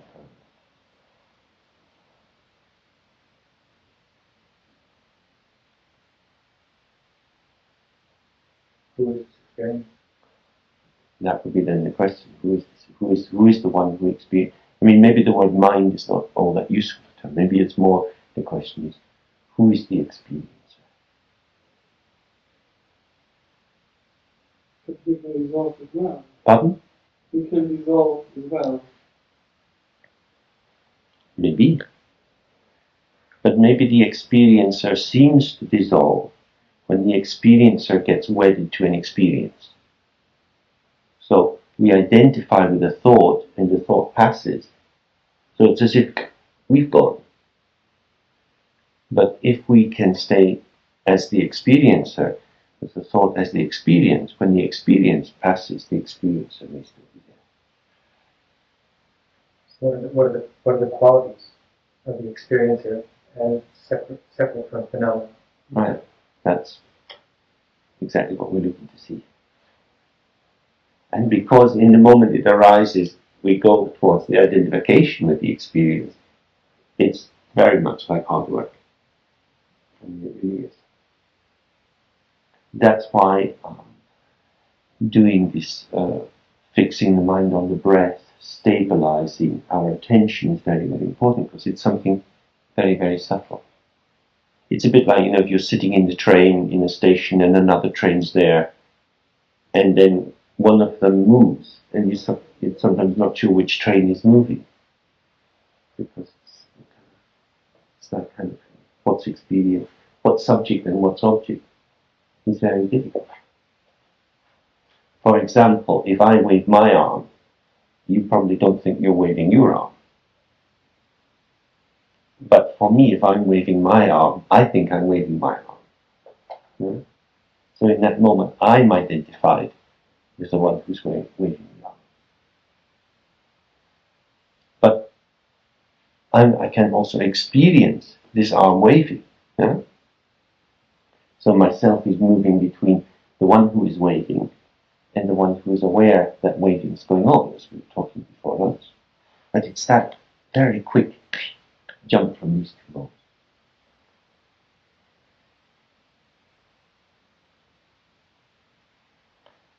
Okay, we can come back to that kind of practice later, because it's quite difficult, and I think what we should do is maybe do it occasionally in small pieces, but we have some other meditations who can do that a bit more energizing. Would that be a good idea? Okay.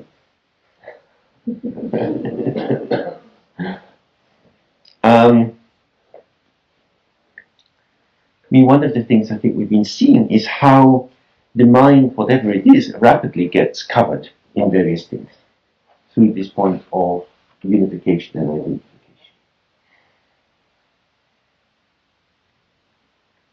Things seem to stick and adhere and get fashioned on, and then seem to be part of itself.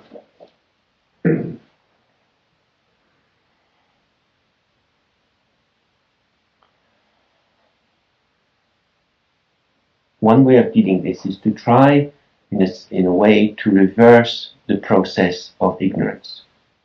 Now, according to the higher tantras and a view in Dzogchen as well, there is a process by which ignorance comes into being, a 3-stage process.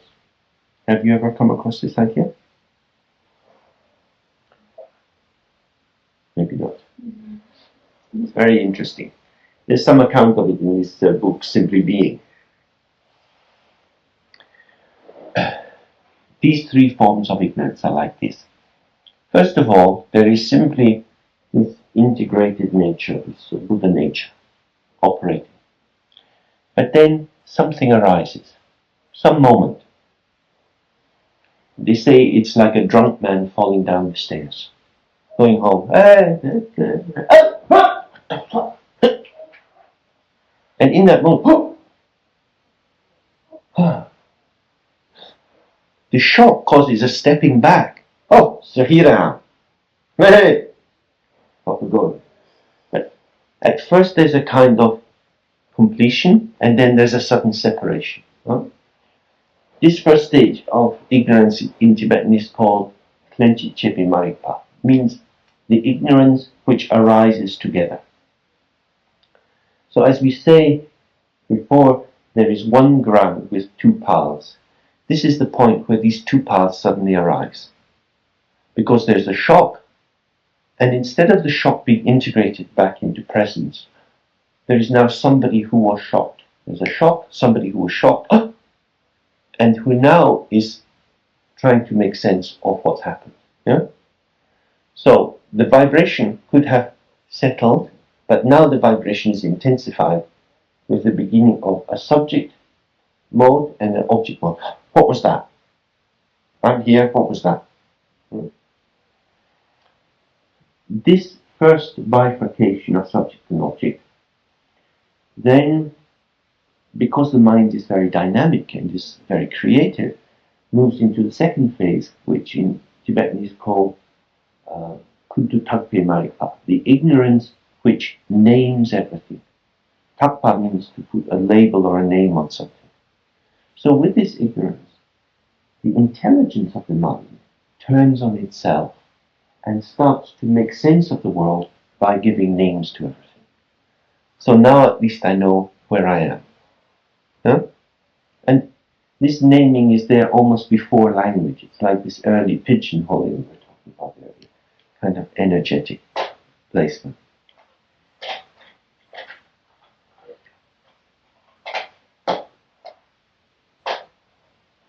In this way, subject and object become, in their interaction together, increasingly complicated.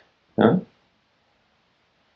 So now I have all sorts of thoughts about me, I have all sorts of thoughts about you, I have knowledge of my past, I have knowledge of you, and this, every time these 2 come into relationship, they generate more and more.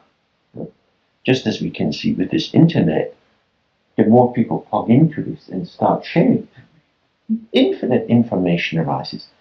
2 busy things operate together and they make a lot of babies. A lot of ideas and concepts come out very quickly when subject and object start rubbing together. The third stage of ignorance is called the ignorance of not knowing karma. Because on this level of ignorance, we do an act, like we take something like the orange and I think, oh, I'd like to have an orange. I have the orange. It may be someone else's orange, but I take it and I think, oh, plenty of oranges, doesn't matter. I can get another one. And I don't think about the fact that this action will have a consequence. Because my attention is on now, what's happening now. It's not an infinite now, it's now of what I want. It's the now of me in relation to myself, me of getting what I want. And by not thinking about the consequences, I make my life more and more in this blinkers of my self-obsession. So I'm acting seemingly quite simply, but these simple actions are building up more and more stack of impulses and karmic tendencies behind them, and I'm not recognizing it. So I then think my ego logic can work out the rules of this game. I know what life's about. Hey, streetwise. Lots of things happen, and I think, why did that happen to me? Why have I got cancer? Why have I lost my job? Why does nobody love me? Never mind. Just get on with what we want. This is the tradition of these 3 levels of ignorance. And of course, once this 3rd level of ignorance is going on, it's very difficult to go back up the other 2. Because we're busy in our lives. We're doing this and doing that, and making a cup of tea, or let's make some biscuits, very nice. We do things, and they're not bad things, they're good things. They are meaningful things. But they are, from the point of view of Dharma, meaninglessly meaningful. Our whole life can be spent in running vegetable gardens and developing kindergarten facilities in underdeveloped areas and so forth. There's nothing wrong with these activities. But the focus of attention is out as subject onto object. And because the water is rushing downhill, it never gets a chance to flow back up again. So the focus of attention is always out into more and more activity. Does that make sense? What we were looking at this morning is the possibility of turning around and looking a bit at the 2nd level of ignorance, how we name and label things. And that's quite difficult. When we were just trying just now to think, well, where is the mind itself, which is to really swim like a salmon, right up these jumps, to think, well, who is the mind that's looking at all of this stuff? It's very difficult. Very difficult. Because we are trying to get to the 1st level when we're in the 2nd, which is naming everything. So this looks like my mind, maybe this is my mind, maybe this is my mind. And it's very difficult to almost like leap over backwards. Because the impetus is to keep labeling and naming, because that is how we've made meaning. And that's how we've taken care of ourselves. So, what we need to try to do is to clear this away and give ourselves a chance. So, this 1st level of ignorance arose from a shock. And what we try to do is a kind of shock therapy going backwards, a bit like electroshock, electroconvulsive therapy. So, we want to, one flew over the cuckoo's nest ourselves. One flew over the Buddha's nest. And we do this by using a syllable, pet. Pet in Tibetan is made up of pa and ta. And this is both these 2 syllables, or these 2 letters, together are the unification of wisdom and compassion. And we use this to shock ourselves. What we're trying to do is to put a little nuclear explosion in ourselves to knock out all our thinking. To try to just make a space in which we can maybe see how the mind is before all the busyness arises. Really to get that moment of the experiencer before experience arises. Sometimes it looks like we just go knocked out, like falling asleep. Because when we fall asleep, it's as if there's no experience or experiencer. And then when we dream, the experiencer and the experiencer again fuse together. We very rarely have the experience where there's just the experiencer. Yeah? Would that be right? Sometimes maybe in orgasm you can get that. If you get kind of, you're still there, but there's nothing substantial going on. So what we do in this is we just sit comfortably, again supported by the spine, and we can start again with this 3-hour practice, just to go into the state.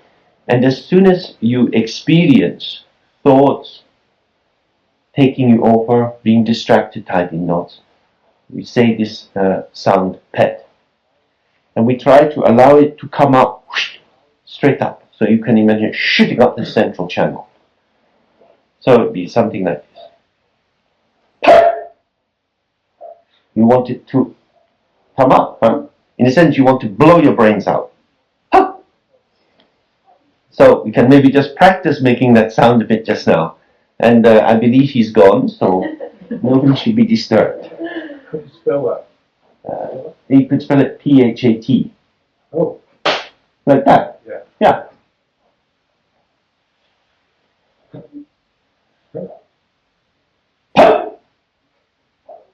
And you want to get the plosive force, because again it's trying to drive this energy out. Huh? So maybe at first, just for practicing it easier, if you close your eyes and try to just let the sound come up loud. Don't try to shout it from your throat, or you'll hurt your throat. You want your throat open and relaxed, so the sound just comes out. Okay? We'll try and make this noise for a bit, and then we can go into the practice.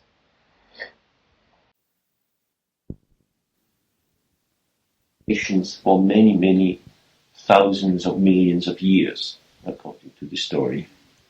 And at the end of it, that he got to a point where nothing ever could provoke him. He was completely chilled out. And when he died, his bones were completely indestructible. In these bones were the first Vajra, the first adamantine substance. And so a Vajra is something which doesn't get destroyed, doesn't get provoked, is just simple. And the term is used to indicate that the real nature of our mind, the core of our being, the deepest aspect of our existence, is something which is beyond provocation, something which is apart from this flux of experiences. And being indestructible doesn't have to be protected. And this is important. For example, if you're walking along the street and you're eating an ice cream and you drop it and it drops on some dog shit, even if you were able to go to a tap and try to wash the dog shit off your ice cream, you would probably not want to eat the ice cream. But say you had a very precious diamond pendant and you're walking along the street and that drops, falls in the dog shit. Take it out and you wash it and you put it back on again. Because the diamond is not touched by the dog shit.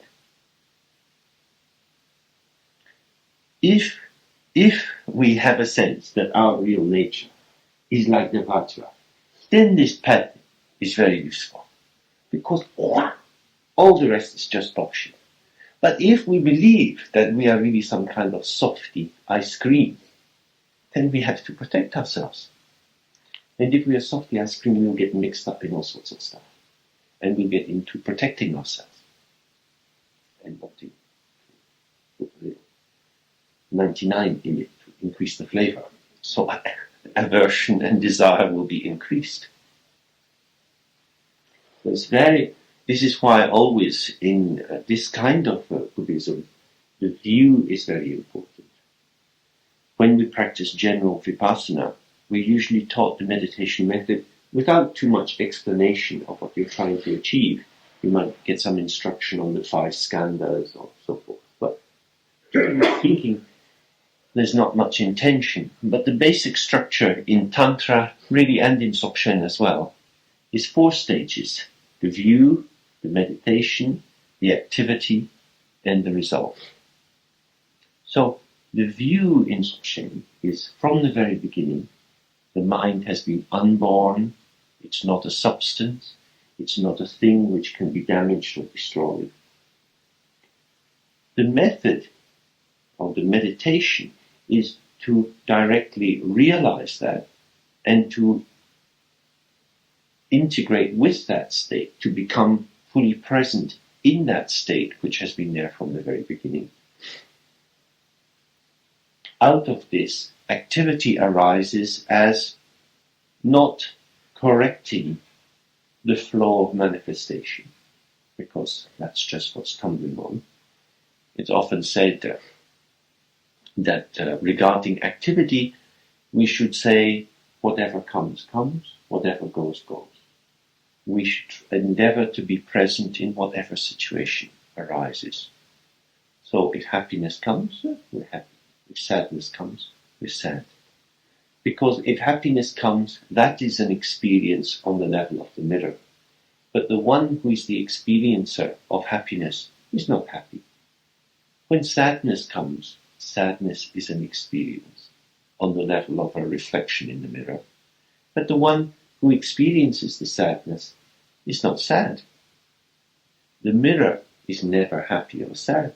If you put a beautiful thing in front of the mirror, it doesn't smile. If you put a horrible thing in front of the mirror, it doesn't start to cry.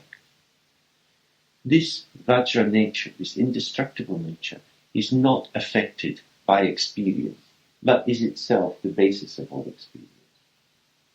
Therefore, one shouldn't be trying to correct oneself too much. Now, sometimes this can be a bit stupid. For example, coming up on the train, there was some asshole with a mobile phone going blah, blah, blah, blah, blah. Businessmen do all kind of nonsense conversation. I thought, oh, should I move? No. In the practice of Dzogchen, we have to integrate. So I did 3 hours with an asshole. And in terms of meditation practice, it's very useful because, of course, all kinds of emotions come up. And I could have moved to another compartment and it would have been removed. But my ability to integrate assholes was helped by this man. I'm profoundly grateful because it was really getting right up my nose. That's what I do. I get onto my little boat of my assumptions about how people should behave, this and that, and if the whole world followed my rules, it would be better. If Adolf Lowe was in charge, then the world would be a fine place. But for better or worse, I'm not going to be the universal dictator, so I have to find a way of managing it. So, on the level of behavior, it's a little bit difficult. We don't want to go into a kind of martyrish masochism. But at the same time, very often we correct situations without really experiencing what the situation is. Yeah? So, for example, I would imagine in this house, sometimes you can be genuinely very cold, and other times it's cool, the temperature, but it's not really cold. But if you come from a city and a lot of central heating, then it can appear cold.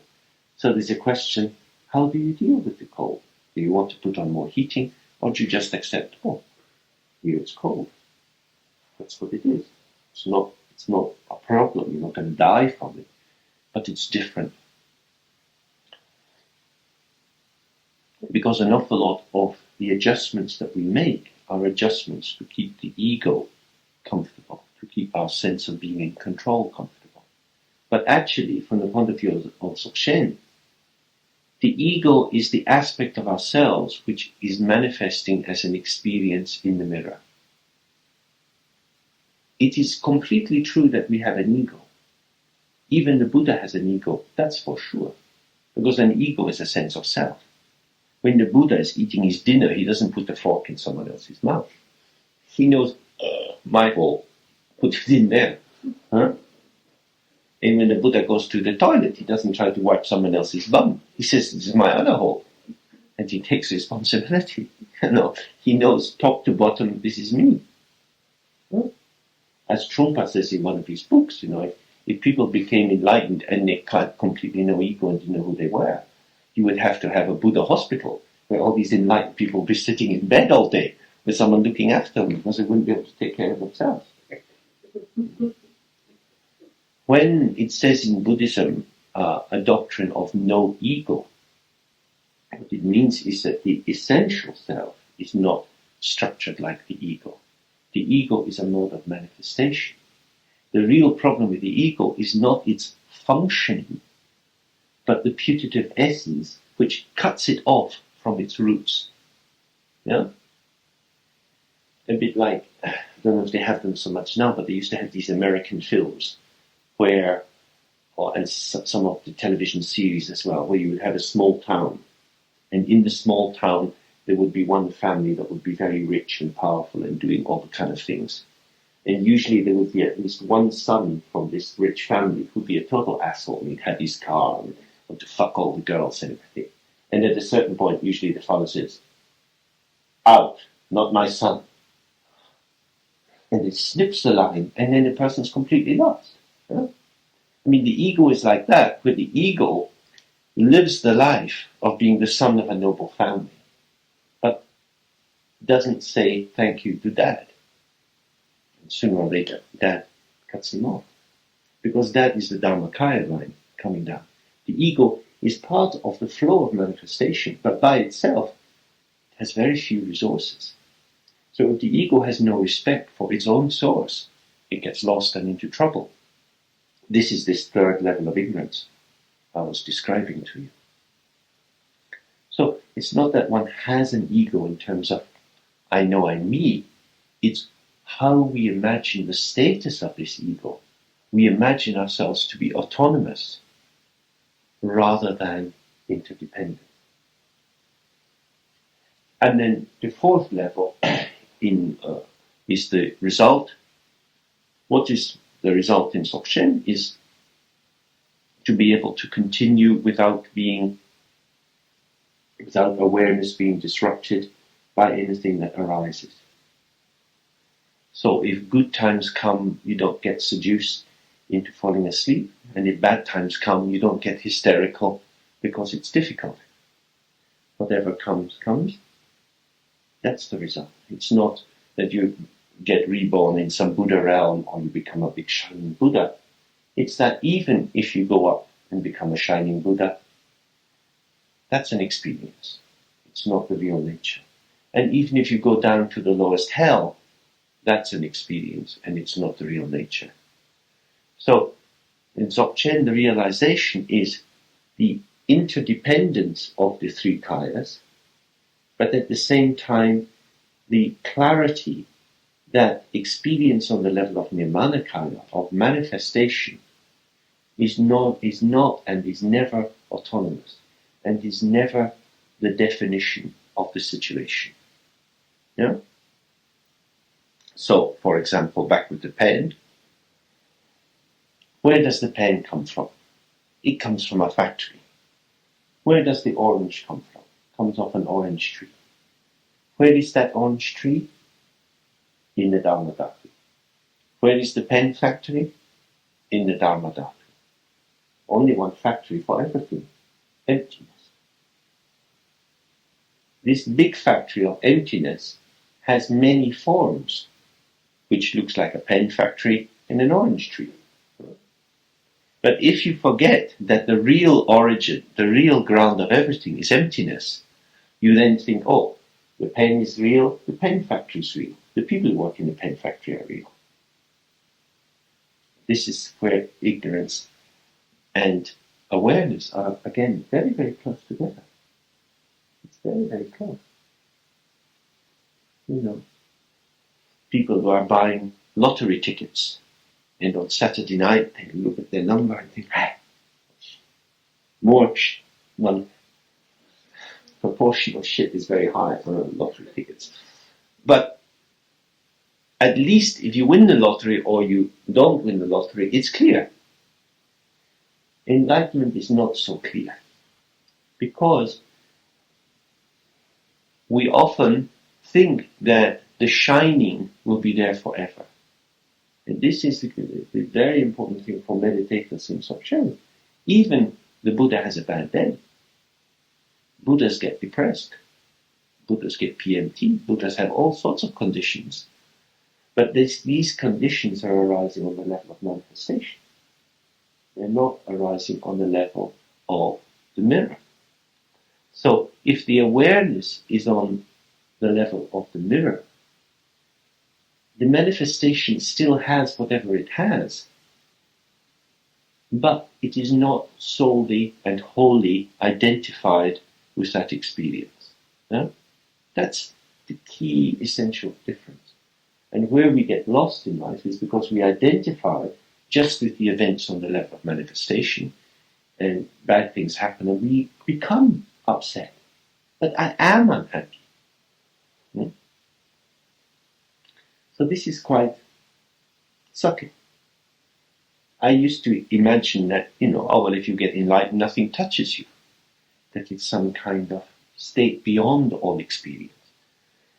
But then you read the story of Marpa, who is a famous Tibetan Lama, who traveled to India many times to bring back teachings, and was a guru of Milarepa, a very famous Tibetan yogi. One of Marpa's disciples was his own son, who was a great meditator. And he was doing a practice called Trongju, which means to put yourself out. So you put your consciousness out of your own body into anything. You put it into an orange or whatever. He was practicing this, and he put his consciousness into a bird. The bird's flying in the sky, and a hunter shoots it in the bird. But he's still in the bird. So the meditator heals over. The Marpa comes out and he starts crying, and his disciple said, "But why are you so upset?" And he said, "He's my son." So there's a question in that moment: has Marpa lost his awareness? If he was really enlightened, sons come, sons go, everything is imperfect. When he cries, who is crying? We would be mad or dead or turned to the state of stones if the world didn't affect us. But if we are totally affected, if we are totally caught up in that moment, we have no clarity. No? This is why one ground, two paths, samsara and nirvana, are very close together. The tears of Marpa and the tears of an ordinary father at the death of their son, the tears taste the same salt. But maybe, we hope, Marpa had a slightly different experience in that he was aware and present in his grief rather than just collapsed into it. So that's this distinction, and it's really quite subtle. But it's the basis of doing practices like the pet, because we're using the pet just to try to cut away the flow of association down to the ground, and then the manifestation continues as it is. As one of my Dzogchen teachers, Namki Norbu, very often says, when you meet someone, you've no idea what their realization is. They may look like a madman, but they may be enlightened. They may look like an enlightened guru, and they may be a total asshole. You cannot tell what someone's realization is. Therefore, we should always believe everyone has the realization of a Buddha. Treat people as if they were enlightened. Treat yourself as if you were enlightened. Try to stay present in this light shining aspect.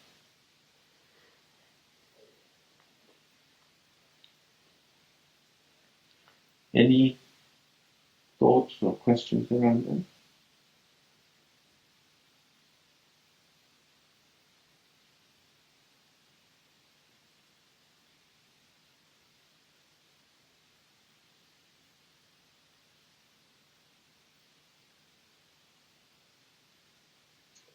when this went from the Zen, like Zen master with Ka, the same things, just for waking the meditors up. Yeah.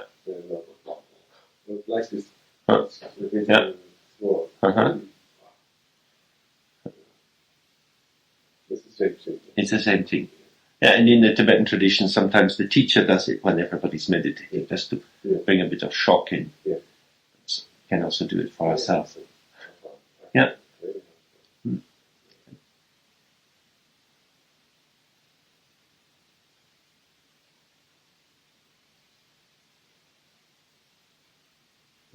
There are levels of discursive thought. There's levels of merit, right? Mm-hmm. They never really go away. And they generally, it's kind of a minor and major dialogues. So how do you distinguish between the minor and major dialogue? I mean, you could cut yourself silly. You could indeed. Every little tiny bit of thought.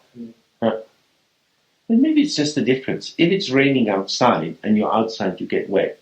If it's raining outside and you're inside, you don't get wet.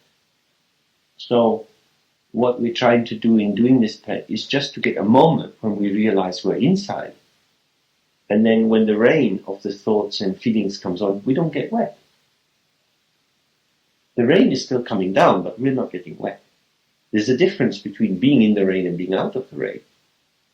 You don't have to stop the rain to be dry. You just have to get out of it. And I think that's the whole thing, is that many meditation paths, they have this kind of fantasy that you get like Shiva sitting on top of the mountain. Nothing's moving up there. Just. But we don't have to go into this very macho vision of this very powerful, it's always a masculine image, this great meditator. Because this is this very, I will control the world notion. I can stop the rain. In Tibet, they have rain stoppers. They have people who can do everything. There are spells to control everything in the universe. But the universe is very big and people are very, very small. The rain stopper gets old and you can't stop the rain anymore. A big storm comes and you can't stop it. Omnipotence is a bad idea. So if we structure our meditation around omnipotence, I will stop my thoughts. It's not very good. In England, we had the story of this King Canute, who decided that because he was a great king and he had power over all the people, he should have power over nature as well. So he decided he could stop the waves. So according to the story, he's carried out from his throne onto the beach. The tide is coming in. I am the king. King of England, go back. Fucking waves come, of course. If you were a meditator and you were to try to stop all your thoughts, the same would happen. The tide of thoughts would come in. That would not be very wise. The thing is, we just have to recognize what is this nature before the rain comes. Then whether the rain comes or not, we're not so in it. But certainly there are many, many subtle layers of thoughts that come. In Tibet, they say it's like on a water meadow. You know, where the land is a bit swampy and wet, you often have a little river running under the earth and you don't see it until you walk on it and you start to sink under it. So the same way, we have this kind of mind. Below the surface, there are many streams of thoughts and associations and memories that we hardly see. And the deeper we go in meditation, we become aware of these. But they are still moving. So if we are in the level of reflection, they will be moving over us, with us. If we can flip into the level of the mirror, they're just moving across the surface and they don't touch us or mark us. Though because they're slow, they may offer us so many hooks for identification because they're around a long time. That's the issue of the body. Because our body is reliably there, it's extremely easy to go into a total identification with the body. Because the body is a slow phenomenon. Although we know the body is impermanent and changes, the actual feeling of this is my shoulder takes a long time to shift. So the body is one of the main sites for linking back. And this, again, is why the pet is very useful, because it's a way of cutting out from the body. It's used a lot in a practice called chud, which some of you may know and others not. And chud is a practice where it's usually done in cemeteries. And in India, cemeteries are a bit more open and scary than here, because their bodies burning. And in this practice, you, after many preliminaries, you visualize yourself as a goddess, and you shoot your consciousness out of your body and transform into another goddess. Then your body goes back to its old form, but it's now there just like a body, and you cut top of your head off, and you turn your skull around, the skull becomes very, very big, and then you chop your body up and you put it in the skull, and you offer it to all these local demons. And when the demons come, then, of course, if you're doing this at night time, it's quite frightening. So then having this pet is very useful, because you have to keep saying, I have no body. Because, of course, we're strongly identified with our body. This practice was developed to cut the root of embodied attachment. And it's a very interesting practice, because it was developed by a woman in Tibet, a woman called Machi Labdran, who some of you may know. You heard of her? Yeah. She was a very wild and crazy woman. There are many stories of her, autobiographical stories. Maybe I tell you just a little of that, and then we have some tea. And when she was young, she really wanted to practice Dharma, but her family wanted her to get married, so they married her when she was about 13. And the husband was okay, he was kind to her, it wasn't bad, but she wasn't able to do Dharma. There were always things to do on the farm.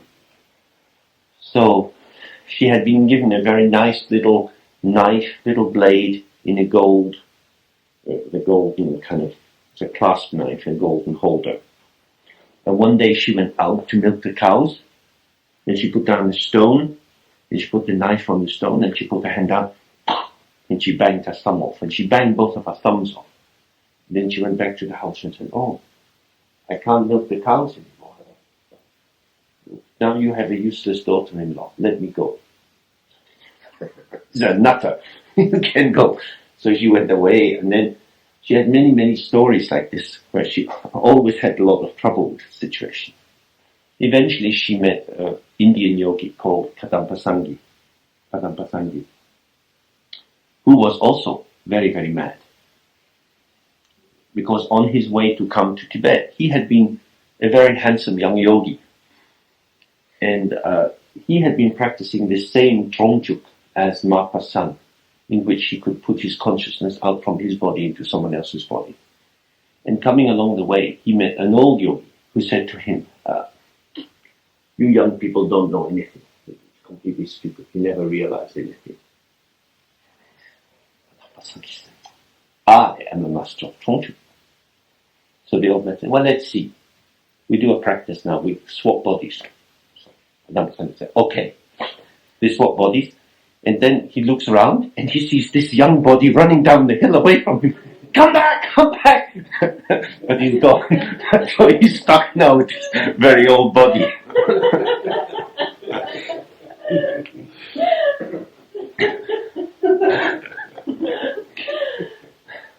So that's vanity. And then he goes to Tibet. Anyway, he's a great yogi, and he gives some teaching to Machi Labdran, but not very much, because she understands everything very quickly.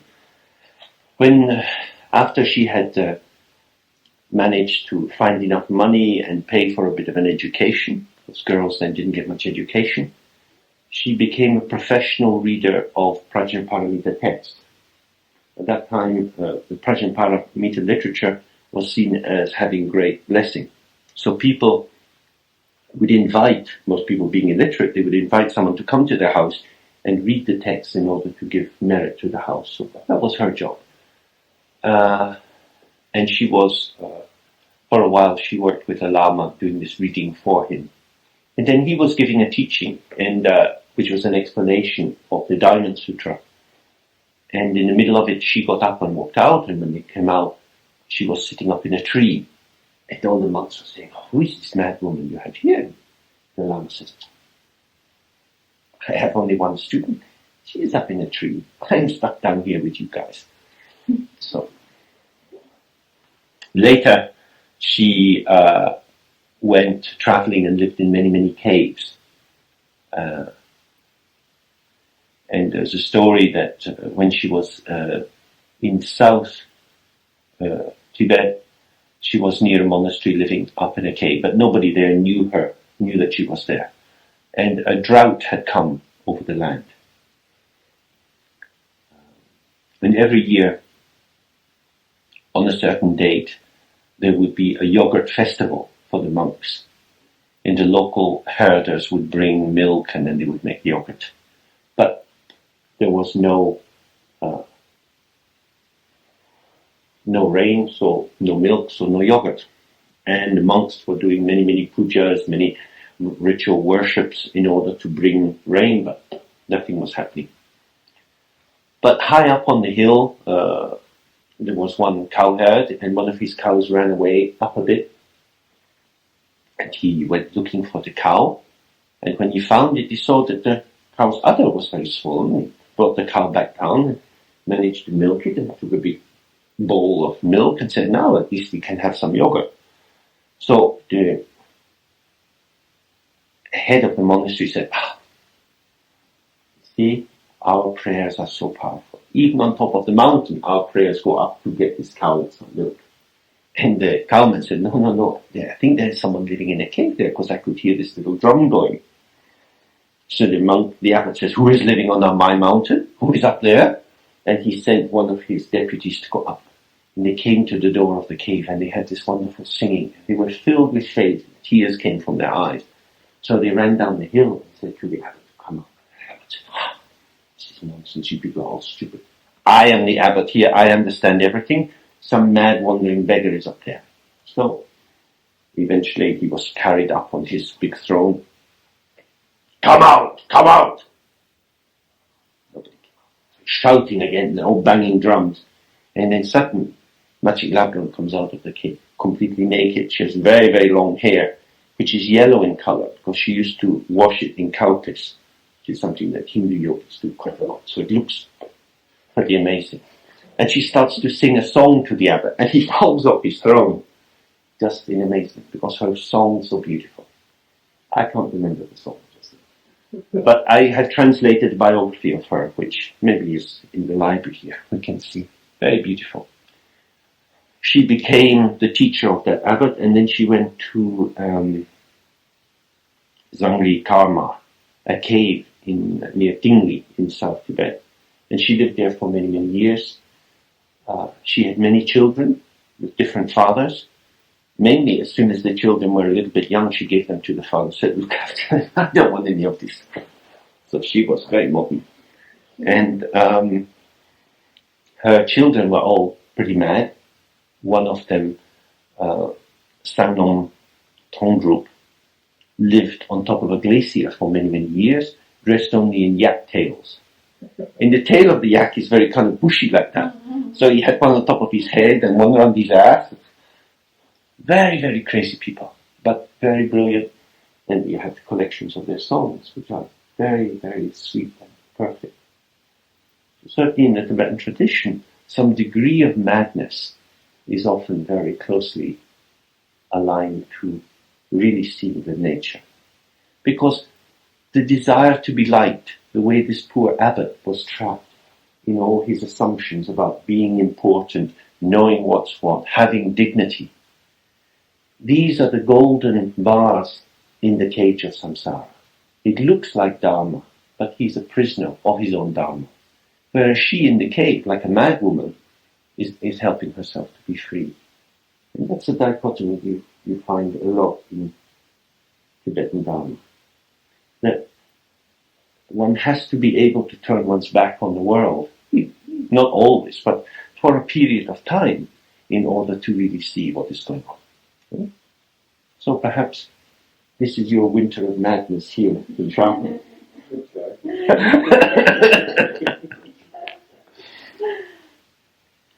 So she developed this practice for cemeteries. And the view of the church practice is the view of the Heart Sutra, really, of the Prajnaparamita literature. Form is emptiness, emptiness is form. And so what we try to do when we use pet in that way is to recognize this form, this beautiful form of the body we are so attached to, is in nature emptiness. It doesn't mean it's only emptiness because the form is still there, but if we are addicted to the forms of it, we never get the emptiness. So we cut on the form to see the emptiness and then integrate the two.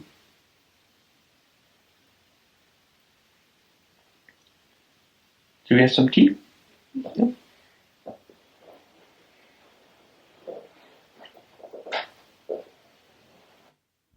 And the nature of self.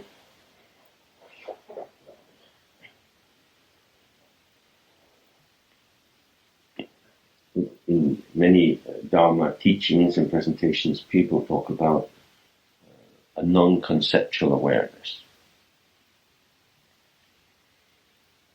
And we can take that to indicate an awareness which is not reliant on concept.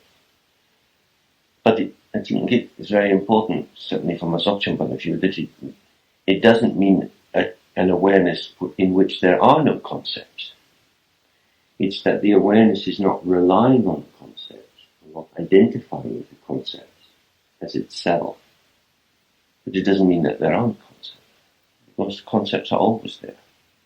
Concepts themselves are not the enemy. What it is this quality of attachment which comes in, that we were looking at yesterday. The way in which we identify with concepts. And there's a two-stage movement in this. The first thing is we identify with a sense, I am me, which is the core concept. And then I am me links us into everything else. Clearly, we are not dead, so we exist in some way.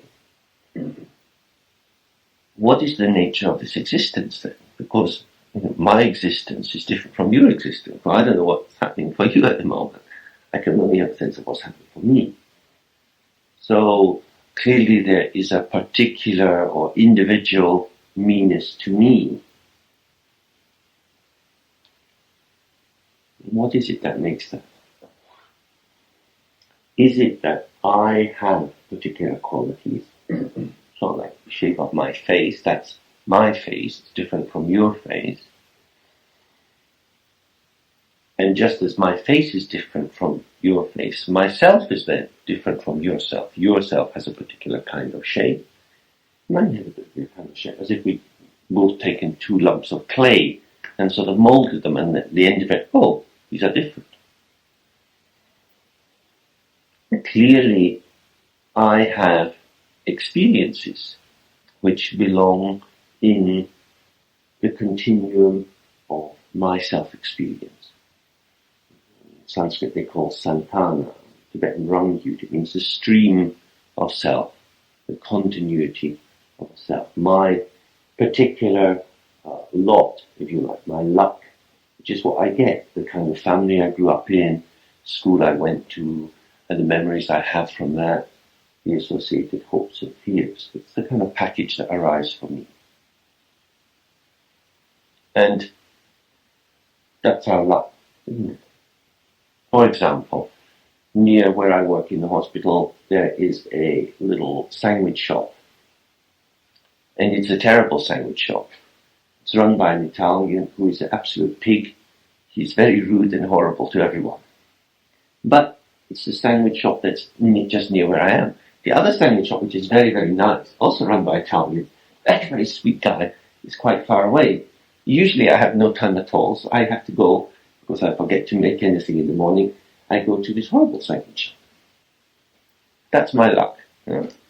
That's what it's like. So I have this kind of face, these kind of memories, these kind of sandwiches. It could be otherwise, but for all sorts of reasons, that's where I find myself. these are kinds of experiences. These things are flowing, they are not there all the time. So the question is always, who is the one who is having these experiences? I'm having these experiences. You're not having these experiences. I'm having these experiences. And very often that's the level that we leave it at. They are my experiences, I have them. I cannot deny that I have them. They are mine. So the process of having these experiences with the fact that I am implicated in them, I am involved in them, means that I have to take responsibility for my part. So the patterning of my experiences calls me back to me being me. And that's the way, even though we try to live a kind of good life in a liberal, humanistic way, we don't escape from ignorance because the discourse is always about me in relation to my experience. And no matter if I'm trying to lead a very good life with a very refined relation to my experience, I'm trying to not indulge in very crude or impulsive experience, I'm trying to be very sensitive and aware. If the basis of entry into the experience is I am me, and that me is experienced by me as a continuing essence, it brings this kind of invisible wall, perspex screen if you like, through which you cannot investigate who is the me who says I am me. This is the real key. And once I'm operating from this notion, I am me, I am this ego self, a lot of my attention is based on maintaining this notion of myself. I'm not aware that this is what I'm doing in the ordinary process of my life. At the end of the day, I come home, I tell a friend, oh, my day was like this, blah, blah, blah, lots of stories. Although the narrative seems to be about things out there, really it's a kind of repatting the shape of myself, because I'm reconfirming who I am, that I am somebody who has experiences, that things happen to. So our ordinary social interactions are always affirming ourselves as an agent, as one who does things, one who performs tasks, one who brings things into being, and as an object of others' agency or others' events, somebody that things happen to. So we become a site of experience, which is itself an experience. But usually because we are identified with I am me, we are not aware that I am me is an experience, and that there is an experiencer of the I am me. This is the key difference. And on that level, this feeling, this real sense, I am me, is just enough experience. It's an experience which one could say is not necessary, not particularly useful. For example, if you're dancing, you don't need to have a thought, I am dancing while you dance. If you're speaking to someone and just having a chat about what you're going to do or how much milk you need to order, you don't need to have a thought, I am speaking. I'm having a conversation. You're just having a conversation. The extra commentary on the experience is not necessary most of the time while we're in the experience, but we're always able to make this extra commentary, to appropriate the experience and say, but I said to you yesterday we should have done that. You know? So I can always add on this extra layering. If we don't have this layering there, what will happen? If we forget who we are, will we still exist? Do we have to hold ourselves in place as ourselves by memory? with ourselves an act of construction. If one looks at people who develop Alzheimer's, it very much appears so. That once the ability of the brain to create the continuing pattern of self-identity starts to crumble, there is a lostness. There's a fragmentation and falling apart. One bit of research would be very interesting to see what is the experience of meditators who get Alzheimer's. As far as I know, no Tibetan Lamas have Alzheimer's. If they did, it would be very interesting to see whether any kind of awareness was there below the disintegration of the personality. The theory would suggest that it would be. It would be interesting to investigate. So from the point of view of Dzogchen, what we try to do is to always to extract, to pull out a sense of awareness in the midst of any kind of experience. Pulling it out like a hair from a lump of butter. It's a traditional example. Because in Tibet, people hand churned the butter and it came out and then they would slap it together. Tibetans had a lot of hair, and very often a long hair would be wrapped inside the butter. Now, if you pull the hair very hard, it'll snap. And if you pull it very slowly, well, you get butter on your fingers, so it slides off it. So it's really quite hard to pull a hair out. You have to keep just that kind of tension.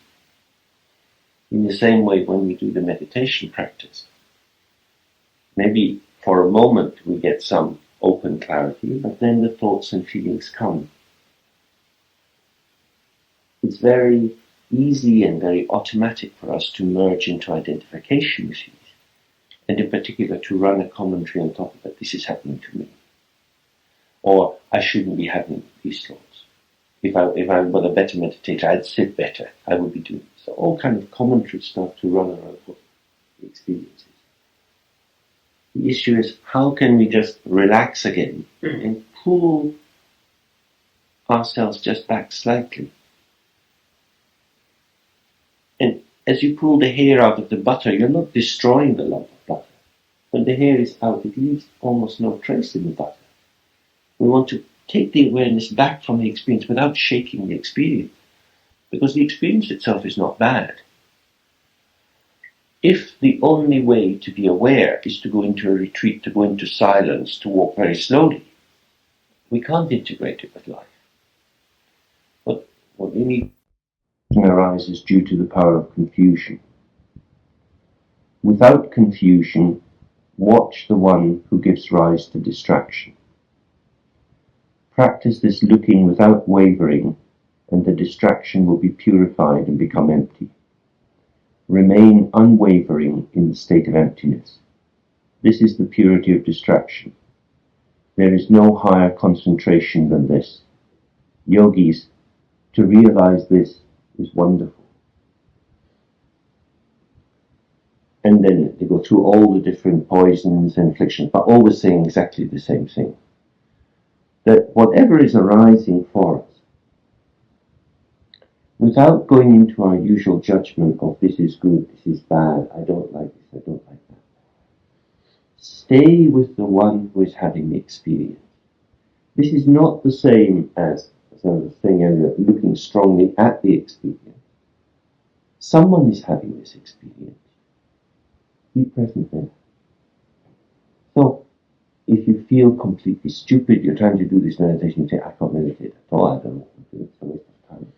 If that kind of feeling arises, just without trying to push it away or improve it or make it better, stay with the one who is confused.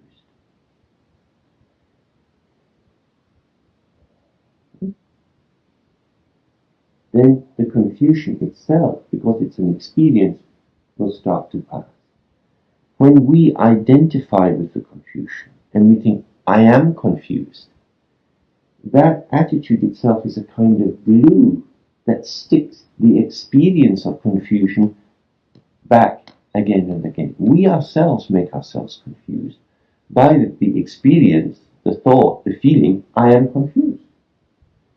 So if we just take it back ever so tinily, very finely, who is the one who is confused?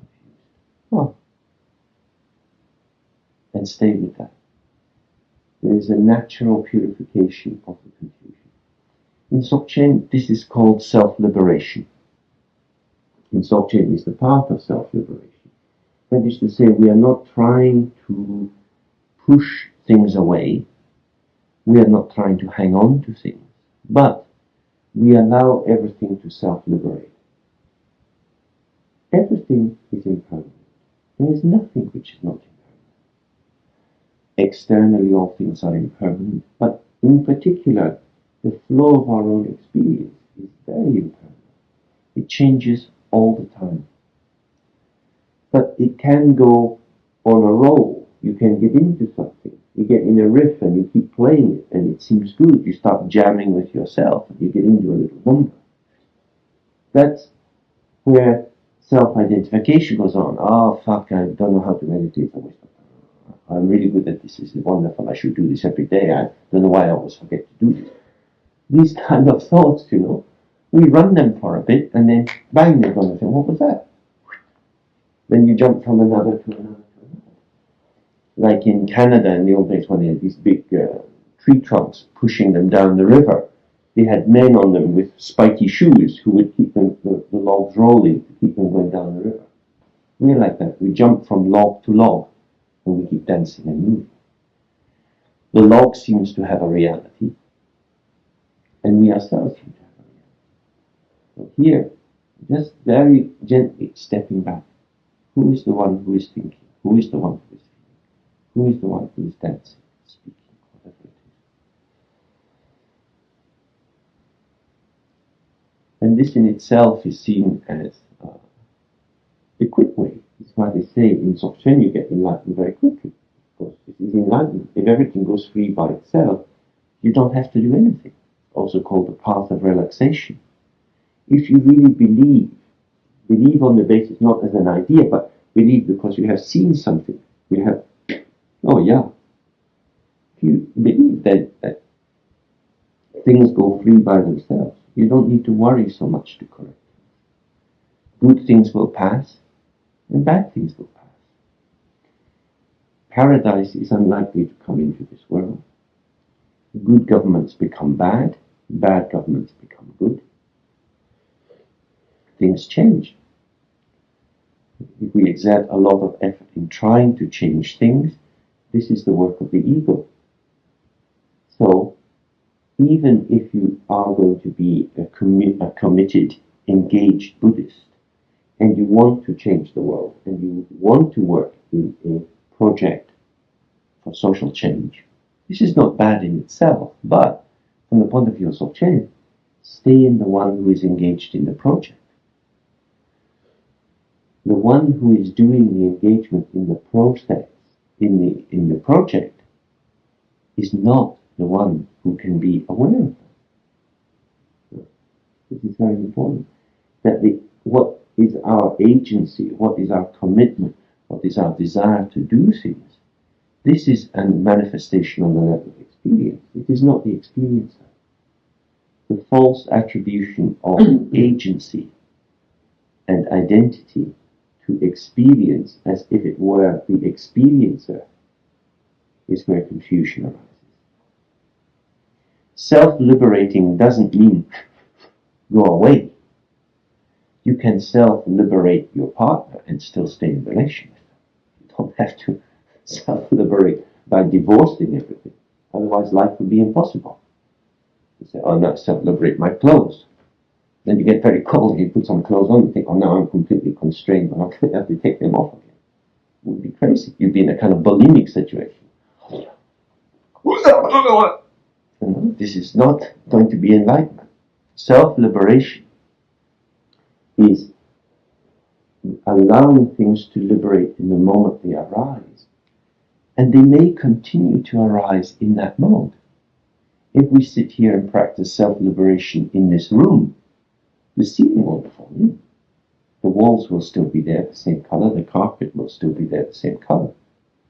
But moment by moment, in presence, what we call the carpet is not continuing as a layering of constructs and assumptions. This is the key thing. It's not an annihilationist, nihilistic view. It's not trying to wipe everything out into emptiness, nothing matters. It's not like that.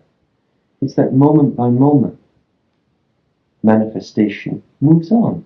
It moves on. But it moves on in structures and in patterns.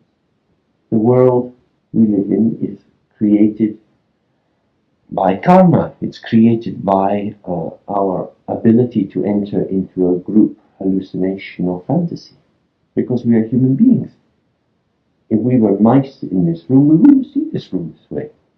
If we were little flies buzzing around in this room, we might have the same experience, but we wouldn't experience the room the way we do as humans. If we were children of 3, we wouldn't experience the way we do now as adults. What we have here as a consensual, as an agreed reality, is due to the continuity and the patterning of the assumptions by which we have this experience. This is our luck to meet here, and to have enough shared interest to want to sit in a room and do this kind of stuff. The farmers who work on the farm, they don't come in and do this. They don't have the same assumptions as we have. They would think this is nuts. So they don't enter into this. We have this dimension. And this gives a continuity. All right, you agree to come to Sharpham for a year. So the experience of Sharpham continues for that period of time. But moment by moment, Sharpham is changing. There is Sharpham as an objective fact. That's one level of reality. But there is Sharpham as a flow of experience. And that's another. From the point of view of Dzogchen, the objective fact of Sharpham is a series of associations which are themselves part of the flow of experience. And so, from the point of view of self-liberation, what we try to do is to stay present and allow the flow of experience just to move by itself. And inside that flow of experience, we will be acting. Because we are not simply an awareness, we are also an embodied being that gets up and makes a cup of tea and has a tea and so forth. Our agency self, our embodied self, this Nirmanakaya level of self, is experienced as image within the mirror. So the awareness, which is like the mirror, and the movement of being oneself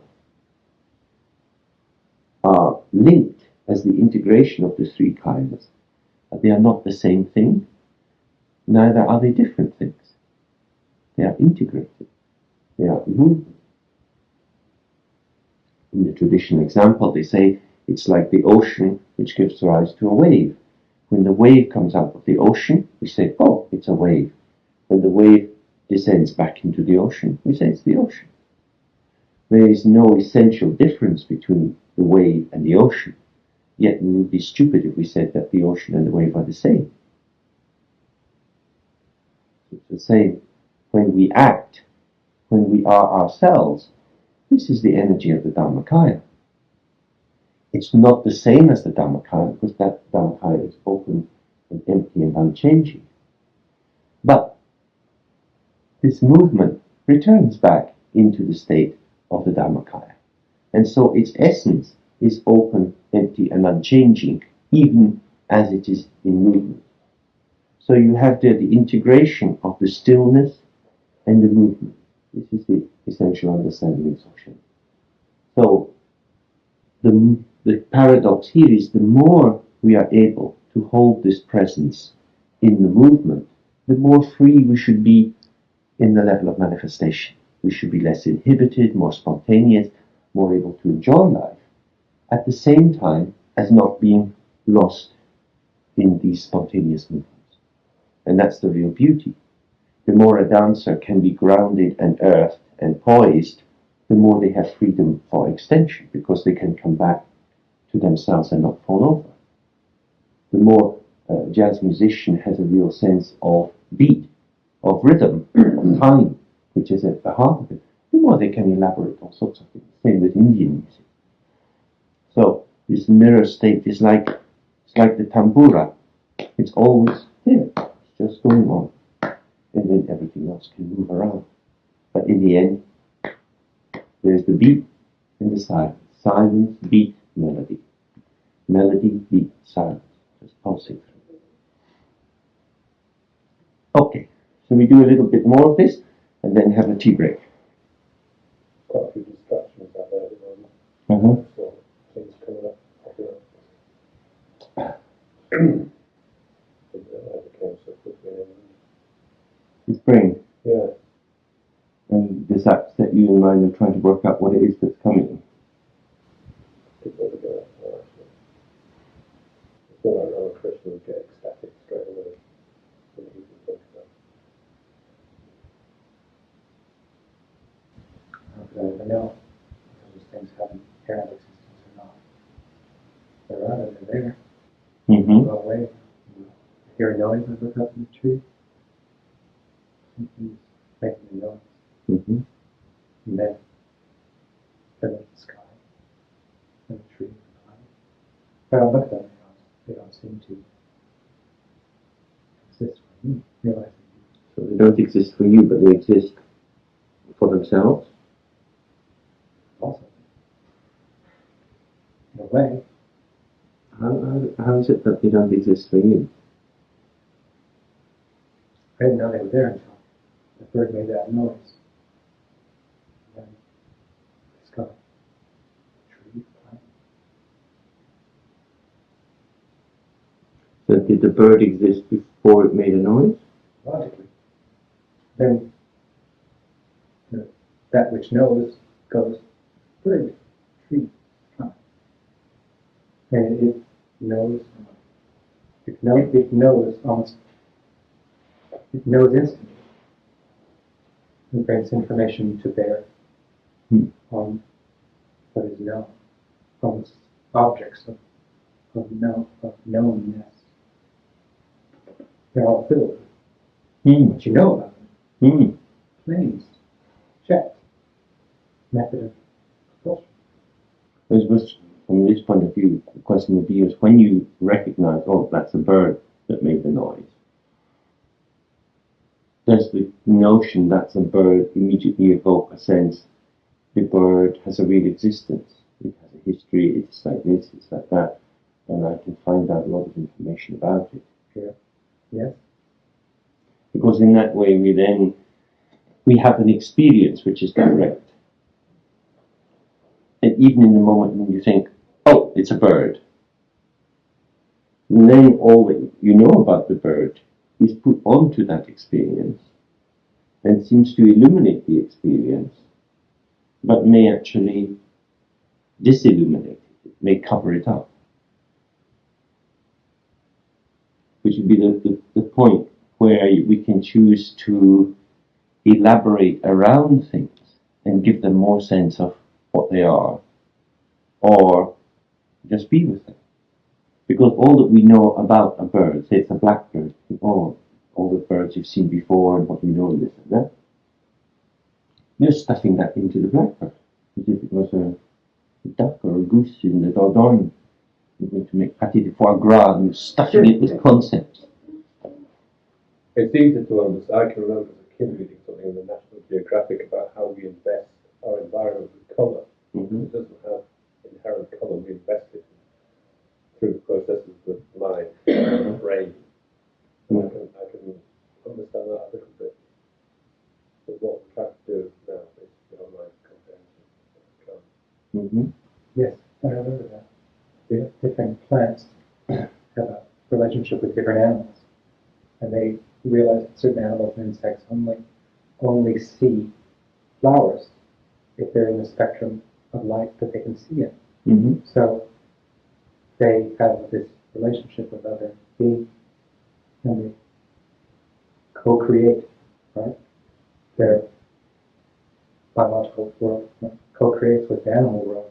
So the bees come.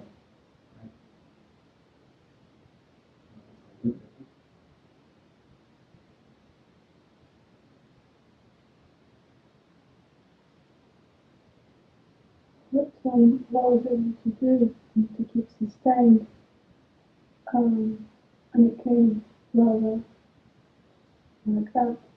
was a mirror. Mm-hmm. Everything is just a mirror. And there was a reflection on the mirror that didn't have.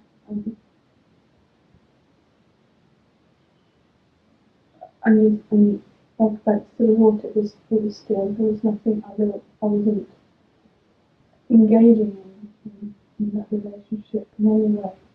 And it was very sort of full. It's a movie, and I was moving within this space of stuff. But it wasn't I who was moving. It was coexist. It's very difficult to find words to express it. So maybe the bit of you that was sort of moving with the movie and sort of in the movie, also you had an awareness of yourself doing that. No. You were just in it. I was just in it. There wasn't an awareness. The awareness came afterwards when I tried to explain it. Right. But at the time, and it was quite sustained. For a minute or two, it was just kind of. So in meditation language, you might say that that's like a kind of good mindfulness, a clear mindfulness in which the being with the world is not interrupted by concepts too much. Well, there wasn't only that aspect, but it was the fact that a realization that whatever I saw on a seeing eye level was a reflection.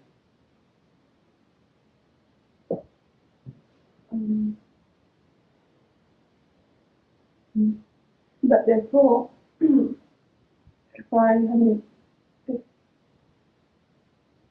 there hadn't been these eyes to see, then there wouldn't be experience at all. Yeah. That the world is experience. Yes, that the world is experience. And it's quite difficult to talk about. So, as soon as if we took something in that, if in that experience had been the bird, and then we apply all that we know about the bird, we move from the experience to the conceptualization about experience. But we can be in the experience, but kind of immersed in it. It's still more vivid experience, but we don't yet have the awareness shining with it. So that's the next step, just to try to tease that out.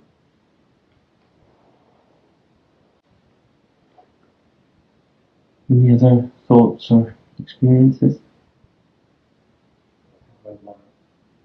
There's this knowing, that which knows, whatever. It's kind of automatic and impersonal. You don't own it. Which might have a sense of relief. A great sense of relief. Oh. You know what I mean? It just happens. It just happens instantly. It's not, I don't own it. Wonderful.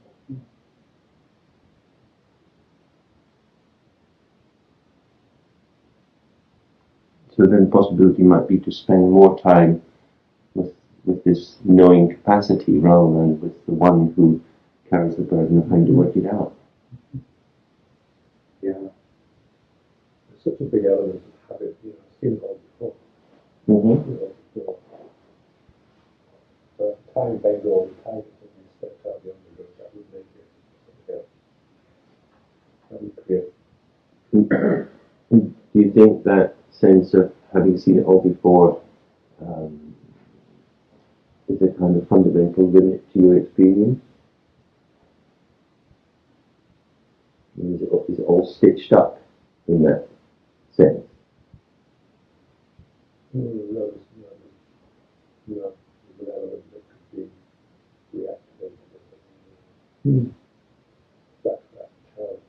Mm. kind of experience. I thought I was going to talk for the first time. What was that happening? I think that's to do with, I think it's the first time as me now here that it's come to my life. And it felt very different from what was not. Felt like a really fresh experience. And so that would be the thing, that a really fresh experience, and the sentence before that was watching things come up. So maybe in the moment of having the very fresh experience, there's not even the sense of a thing coming up. There's, Yeah. but as soon as we start to process it, that's the kind of categories that we have.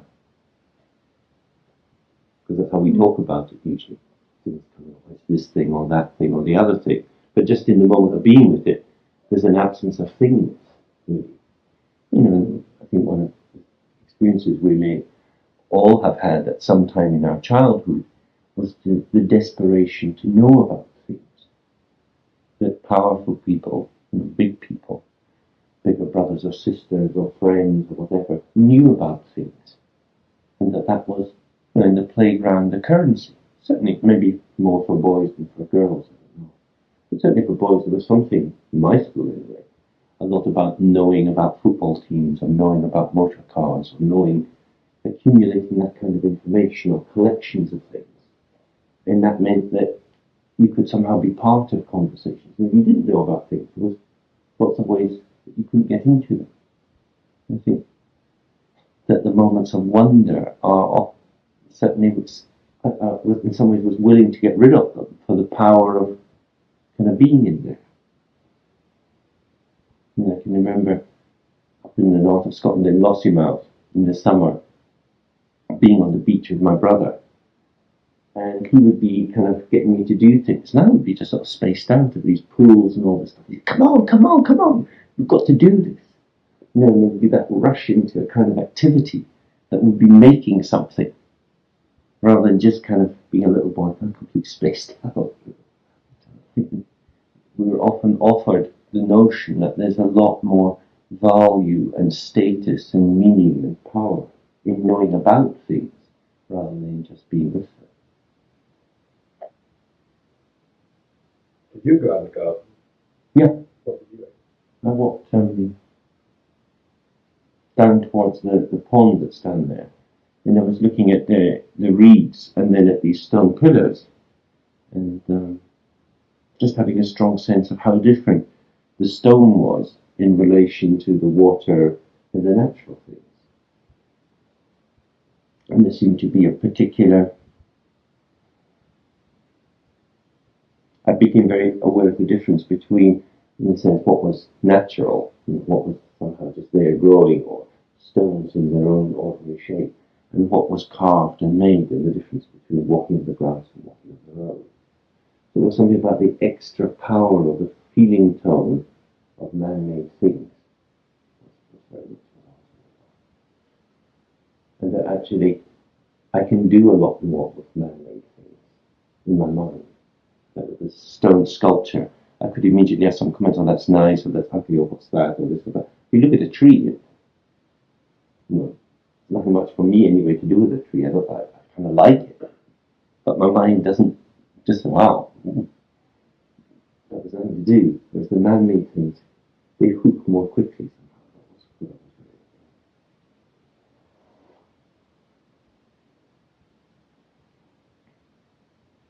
Maybe things atrophy as well in the mind, because that's 20 years ago I would have found them really very erotic. Mm-hmm. Indeed. And I would have had that great surge of breathlessness and no more. Mm. You look rather sad. Sorry? You look rather sad there, you said that. Oh, it is a bit like that. Mm. Any other thoughts, comments? I lost track of time. Mm-hmm. I was down that far too. Mm-hmm. And I was just having a blast. It was just, I wasn't even, the winter is such a great time to be outside and just observe impermanence. Things dying in different periods of time and cycles, and just as an observer, being part of that, just feeling just part of that whole experience. I really felt equal with all the things I was observing. And it was a very light, very feeling. And I was just seeing all these different light cycles and realizing that I have a cycle too, and I fit into this picture, but not on a hierarchical scale. It was just, just observing. It's just amazing. And the things that are blossoming and coming up, the new buds and the vines on the dried up vines on the grape dresses, these beautiful spirals. Just, wow, what a remarkable world. I was looking at the stone sculptures too, and as a backdrop, these monoliths coming up. What was fun for me was watching the reeds go back and forth. And the picture was constantly changing. Just manifesting, never staying the same. Against that backdrop. It made it picture fresh each time. It's really a lot of fun. So I didn't have a thought that came in that I wanted to analyze it and figure it out, and I didn't even have a thought, well, I've seen this before. It was just there. It seemed completely new.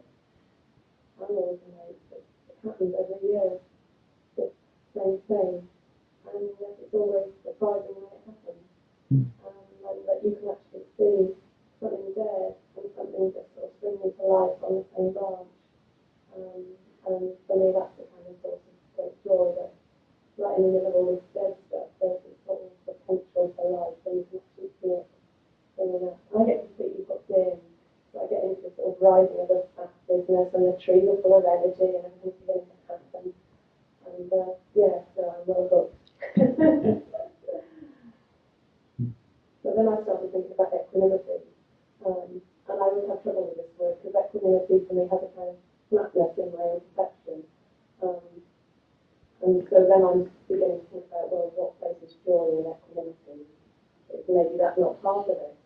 And then I thought, well, maybe it's possible to have this kind of joyful reaction even when you're looking at things that don't appear quite so beautiful.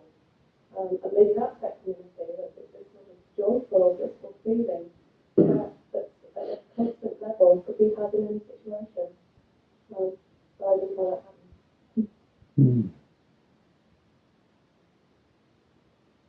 Maybe equanimity is not so much a reaction to things, it's a pre-positioning before. We tend to react in terms of liking or not liking, so there's a valency that gets built on there. But the equanimity is a kind of poise of just being open to what's there, without an expectation. So there's this kind of, I don't know, impression of maybe flatness in that I haven't quite got my thoughts on it. Beauty is a very interesting thing, what you're saying about whether something's attractive or pleasing or not.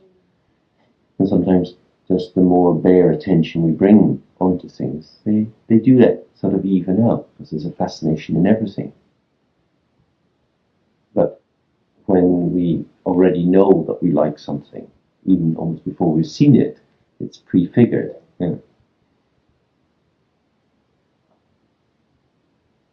We find that with snowdrops or bluebells. As soon as I see them, everything goes, oh wow, because I like that.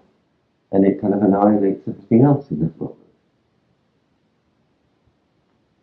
Okay, maybe we break there, and suppose we take the same kind of view, if you like, into, if you prepare some food or make some tea or whatever, just that whole process about what are these ingredients? What is this world that we live in? Just try to stay very fresh with it. And we meet back here at 2. Okay? And if anybody would like to come and have a private word with me, I'll stay down here from 1, and if you like, you can put your name down. I put down 4 time slots. So if anybody's interested. We were just discussing maybe the possibility of doing some meditation linked with artwork, with painting. Would that be of interest? Because it's also nice to do maybe art into painting and then art into movement.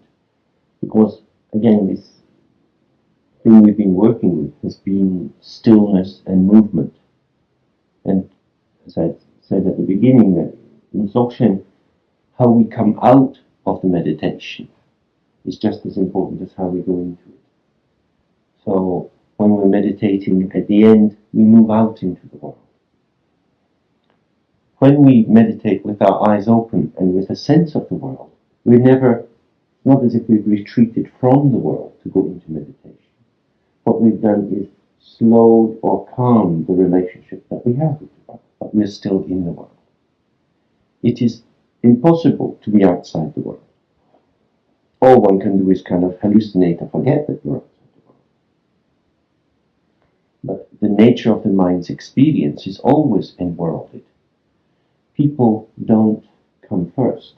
The world comes first. When you're born, you come out of your mother's body, which was there before you were conceived, into a world which was there before you were alive. And the same in tantric visualization practice of mandalas, as I was saying before lunch, usually starts with a blue sky, then rainbow-colored light, then a bija, the seed syllable mantra, and the seed syllable mantra turns itself into the palace. And then in the palace, the god arrives. Or if it's a more simple meditation and there's not going to be a palace, there is first of all a seat, usually a lotus, maybe with a sun disk and a moon disk on top of it. But before the person arrives, they've got to be sitting someplace. That's very important. It's one of the tragedies of many modern families, is that when the baby arrives, the house is not prepared. It comes as a kind of surprise. In the old days, people would have a lot of preparation for a baby coming, because it should be received into the world, it should be welcomed. If you know that guests are coming to your house, you kind of do something for them. You make sure there's a chair for them to sit. In the same way, in the visualization, the palace is there before the god arrives. So, the world is there before us. The world is not our enemy, it's not against us. The world is this beautiful sphere in which we arise. So, in the meditation, sitting open, and at the end of the meditation, we're just starting to move in this world that we're already in. So, how we make that movement, and whether we make that movement with this presence, or we're just moving, is very important. So the key issue is how the stillness goes into the movement. That's very, very important, because we will spend much, much more time with movement than with stillness, particularly in modern life. This period here in Sharpham may be one of the stillest periods of your life. Most people nowadays, they're really quite busy. And even here, it sounds like you can be quite busy with all sorts of things to do. So, if we see movement as the enemy, or movement as an attack on meditation, it becomes very, very hard. And we see this in modern discourse about stress. Everybody's stressed out. It's not even that they do so much work. It's that they don't know how to find stillness in relation to the movement. So it's as if I'm still and now I'm in movement, and when I move, I leave the stillness behind. Rather than when the wave is arising from the ocean, it's still part of the ocean. The wave comes up, but it's coming up from the ocean. You can't cut the wave off. Waves don't kind of just say, bye-bye, mum, and fly off in the sky. If the big strong wind is coming, a few little sparks come off, a few little drops of water, but they come back pretty soon. So, moment by moment, where is thought coming from? Where is activity coming from? It's coming from the stillness. Dharmakaya is always there. Sambhogakaya into Nimanakaya is ceaselessly arising as this threefold movement, turning, turning, turning. But when we cut We ourselves make this karma. And we do it when we believe, I'm me. This is me, my body, my private existence. I have to keep myself in place. I have to keep myself in shape, in check. I have to keep my eye on you, what to. When we have this kind of political control vision towards the world, we have actually cut the line for our own resources. Huh? This is very often what happens in wartime. The general gets too ambitious and marches ahead like Napoleon into Russia, and the supply line becomes very, very thin. Hard to live like that. Very often we live as if we were occupying enemy territory. We're looking around, we're suspicious. What do these people want? What do you think? And we have this kind of wariness. Instead of thinking, hey, this is my world. I'm part of this. The same elements which are out there, the 5 elements, are in here. When we sit in this room, we engage in absolute intercourse together, much more intimate than having sex together. Because I'm breathing in, now I'm breathing out. And the air that was in my lungs is coming out of my mouth and my nose and going out in the atmosphere. And all of you are breathing this air in through your noses and mouths. And when it goes into your lungs. And when it goes into your lungs, it goes through the lungs, into the blood. And when it goes through the blood, it goes all through your bodies. And then you breathe out again, and I breathe it in. And it does the same. Isn't that amazing? We're exchanging atoms on these molecules on this incredibly intimate level all the time. And yet we say, who are you? What do you want? We're actually really woven in very, very closely together. The things which unite us are very, very many. The things which separate us are very, very small. But we build on these small separations. So keeping this sense of being enworlded in the practice, and then moving into this interaction in a world which is at home. It's again very much what Heidegger is concerned with in Being and Time, the idea of the welcome, of hospitality.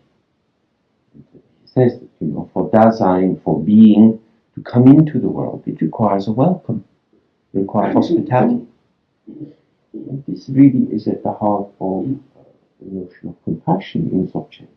It's not that we try to take care of them, make their world better, or take their pain away.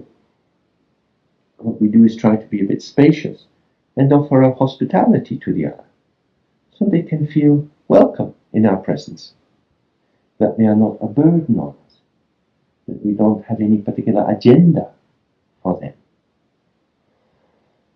Traditionally, we say, with the 3 kayas, Dharmakaya is for me, Sambhoga, and Nirmanakaya is for the other. Because if I have realized some realization anyway of Dharmakaya, I'm satisfied, I'm filled up, I've understood myself. If I've understood myself, what am I hungry for? If you have a good dinner, you don't need to go and look in the biscuit jar, because your stomach's full. Even if somebody brings something very delicious, you say, it looks nice, but I'm full.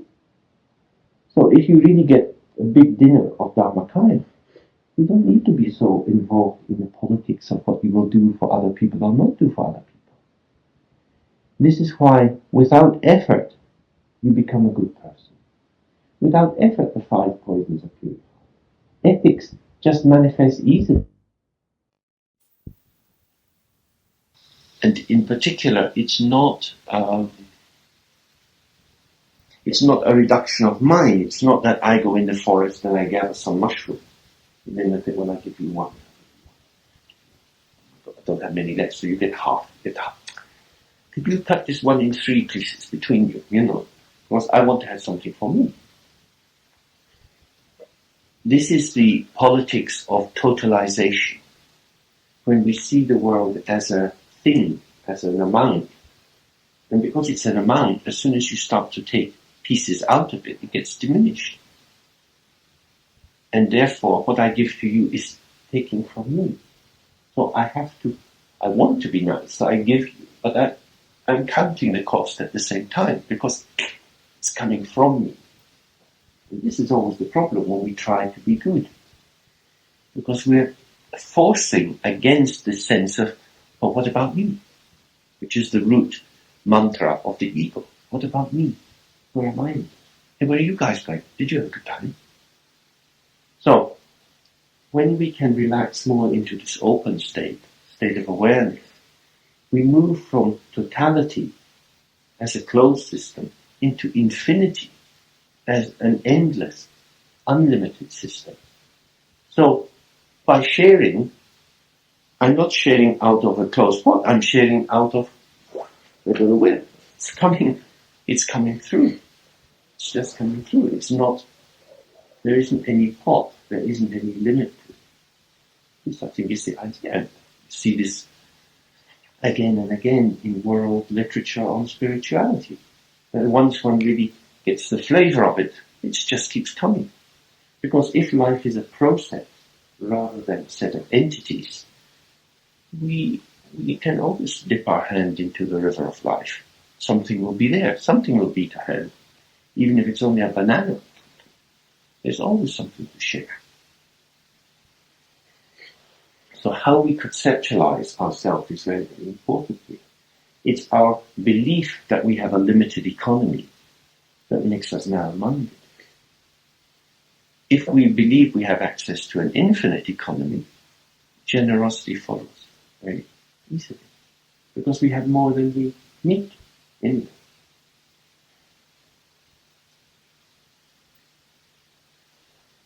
So, what we can do in the world in terms of work, in terms of helping others, is both the specific actions which are helpful, making someone a cup of tea, helping them go to the toilet if they're old and sick, whatever it would be. But much more than that is the basis that the act comes from.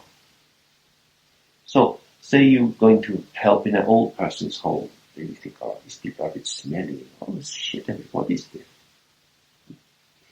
Oh, I will help. So, you have an initial distaste, a withdrawal, because of an aesthetic. And then you try to overcome this.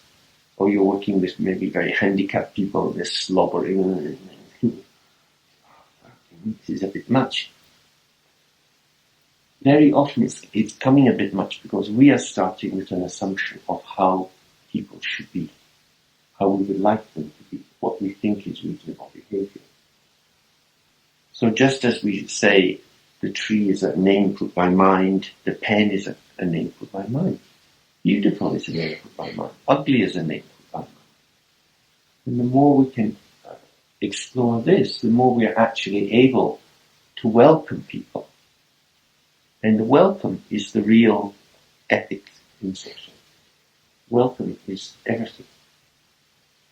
Because, certainly in terms of psychotherapy, nowadays there's more and more sense that the root of people's psychopathology is the fact that they haven't felt welcomed into the world. They felt either not welcomed at all, or a very conditional welcome. Maybe the father says, as long as you're in this house eating my food, you follow my rules. That's a very benign form. Much worse is when there are all kind of predatory demands from parents onto children. So the child is not born into a free open space, but into one which is very shaped, often with shaping which is never articulated, but is felt. Some of you may have had that in your childhood. These walls that you would bang into, which were very hard, but very invisible at the same time. So you learn very quickly how to distort yourself in order to be accepted. This is often the kind of welcome we have. It's very difficult to give a heartfelt welcome. Because the heart is not as healthy as it should be. The heart is where the 5 poisons are. And until the 5 poisons are dissolved into the Dharmakaya, the heartfelt welcome will bring its poison with it. Why we have many problems in relationships. Because when it's nice when you first meet and you're a bit kind of acquaintance and getting friendly, and that's nice. But after a while you find that what's been brought into connection is your 5 poisons. So they have to work out what kind of relationship they're going to have as well. And that's very hard. So the more we can stay in this state of presence, in the state of the mirror, because it has no form, no color, no top, no bottom, it cannot be described as coming from someplace, as staying someplace, as going somewhere else. To directly experience, this is me, means paranoia vanishes. That's why they always say that the awakening to this state of awareness is the ending of fear. Because if nothing can destroy you, you are truly immortal. And if you're immortal, you need to be afraid of anything. Every experience is impermanent. Now, this is where rebirth comes back in again, I'm afraid. Because one of the ideas of rebirth is the link with infinity. If we believe that there is only one life, we operate in a frame which has a beginning, a middle, and an end, which can be added up. Whereas the view of Dharmakaya is infinite. It's not particularly in Dzogchen one's concerned with past lives or future lives. It's not that. But it's the awareness, the awakening to the fact that this awareness has no beginning or end. That is what's very important. Because if it has no beginning or end, nothing that happens can touch it. What seems to be us and is terrible, if we wait long enough, will pass. Now, this is very difficult, and I give you a very difficult and bad example for this, because I think it's important to think about that. For example, say I'm Jewish, and I'm in Auschwitz, and I'm having an absolutely terrible time, and life is awful, and then somebody hits me on the head, and I'm put still half alive into an oven, and I'm burnt out. From the point of view of the ego, this is appalling. Anyway, it's appalling. But from the point of the ego, it's particularly appalling because the ego has a life, and it's been going along, and maybe the ego could have lived up to this point. But now this war situation has come, and the end of the life has come much earlier, so the ego bangs into a wall, and is gone, and dies in a very horrible way, without faith, without support, without happiness, without love, just turned into the level of dirt. For the people in those circumstances, it was awful, because most people had nowhere else to go. They were where they were. I was talking with a Pönpo Lama. Pön is this original religion which was in Tibet. In Pön tradition, they have a very strong tradition of Dzogchen as well. Because Dzogchen is not just an aspect of Buddhism. It was there much earlier, many masters believe. It was there long before Buddhism came in Tibet.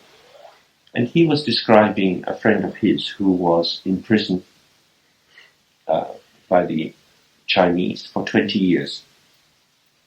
And he met this man, now an old man. He met him about 3 years ago in Nepal. And he was saying how this old man had been very badly tortured. One of his hands, he couldn't move anymore. But he said he was completely radiant, because for 20 years he had been using the experience of being in prison for his practice. And he had completely inspired this master who I met in South Germany last year to completely rethink his practice. And he has now given up doing so many rituals, and he's now doing Dzogchen practice all the time, because he said, for me it was obvious. This person was really able to realize that in the midst of the experiences of misery, the experiencer needn't be locked in. Suffering begins when the experiencer locks onto the experience. When the experiencer can step back, even when the suffering is intense and chronic, going on for a long period of time, it can be integrated, not just endured, not just put up with. Because, if you're going to the dentist and it's going to be painful, you can hold it, and it's okay for half an hour, and afterwards you go.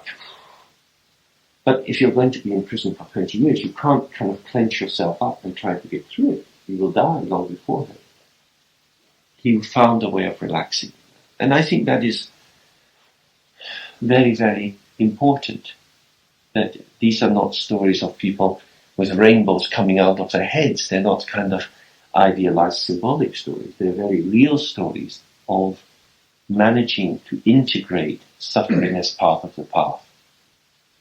That for me is the basis of the integration. And this Lama I met last year, he was saying how his friend had done it by just accepting this is his reality.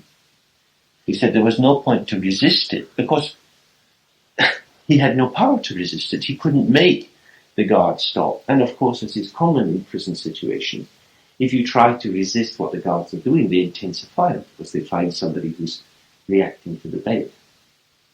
So this is not hopefully an idealized example, but a very practical one. And we find the same even in hospitals, where there are specialist departments that deal with chronic pain, back pain, nerve pains in the spine, and so forth. The best way that people find again and again for dealing with chronic pain is to accept it. And the methods that psychologists and physiotherapists teach for that is basic meditation.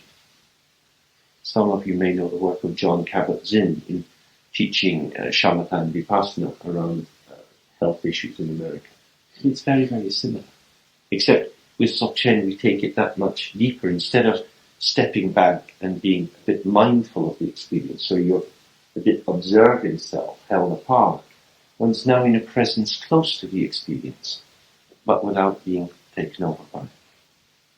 So that's hopefully the basis of the ethics, is that if we can bring some of that in our lives, and through that be able to integrate the shit that comes to us, as it inevitably will.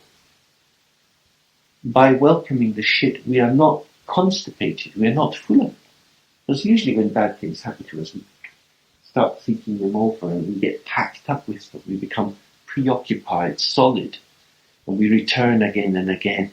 My luck, my fate, why don't they love me? Why is my body this way? Why is my hair starting to fall out? All the kind of things that we get, So, by allowing whatever arises on our side, it passes through, it stays in process, then we are more free and empty. The welcome to the other is more free and empty, and they then start themselves just to trust and let it go. This really is what Dzogchen ethics is. Rather than trying to be a good person, rather than trying to work out what should I do with my body, what should I do with my speech, what should I do with my mind, how should I behave? It's much more by integrating everything that arises and allowing it to self-liberate, to pass quickly and easily by itself, I come to the next moment fresh and open and ready. And that's, again, this is not some idealized fantasy. We should be able to demonstrate this a bit in our lives. That moment by moment, we should be kind of there. We shouldn't be very tired. Even if we're tired, we should be able to come through because it's there. Okay, shall we do a little bit of practice? So maybe if we can start with this breathing movement, if you like, or you can just go straight into whatever practice you like. But The breathing is quite good, maybe to freshen up. And then we do the 3R, and then sit as we were doing just before lunch, just trying to stay present with the one who is having the experience. Settling back again and again into just being calmly present. A lot of Buddhist teaching is presented in a kind of parent-child way, where the teacher is the parent, or the teacher is the representative of the parent, where the Buddha is the real parent, or the Dharma is a kind of parental function that will tell us how to behave and how to keep our lives together. There are many advantages in this because it sets out what should be done and what shouldn't be done, what the proper way to do things is. And implicit in that message is the idea, trust me, I know what I'm doing. And this is something that children need to believe. The point of view from Dzogchen is much more adult to adult, in which we explore a range of possibilities. But it's the responsibility of whoever engages with it to assess for themselves what their own situation is and what the best thing to do is. Nobody can tell you what you should do. I mean, lots of people can tell you what you should do. Lots of people enjoy very much telling us what we should do. But on a subtle level, when we look at our mind, we see it is so complicated. The kind of thoughts and feelings and sensations we have are so multi-layered and moving and contradictory that nobody from outside can see what that is. We ourselves have to see our situation and on the basis of that make our decisions. If we can't trust ourselves, it's insane to trust other people. Because the one who's doing the trusting is the same. People go to Tibetan lamas like come up and they say, what should I do with my life? That's an incredible question to ask someone. You know, many Western people used to go to the previous Karmapa and say, what shall I do? I want to practice. Tell me what to do. And he would say, become a monk, become a nun.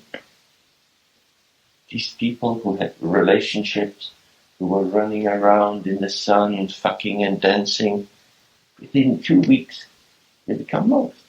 And he always encouraged Western people to take the full ordination very quickly, going much more rapidly. And the final ordination that you take, you really should not come back from. It's a kind of irrevocable decision. Become a monk. Then what? Nobody wants Western monks. Western monks like that don't know anything. They don't have a family that wants to support them. What are they going to do in a monastery because they're ill-disciplined, confused? That's the sort of thing that can happen when you ask a person, a very good person, a very kind person, what you should do. They'll tell you to do what they do, because what they do is good for them. Generally speaking, when we give advice to other people, we do it out of the template of our own experience. We try something and it's good, so we want to offer that to other people. We often have that. We've got a sense of generosity in ourselves. If we try something and say, hey, this is good, have some. It's a natural thing to do. So, if our own sense of self is weak and uncertain, and someone says, have some of this, okay, we try it. But in the process of trying it, we then have a powerful person who said, this is good, and we have our experience. And how can we work out whether this thing is good or not? Because we don't know what's what.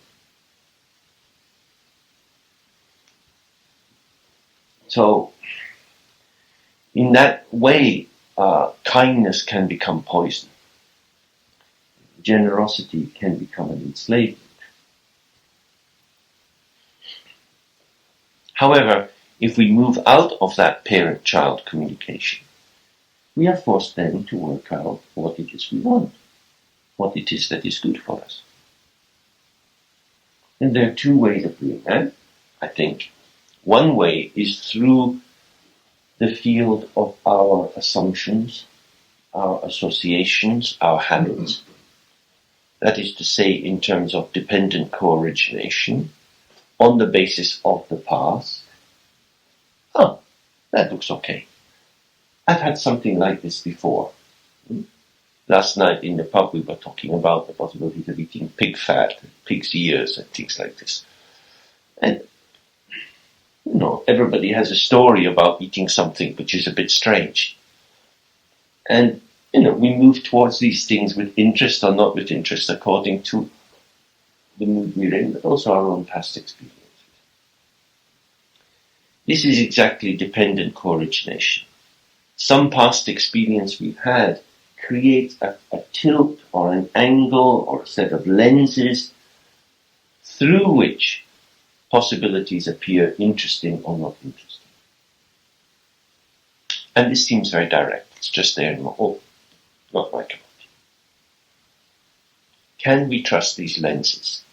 Can we trust our own experience? It may well be at the time that we made that experience, we were not in very good nick. We might have been a bit unhealthy. We might have been covered in emotions and confusions. We could have been sad and lonely. We could have been drunk. We could have been in love. All sorts of factors could have been influencing us at the time that we had the experience. Then on the basis of that past experience, we make a new decision now, but we're in a different situation. And it's very common in life to make decisions. I can't be me if I'm near you. I need to find myself through separation and through difference. So on the level of assumptions and positionings,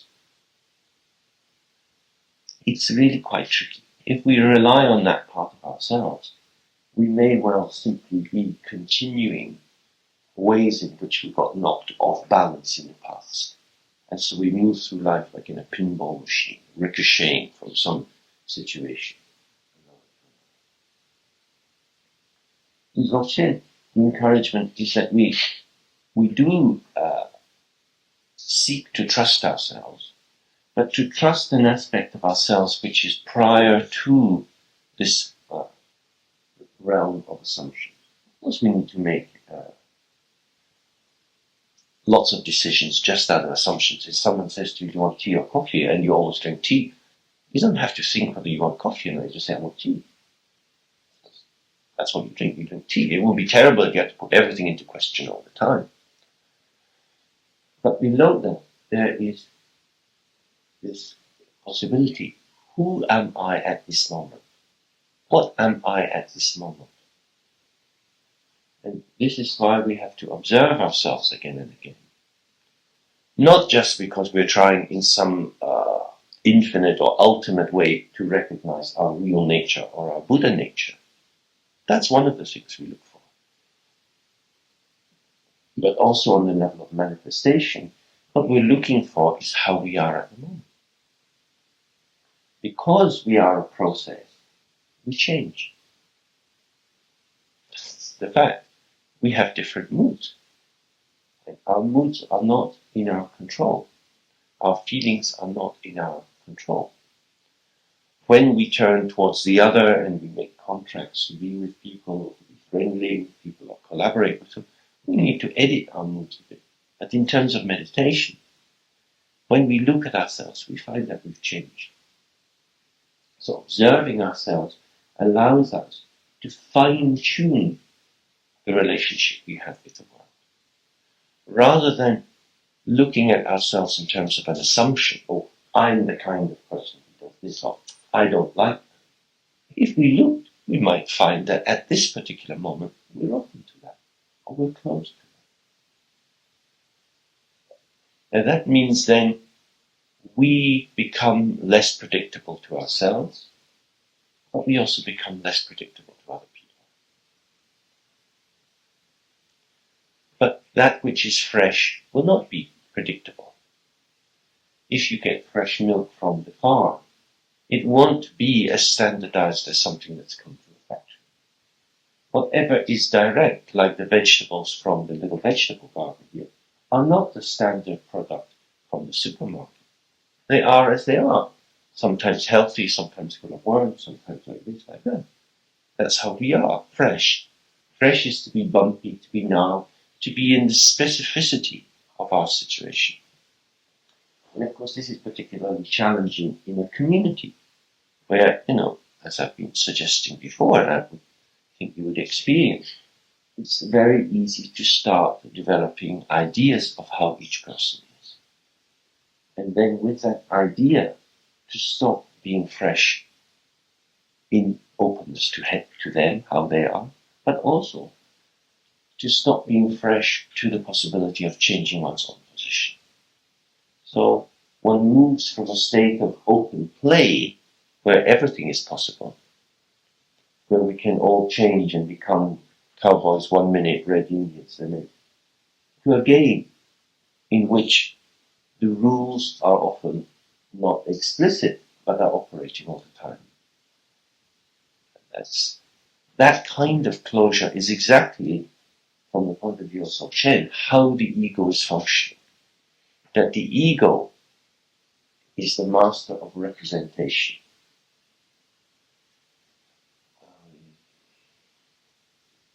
There's a French psychoanalyst called Jacques Lacan,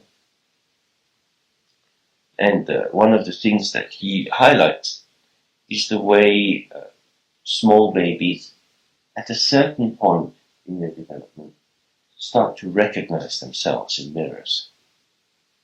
That when a very small baby looks in the mirror, it just sees some color.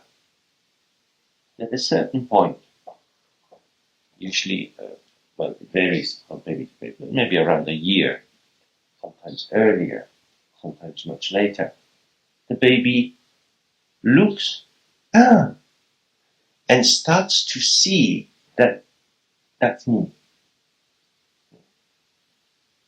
That's an amazing thing. That is me. I can see myself more clearly in the mirror than I can in myself. This is a fact just now. All of you, if you look at me, see me much more clearly than I can ever see myself. And that's the same for each of you. Because we look out, we never see this face. When we look at each other, we see a particular shape. And we think, oh, that's that person. But inside ourselves, we're always, is that your experience? So when we look in the mirror, we think, oh, that's me. It becomes a bit simpler, doesn't it? Because you've got a shape. What happens then is that our sense of self becomes a representation. We know who we are because we're that. And because the image in the mirror has a continuity of form, we start to use that as a basis for building up this story about ourselves. So we know who we are in terms of the representation and then the narrative that goes around that.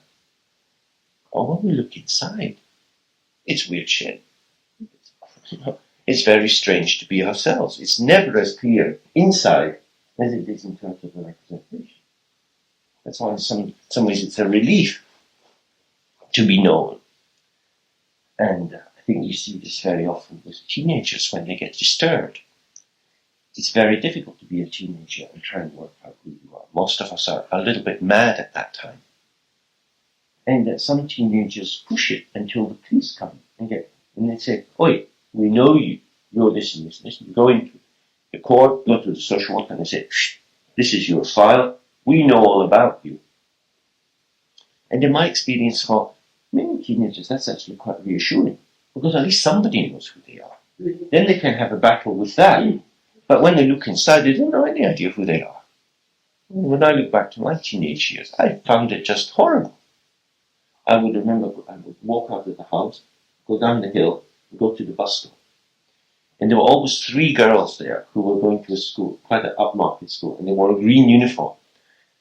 And the impact of that uniform on me was so incredible that I was just so in love with them, but I couldn't say anything. And I would walk away from the bus stop, and I couldn't get onto the same bus as them. And there were all of these things going on because I had no idea what you were allowed to say. No, maybe you had that kind of experience too. It's like, you want to kiss them. Oh, it's just so strange.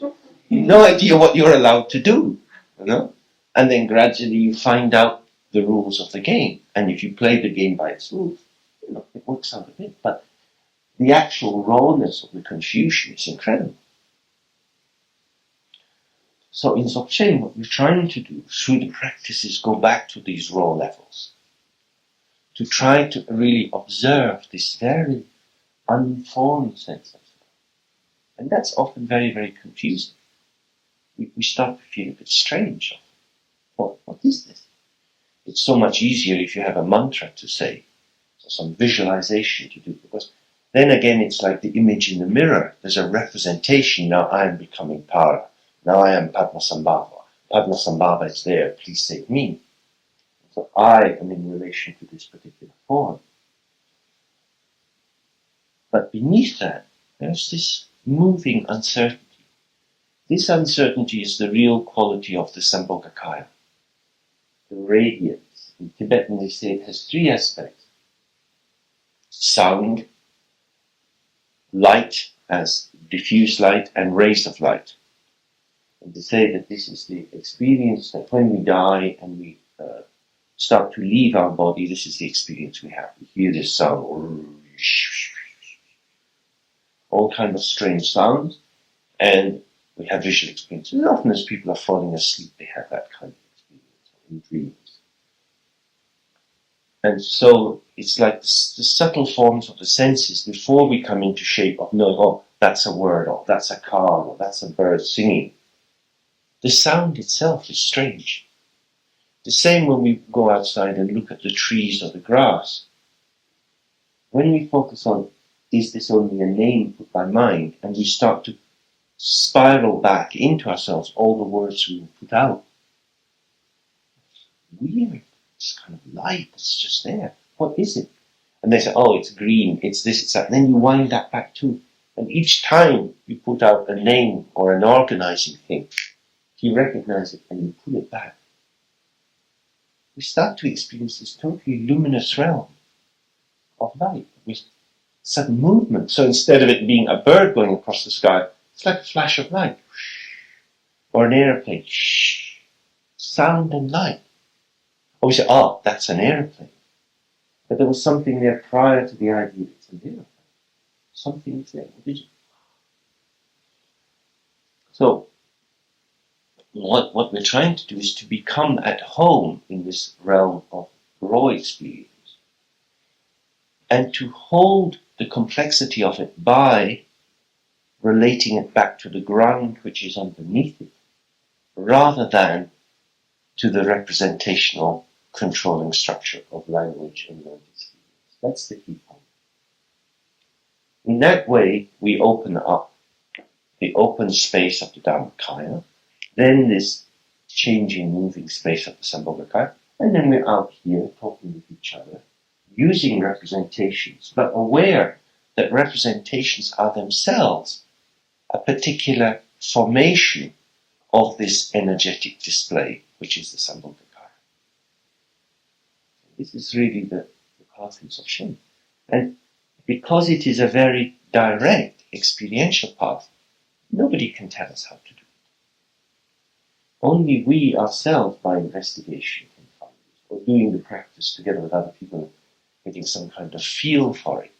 But the actual fine-tuning of it requires that we pay attention. A bit like tuning a radio to pick up a station in a far country. But we listen very carefully. So that's why in the teaching of Dzogchen, we learn different methods of practice, and of course just now we do them together. But if you decide you want to continue doing this kind of thing, it's very helpful then to think, well, when will I use this kind of practice? When will I do the PET? When will I do the 3 R's? When will I maybe do some devotion? Generally speaking, we need some ordinary practices, general practices to calm us down when we're excited. We need other things to cheer us up when we're down and sad. And then we need some practices for focusing when we're a bit available. There is no point to do subtle practice when you're out of it. If shit comes to your life, if people die, or you get a broken heart, or you're feeling very sick, there's no point to try to be subtle when reality is crude. Do something crude. Cry, have a bath, have a wank, go for a walk. You can change your mood. Masturbation is a wonderful thing for mood changing. I teach it to my patients a lot. And because I often say, if you're going to cut yourself, why not masturbate instead? It's much more pleasurable. And it will give you exactly the same release.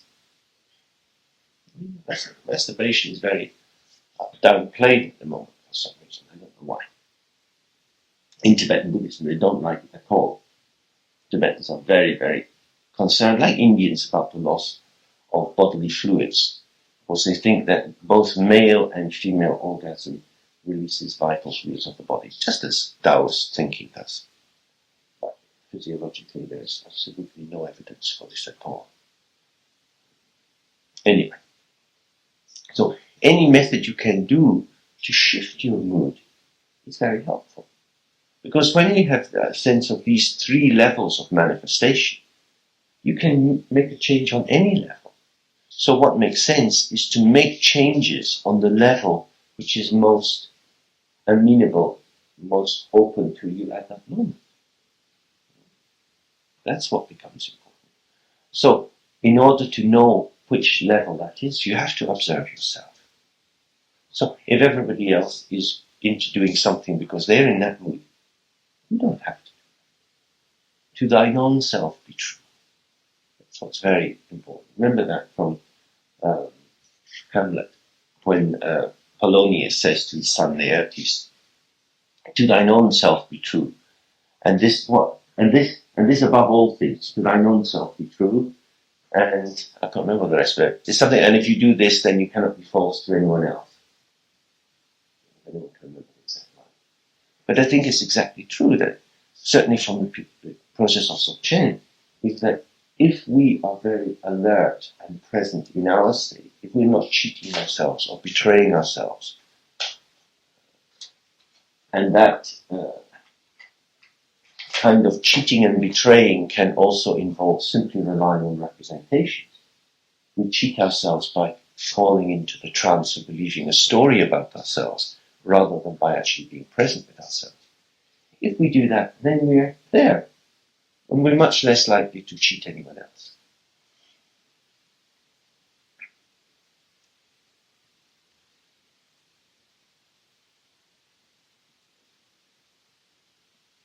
Of course, what this does mark out is difference, that we are different, and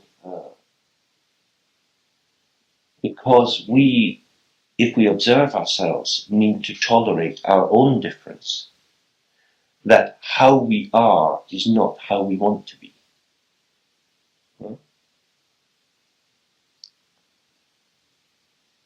The key to that is to recognize that who is the one who is being the way I don't want to be. Which is what we were doing yesterday afternoon. This is always at the heart of the practice. So, for example, we come in here, we sit to do meditation, and you're not in the mood to meditate. So, who is the one who is not in the mood to meditate? Then one's immediately back in the real meditation. You can still not be in the mood to meditate and observe the one who's not in the mood to meditate. That's at the heart.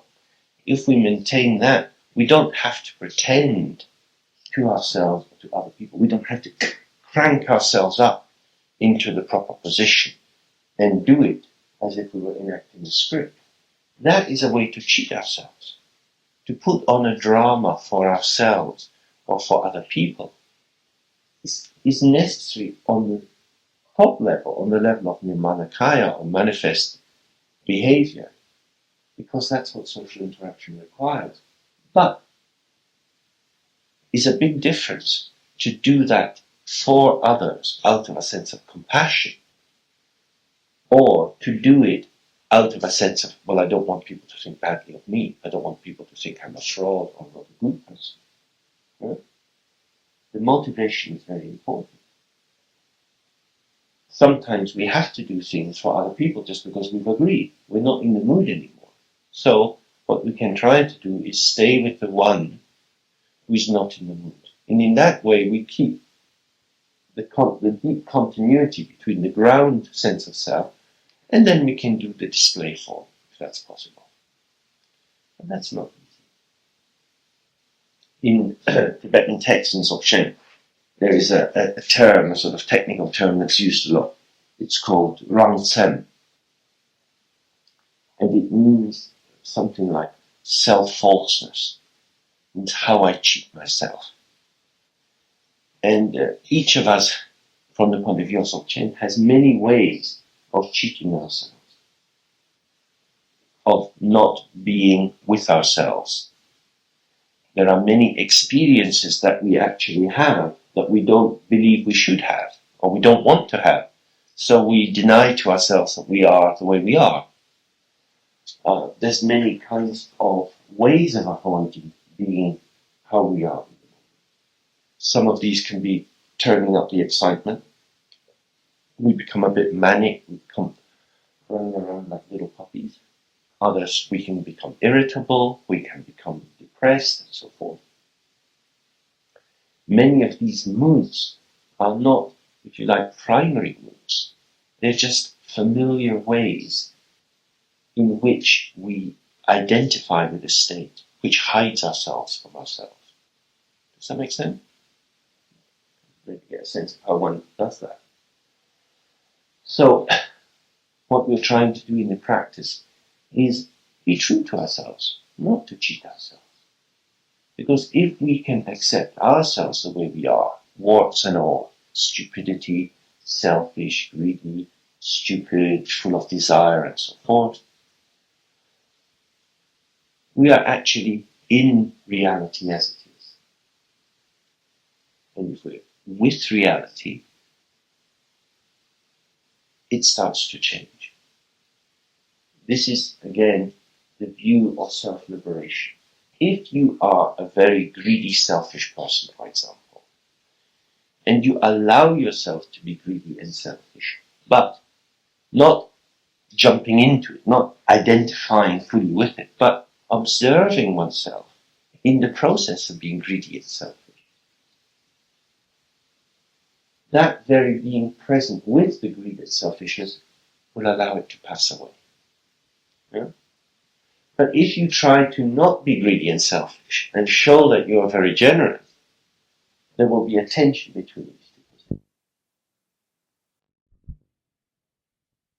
Very important, but also very hard, because when we really look inside, we don't know who we are. This again is the real issue of attachment, because the Buddha says all suffering comes from attachment, but on the level of samsara, all happiness comes from attachment as well. Because it's a beautiful day. It was an exquisite early morning with the frost on the ground and stuff. When you look at it, it's quite beautiful and inspiring. All sorts of thoughts, oh, I'd like to do this, or I'd like to do that, arise with these things. This is pleasure. However, the thing about that kind of attachment is that there is the moment of perceiving a beautiful morning, and then there is the concept, it's a beautiful morning. And then there's, oh, because it's a beautiful morning, I want to do this. And was already 100 kilometers away from the experience of the beautiful morning. Maybe if one just has 5 minutes walking out in a beautiful morning, there's an infinity of beautiful morning that just permeates right through you, and then there's nothing more you need to do with the beautiful morning, because you've been with it rather than having it. So, attachment, often, in the process of getting something, we lose it. We seem to be getting it. But then, what can we do with it? Because many things in life only exist in the moment of experience. I can remember one time coming back from India, and a friend I was with then had bought some Indian silver jewelry, and we were going around shops around New Bond Street trying to sell this stuff. And the sun was shining, it was beautiful. And we passed a jeweler's shop, and the jeweler's window was full of diamond rings. And we stood for about half an hour because the way the sun was coming down, these diamonds were all sparkling. And so we had just an immersion in the beauty of diamonds, standing kind of, little funny Indian clothes, just completely spaced out at this stuff. And what was amazing was that we really got kind of diamonded. And afterwards I was thinking, well, even if I was able to afford one of these diamonds and wear it, if it was on my finger, how often would I see it? And because people might steal it, especially in India, I'd have to lock it away somewhere. So, even if you've got a beautiful diamond ring, how often are you with your diamond ring? Because the diamond ring exists aesthetically, actually, phenomenologically, in the moment of being with it. Do you think that's right? There's a big difference between having a garden and being in the garden. Having a garden is a discourse, a comforting discourse of representations. What will I plant in it? What will I do? This is a mental game. The actual moment of being there has a completely different feel. You can probably be more clear about your plans than about the actuality. Somebody says, what did you do in the garden all day? There's nothing much to say about it. What do you plan to plant? Well, you see, I've got this catalogue and that, and you can go into a whole big story. Representation is very simple. We know where we are with representation, with words and stories and narratives. With experience, we're not. You can't really talk about experience. That's why, again, the Zen tradition, the story of the Buddha holds up a flower and Mahakashyapa, he gets something. The Buddha doesn't say anything, but he recognizes because he's tuned into the same level. It's a bit like that with a garden. You say, oh, do you see the roses? There's nothing much more to say. You can get into talking, but then you're talking about it. So in the practice, what we usually experience is a kind of stupidity as well, because we're immigrating from a territory where we know the rules, where we know how to manipulate and move representation, into a realm of experience where we don't really know what's going on. That's often confusing and very exhausting, which is one of the reasons why we tend to do these practices in short spurts, maybe 10 minutes, 15 minutes. If you do them for a very long period of time, it's highly unlikely that you can hold the awareness that long. So it's much kinder just to stay with what's good for you. One of my main Dzogchen teachers, Nanki Norbu, always used to say, only meditate when you want to. He said there's no rule. In the Tibetan tradition, it often had this idea that there are 6 sessions of meditation in the day, beginning very early in the morning, just before cockcrow. And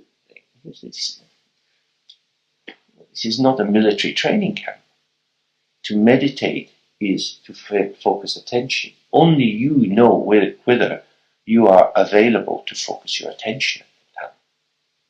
Focusing attention is not saying, now we all hold up our right hand and wave it. It's not like having a little bell and a Vajra or bell and a drum, jing, jing, jing, jing. Because that you can always do. That is an act of will. But to relax and open and be aware is not an act of will. You cannot make yourself do it. Because it's not an activity which is constructed. This is the whole thing. That everything in samsara arises through construction. In Sanskrit, I call samskaras, associations, putting things together. on the basis of this, that. The idea of the 5 skandhas, 5 heaps, which, through being juxtaposed, create particular kinds of experience. But meditation itself is the relaxed return into the presence of the Buddha nature, which has always been there. In Buddhism, we say very clearly, whatever has a beginning will have an end. Whatever is created will one day cease to exist. If Buddha nature was created, it would not be infinite. It would end one day. If it ended one day, it wouldn't be an infinite enlightenment, and there would be no possibility of liberating all beings. Buddha nature has never been created. It will never be destroyed. It is simply covered over. We are simply not seeing it, and we're not seeing it because we're not attending to it. But this attending to it isn't like, oh, what time is it? Oh, it's 10 o'clock. It's not that there is some object that we suddenly pull up and attend to. This is subject-object attention. But as we've been trying to do in this meditation, staying with the one who is knowing, that's a different kind of attention. It's not volitional. You can't make yourself do it like you can make yourself practice the piano, or make yourself dig the garden, make yourself clean the dishes. I must do this. What we're doing here is going below the level of I must do. Therefore, to try to push yourself into doing it will be crazy. All you'll actually be doing is using a spanner where you need a hammer. It's the wrong tool. There are many good things you can do with a spanner. There are many important things in life to do with problem solving, with thinking, with the realm of representation. They're not wrong. It's just it's not the whole story. So if you try to enter the ground nature, the Buddha nature, through representation, it is impossible. It's not that representation is the enemy of the Buddha nature, because we say that representation arises itself as the joyous display, the radiance, the manifestation of this open, empty Buddha nature. But this child is not going to explain the state of the mother, if you like. In order to understand the mother, one has to merge in towards the mother state. And that requires a kind of attunement. And the attunement in Dzogchen involves letting go of effort. So what we're having to do is, as busy people who used to be efficient, getting on to things, being powerful, sorting things out, we have to let that bit of ourselves go. And in some ways we could say this is a movement from the kind of masculine-dominated focus of our culture into a more feminine adaptive, like a mother holding a small baby. The only way to be with the baby is kind of to tune into it. And in order to do that, you have to empty yourself out to allow some space for the baby to reveal itself to you. This is what we have to do in the meditation. When we do this 3R, we just empty ourselves out so there's some space for the revelation of this Buddha nature to come through. So if you're preoccupied, if you're caught up with a lot of stuff, just saying is not going to empty it out. That's for sure. So if you're feeling anxious, talk to someone. If you're feeling sad, have a hug from someone and have a good cry. If you're feeling very excited, do some dancing or do some yoga. These are ways in which you can be with your emotion in the world in ways that are not harmful to you. And then, when the state is a bit more open, do the practice. But to think that you can push your way in to something you can only have by relaxing to it is difficult. It's just not going to be possible. For example, you could study art history, and you might know a great deal about a particular painter. And you might make a big pilgrimage to a special gallery where they have many of these paintings. And as soon as you see the painting, your mind is working. And what you see is your own representation. All your knowledge of the painting is put on the painting. You might not actually allow the painting to say something to you, because we have to be empty for that experience to come in. Yeah? Would that be right? And maybe if you're out taking photographs, there's a difference between when you want to take the photo and when something just hooks you and the photograph is pulled out of you by the object. Would that be right? So it's the same for this meditation. Is by observing ourselves, we start to become more aware when this little door opens. And the more we attend to these moments of relaxation, the more we see that they're actually not so rare. And the more we go into them, the more the door widens. And then gradually it becomes easier to relax into this. So really, it's a shift of energy. It's trusting that relaxation will lead to revelation, rather than effort leading to construction of what you think you might need. That's really the heart of the practice.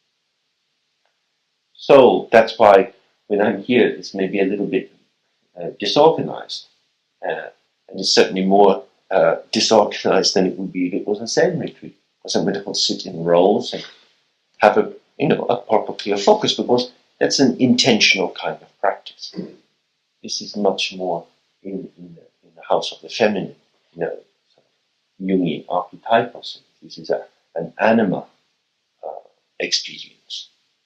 And therefore, it has to be subtle, not gross. Okay, should we do a bit more practice? Okay. Sure. With this observing eye, my tendency is to want to know more about this observing eye. And who wants to know about the observing eye. I mean, maybe you could speak, before you leave a bit more about that. Okay. Observer. Okay. Well, maybe there's two ways of dealing with that. One is to know about the observing eye, which would be to use the world of concepts and representations to help us make sense of it. Yeah? And there are many Buddhist teachings already on that. And the other way is try to be with the observing eye and get an experience of it. Yeah? Traditionally, Tibetans say around this kind of thing, they say, if somebody says, what is sweet? What is sweet? You can spend thousands of words, millions of words trying to describe what sweet is. But if you just take a little spoon of sugar and put it on their tongue, that's sweet. So I could give you lots of words about what is the observing eye, but there's something maybe for you also. When you're trying this, just seeing if you can feel it from the inside. Because then you get a knowledge or an understanding or a realization which never cheats you and never leaves you, because it's just inside your skin. Yeah? I'll say more later, but I think it's very important, because with Buddhism, it's possible to use millions of words. There are millions of books in Buddhism. And Buddhists tend to spend much more time developing representations about practice than doing practice. Representations about awareness than trying to be in awareness. Because representation is what we know, it's what we're familiar with. If I go to France, although I can speak a bit of French, if somebody speaks in English, I speak in English. I think, fuck, why am I speaking English again? I want to practice my French. But practicing the French requires effort, speaking in English doesn't.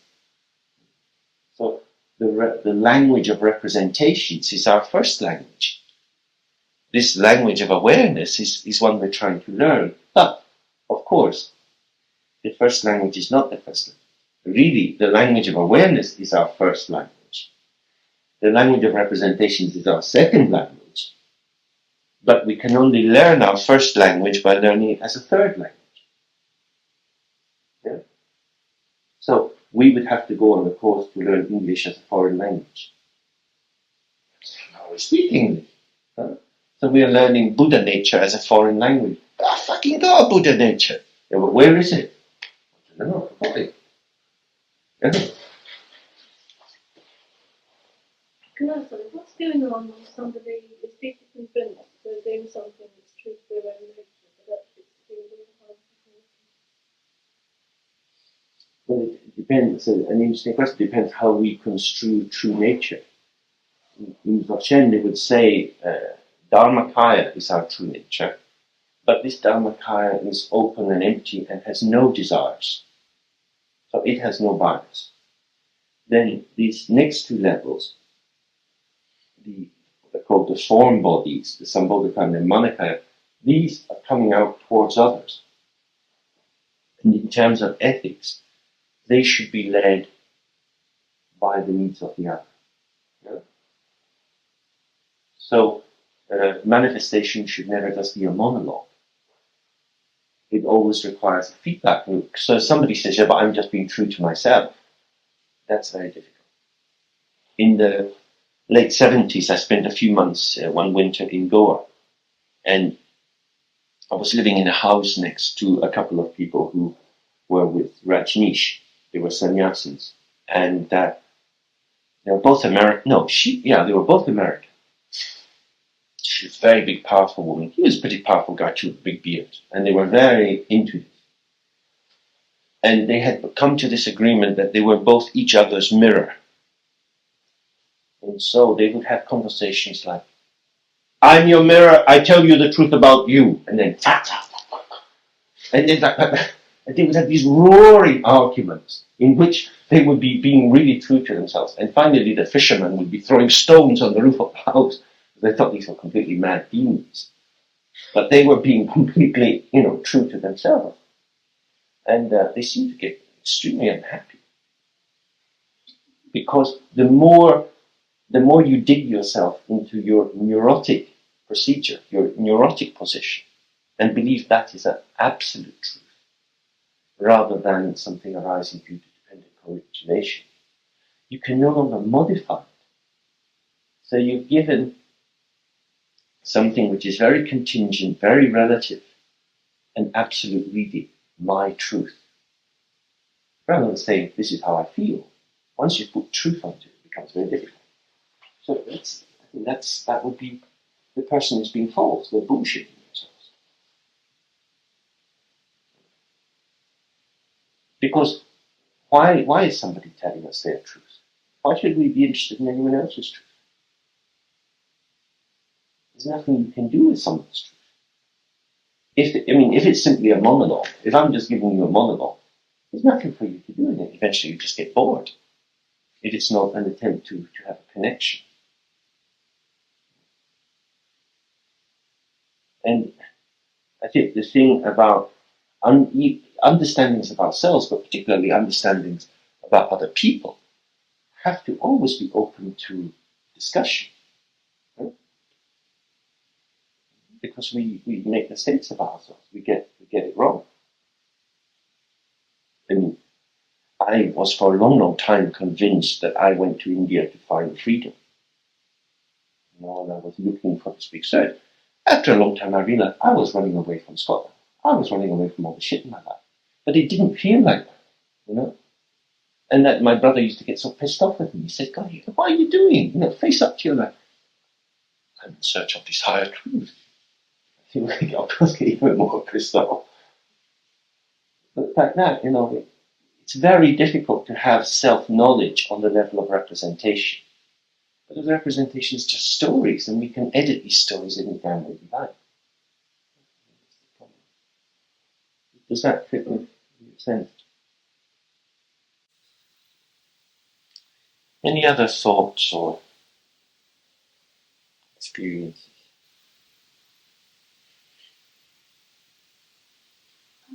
It's very difficult to draw a line on doing all this work on observation without getting caught into being more self-centeredness. Mm-hmm. Because you're not enlightened, therefore you haven't reached a state of non-duality. Mm-hmm. And of constant observing, Mm-hmm. looking for the true nature, looking for that space of stillness within you.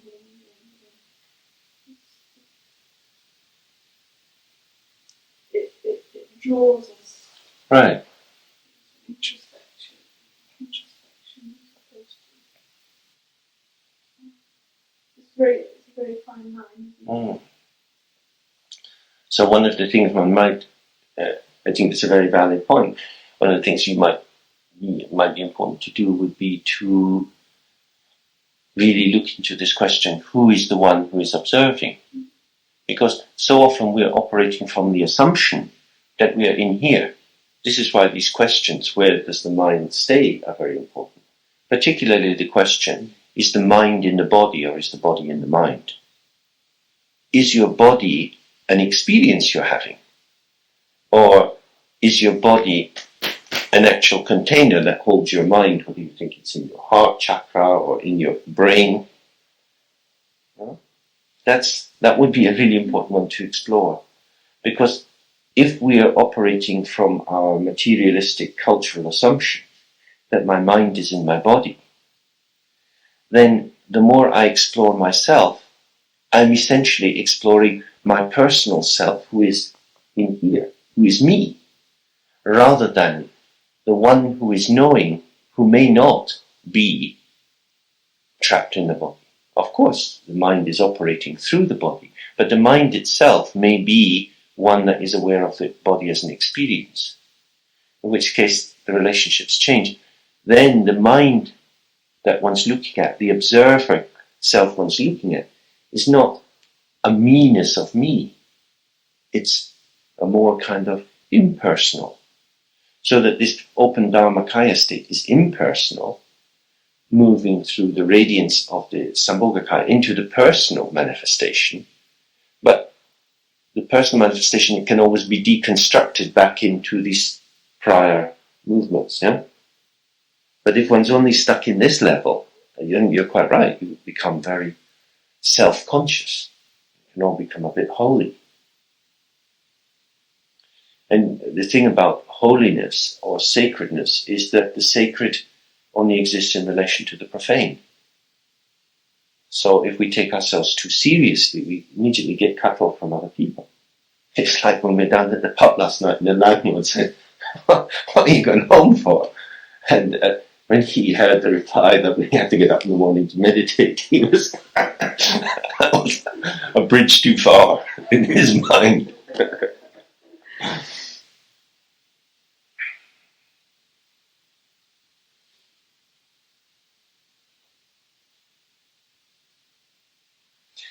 And it's also, it is very difficult.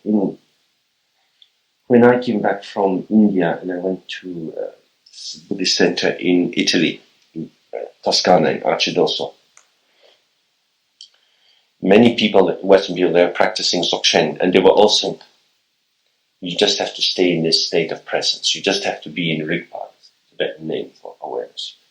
It's beautiful. I spend all day and I'm so light, I'm so happy. And because I've been studying these old traditional Tibets, I think, bunch of wankers, this is stupid. Showed my equanimity.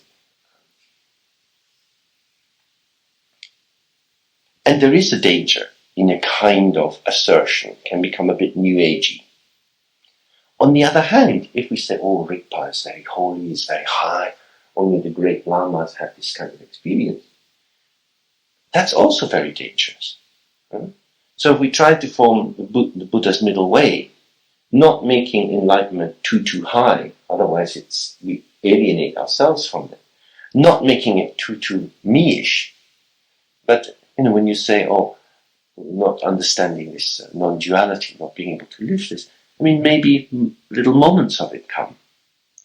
And so something about honoring just the moments of experience and thinking it's not far away, like it says in some of the translations in the Simply Being book, that people run around everywhere looking for enlightenment.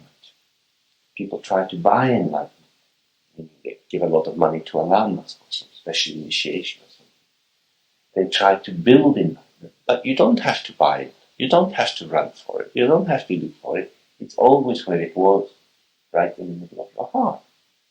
Enlightenment, Buddhahood is your own nature. So, if you look for it through representations, through words or even symbols or even images of the Buddha, the means to get you there will take you a long way.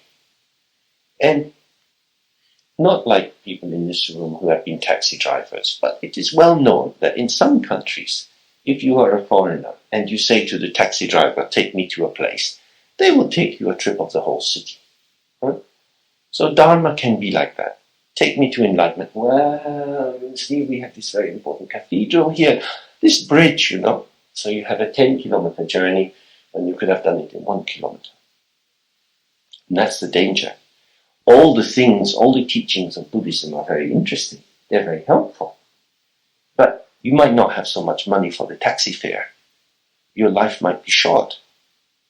So if you go on these very long journeys exploring everything, you may not have the time.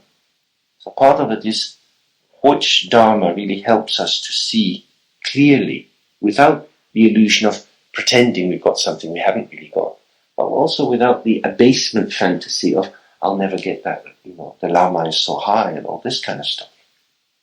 So it's sort of straight down the middle, phenomenological attention, what is the reality of what's here now? And to believe that that is where enlightenment lies, not somewhere else. But only we ourselves can do the work of looking. You can have the blessings from all the lamas, but it won't necessarily help you to look in your place. You can go to the best Tai Chi teacher and get very good instruction, but you have to practice the form. If you don't practice the form, it won't help you. You can go to study dance or painting or music and get a wonderful teacher. You can go to Rome and get a perfect voice tutor. But if you don't do the exercises, it won't help your voice. The instruction is one thing, but the practice is the other. And in the practice, we have to believe that it's real. You know? In a sense, all practice is a place for suspending disbelief. If we enter into the practice by thinking, well, I'm a stupid person wandering in samsara, now I'm going to recognize my Buddha nature, it's a bit far. So that's why when we do this we drop all the baggage. We try to drop the baggage of low self-esteem, self-hatred, self-doubt, or believing that Buddhahood is far away, or believing that we are a wonderful person or a bad person, and just being with whatever's there.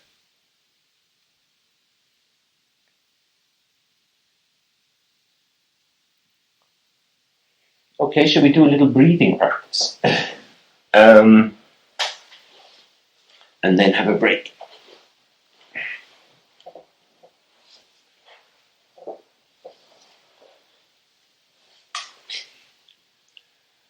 So we're just going to do some mild breath holding. The basic instruction with this, as always, is trust your own body, never push your body. These things are for building up quite slowly.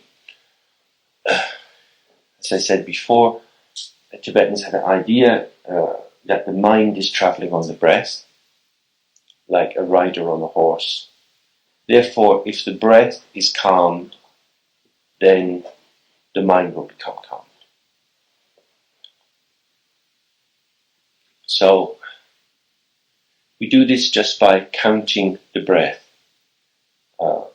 And you can use Tibetan system is you go 1, 2, and one movement of that counts as 1. So 1. But it's a bit, if we're all doing it and we do it in slightly different rhythms, it starts to sound like a little rumba party. 1, what one can just do is just maybe tap it on your knee, just to keep a rhythm, because you don't want to keep thoughts in your head. You know? If your body can give you the timing, that's also nice. So we start breathing in for 4, holding for 4, and then breathing out for 4. So it's about 4 seconds in, 4 seconds holding, 4 seconds out. It's not very long. And build it up to many, many things. But we're trying to breathe here from the diaphragm. So as we're breathing in, the belly should be going out because the diaphragm is going down. Then as we breathe out, the stomach will come in. The diaphragm will go up.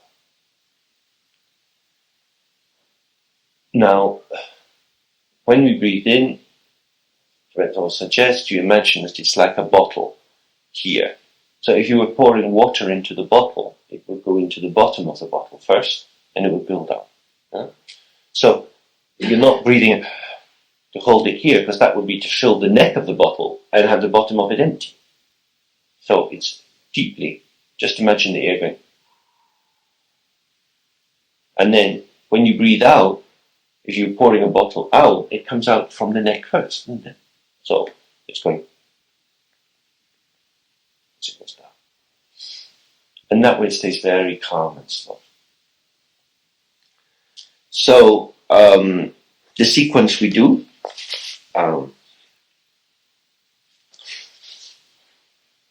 is 4, 4, 4, and do that for a few. Then, if you like to continue, do 4, 6, 4, then 4, 6, 6, then 4, 8, 6, then 4, 8, 8, then 6, 8, 8. That's probably far enough to start. What I'll do is I'll write out the sequence on a bit of paper, and you can use that later if you want to do more. But essentially, for almost all of these, you're holding 4 on the in-breath, because the out-breath should be longer and slower than the in-breath usually. So that's what one's building towards. Because very often we breathe in. People's breathing tends to be very rapid and forced. So it's just trying to calm the whole face down. Okay? So in your own time. Very nice bloke, a German guy. And he started to get quite a lot of visions of Padmasambhava. And he would have a thing, he would open a book and he would suddenly see this. And he asked my teacher, what does this mean? What to do with it? And the teacher said, well, we don't know, but maybe it's a demon. So if this happens, what you have to do is shout, is pat, very loud. And if it's a demon, it will go away. And if it's Padmasambhava, he'll come back again. And I think this is very important, because often when things arrive in our life that we're not quite sure of, we tend to want to nurture them and make them important and invest in them. But from the point of view of Dzogchen, if something is real, it will continue to be there. The real truth, like with this example of the diamond and the ice cream in the dog shit, the real thing will not be destroyed by rough treatment. In fact, it will come out more. We grind gemstones by having them rotated round. And in this Simply Being book, there's a very nice chapter 11, which is a translation of a text by a Lama called Paturambachi, who was a very interesting man. He was a great scholar and was very well known, was very loved and respected, and he was given high positions in monasteries. But he didn't like monasteries at all. He preferred to wander around, often begging, and he would come to ordinary people's houses or nomads' tents and stay the night and just chat to them about this and that, and then maybe sing them a little song. And these songs would be very beautiful, simple Dharma songs, using the dialect of the herders. And he often said that monasteries are dangerous places, because just as we've been talking, people know who you are and they talk to you on that basis and they don't let you be fresh. Whereas when he was like a beggar, he could just be as he wanted to be. So spontaneity often requires a kind of letting go of the security of prestige. Anyway, in this text, when he's talking about pet,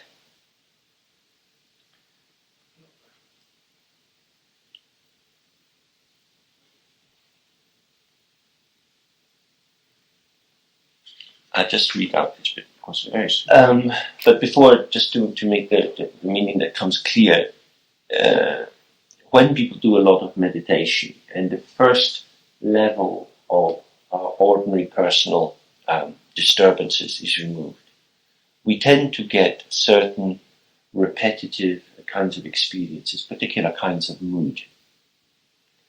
And these are happiness, an absence of thought, and a particular kind of clarity.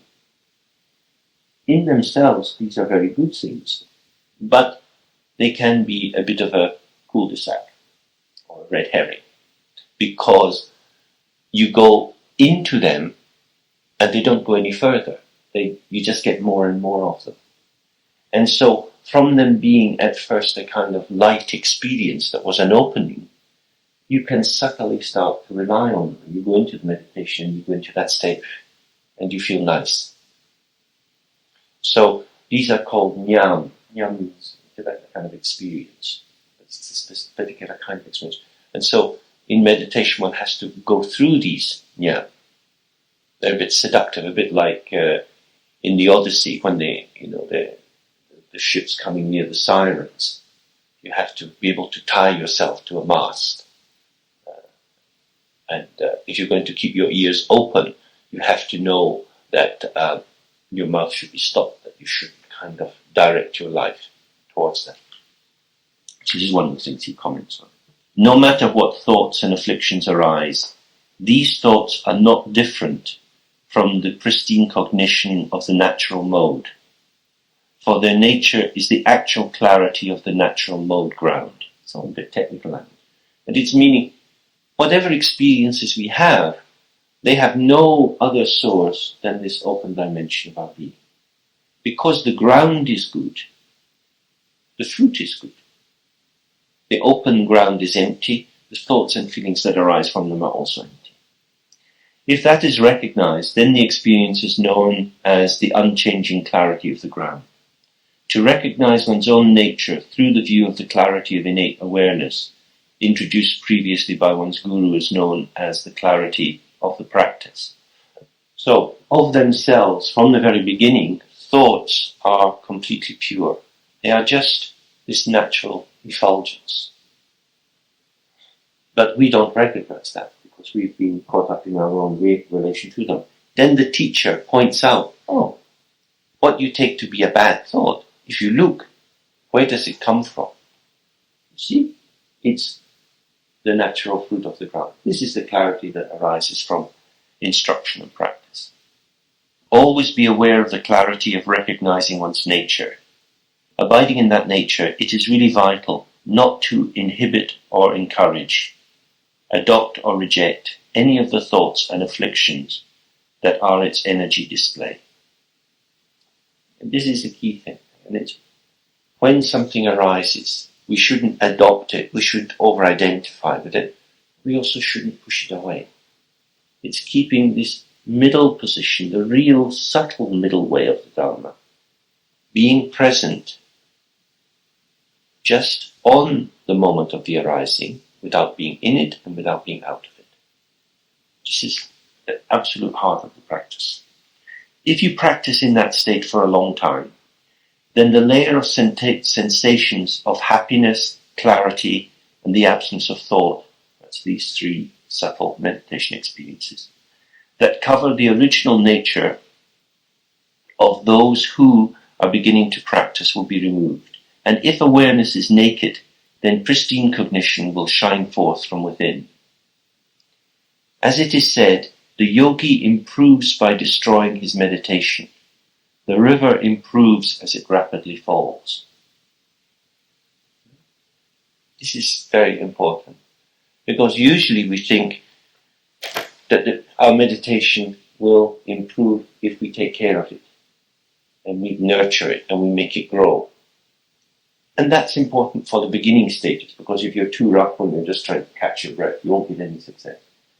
But the more we go into the practice and have confidence, then by destroying meditation, healing means using this, you blow a hole in it, and then you see what is there. Otherwise, the meditation which you develop becomes a kind of construct.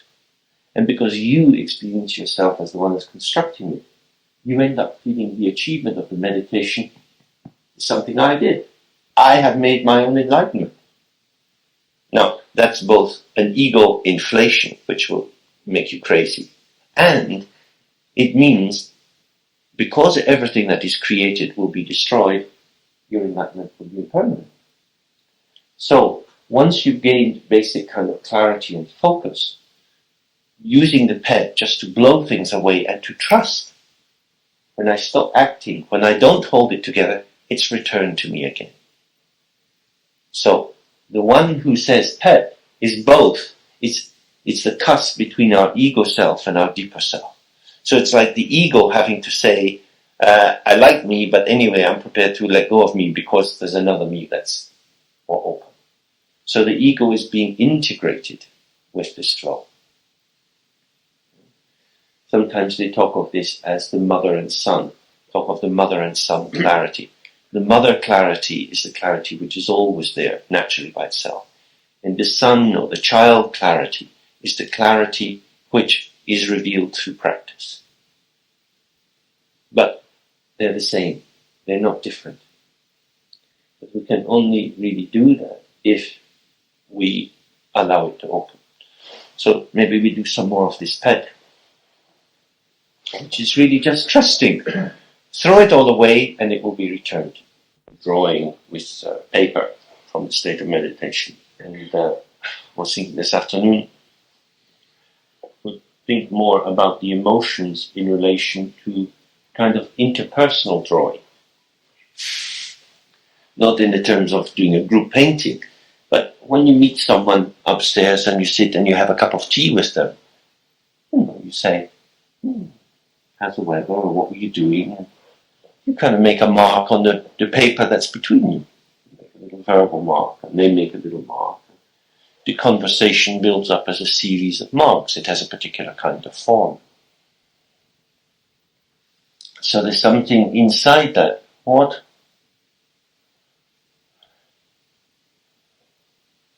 Do we find ourselves having kinds of conversations we don't particularly enjoy?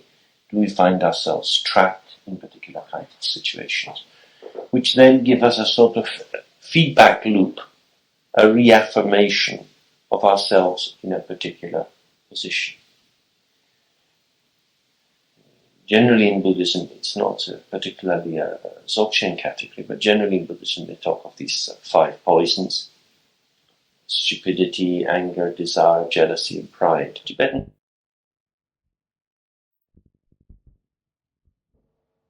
Well, one level it is. On the other hand, it makes people aware that something's going on. Which I like. Well, it's like an agent provocateur. If a policeman goes into a toilet to try to chat up a guy and then arrest him for being homosexual and engaging in indecent activities, it's drawing attention. It's a similar kind of activity. I mean, the whole question is, as soon as we go into the relative truth level and into the field of representations, we all have our biases, we all have our takes, and in that realm, there is no real truth. It's conventional, it's contingent, it depends on what turns you on. There is no truth in the relative, there's simply prejudice, opinion, power, domination, who controls the media, who gets their picture in the paper. That's why, from a Dharma point of view, if we invest too much energy in that domain, we get sad, we get confused. Think of all these people who are members of the Labour Party, the old Labour Party, and now they have this new Labour Party. And you think, well, what's happened to socialists? But we did all this, we did that. It's like, things are not reliable on the relative level.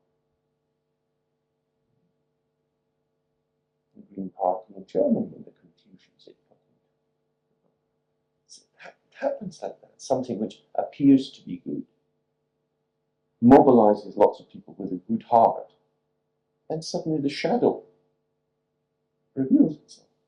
Because in relative truth, everything has a shadow. Because in relative truth, our perception is always blinkered. Because relative truth is when we look from our ego, and our ego doesn't have a kind of infinite view, it has a partial view. So it goes again back to discuss more what to do in these circumstances. From the point of view of Dzogchen, the most important thing is to maintain presence under any circumstance. Because on the surface level, situations will move and change. And if you take the current moment too seriously, you may do an action which seemed in that moment very, very important, but later you wonder why you did it. This is the tragedy in police courts, where the guy comes in on a Monday morning and says, "Why did you do this?" He said, I don't know why I did it. Prison cells all over the world are full of people saying, "I don't know why I did it. I got carried away." And they got carried away because they went into a particular relative truth reading, and in that moment they had nowhere else to move. And so they did the action. They punched somebody, stabbed them, they crashed their car, whatever it was. That's what's difficult. That's why, from this point of view of Dzogchen, presence is so important, because presence is like a brake, not a brake that you pull on against yourself, but it's a sort of soft brake that, with presence, energy is diffused through the subject-object field. And so you're less likely to lock into "fuck you" of whatever kind.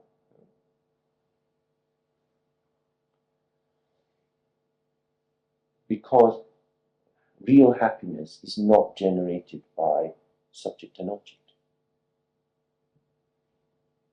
Any other thoughts, questions, or opinions about this before we take a break? As a last thought, and one of the things that I think I remember very clearly was from the politics of the late 60s, was that many projects were fueled by a lot of indignation and social outrage. And some of them were very effective, all kind of things I was involved in. However, they didn't endure very long. And I think a real question for us in our lives is something about stamina. What is it that resources us for the long haul? Like, it's one thing to go on a meditation retreat and get a bit fired up and think, "I'm always going to do this." But then a month later, are you still going to be doing the practice? It's the same with any kind of project. What kind of fuel is energy efficient that allows us to keep fuel for a long period of time with consistent effort? And this is true not just for meditation, but for ecology projects and all the rest of it. They often are led by a charismatic person, flies across the sky like a comet and all that stuff, and then they vanish or whatever, and the project ends. I think stamina is a real question. And it seems to me that presence is very good for stamina, and that ego enthusiasm, the importance of things, is probably not so good for stamina, because it's got a charge in it that's quite difficult to maintain. People tend to get a bit burnt out. Certainly my experience of people in radical politics who were in it for a long time, they became very, very hard. When I came back from India, I first was living in a squat, and I was in a housing co-op. And the housing co-op split because it was taken over by a Trotskyist group. And these people have been Trotskyists together for 20 years. They did block voting, they prepared for every meeting, and all these people like me with an individual voice, you couldn't stand up to this. And completely dead-faced. We were the enemy, they were going to get what they want. All their houses had central heating, none of our houses had central heating.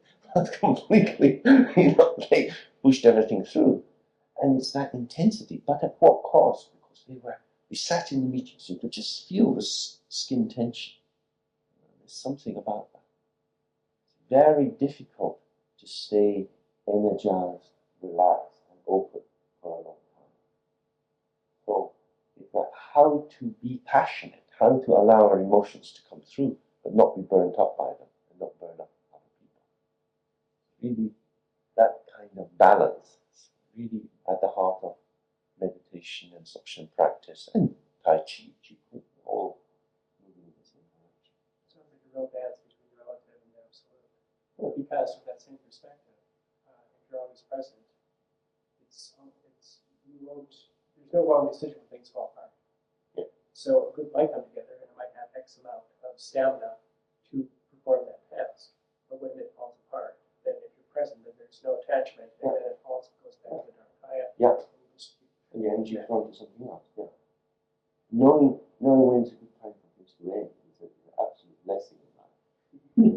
Leaving too early or hanging on too long, these are the real problems.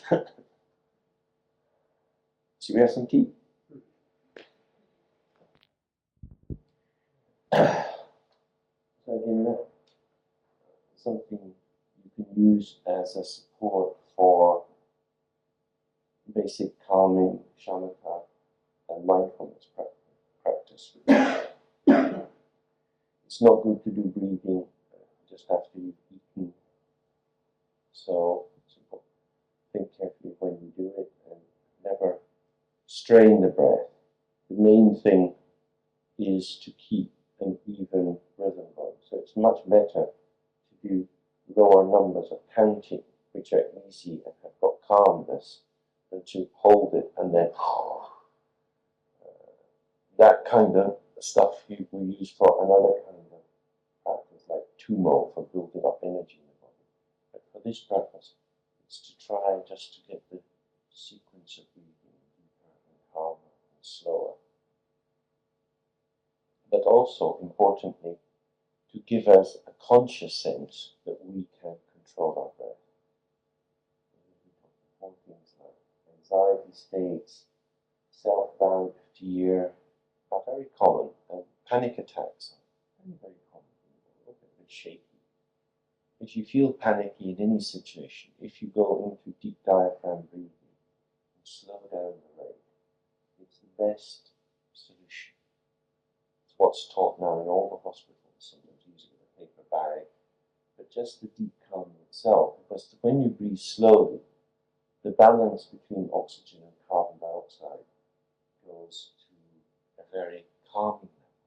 Excitation is driven by an imbalance in the amount of oxygen going into the brain, which triggers the fight or flight response. I think you know that if you get out of breath, you get a bit panicky if you even have to run for a bus or something. It's not just because we're getting a bit older, but it's because it puts in a chemical message into the brain, which then releases adrenaline.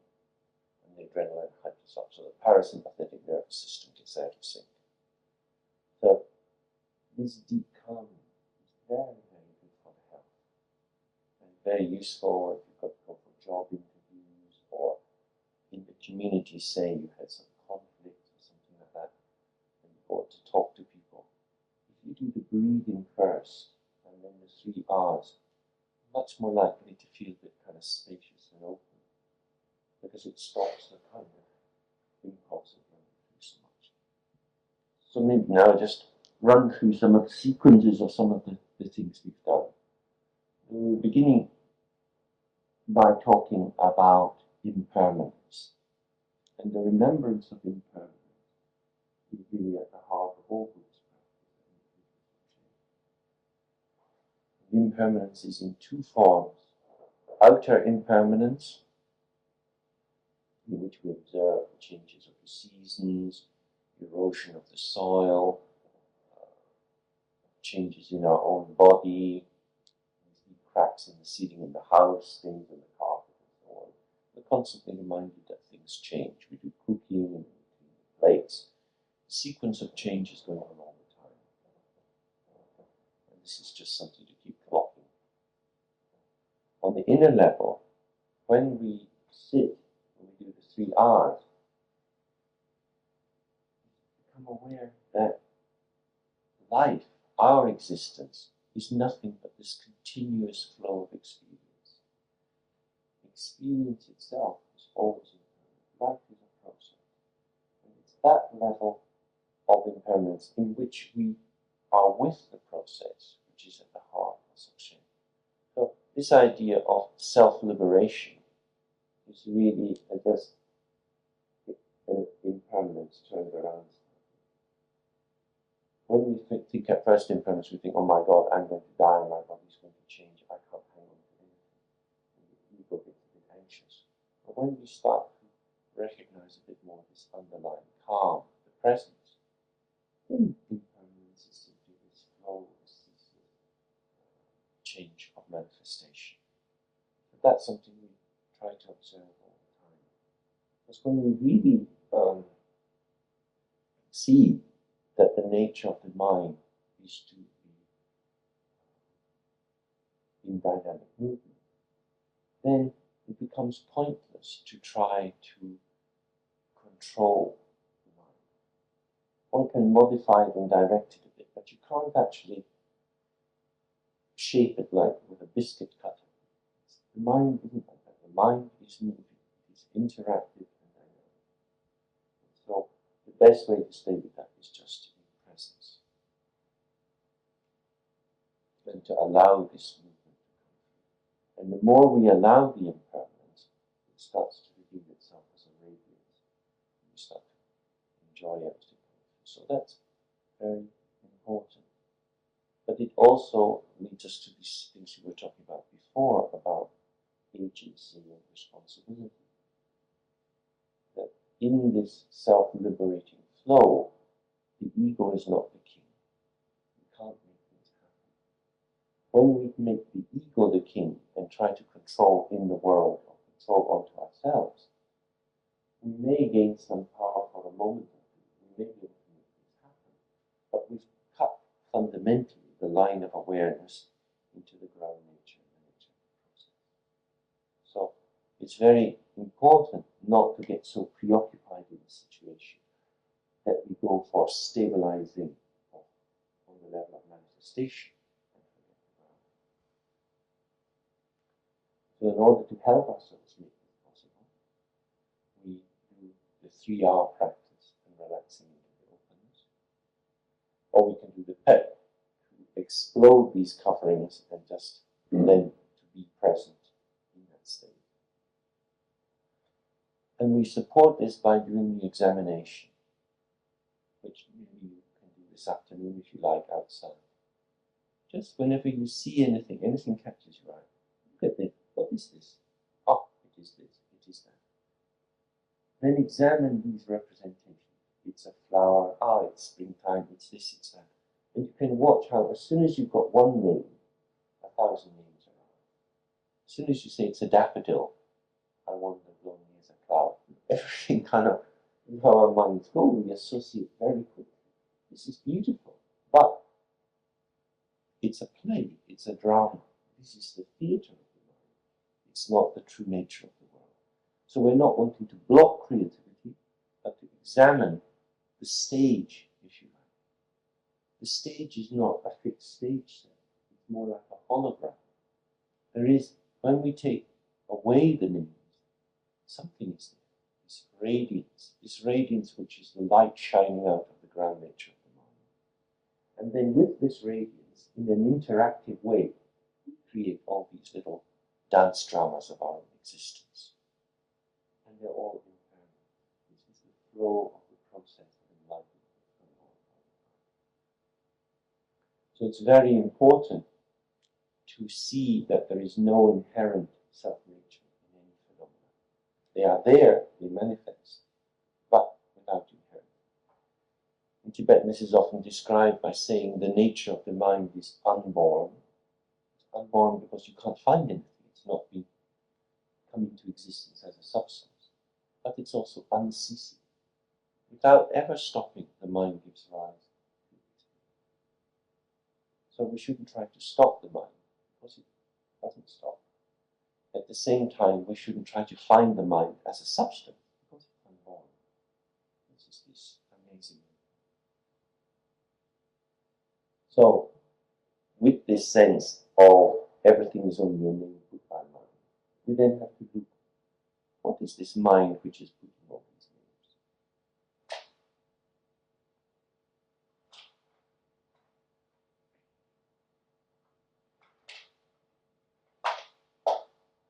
That's the point where it's important to investigate some of the traditional assumptions that we have about our mind. Because when we say our mind, we mean here our sense of who we are, the I-ness of I, the me-ness of me, the James-ness of James, our mind, our self, our spirit, our ego. These are all different modes of the same thing. And so we want to look, what is the nature of this?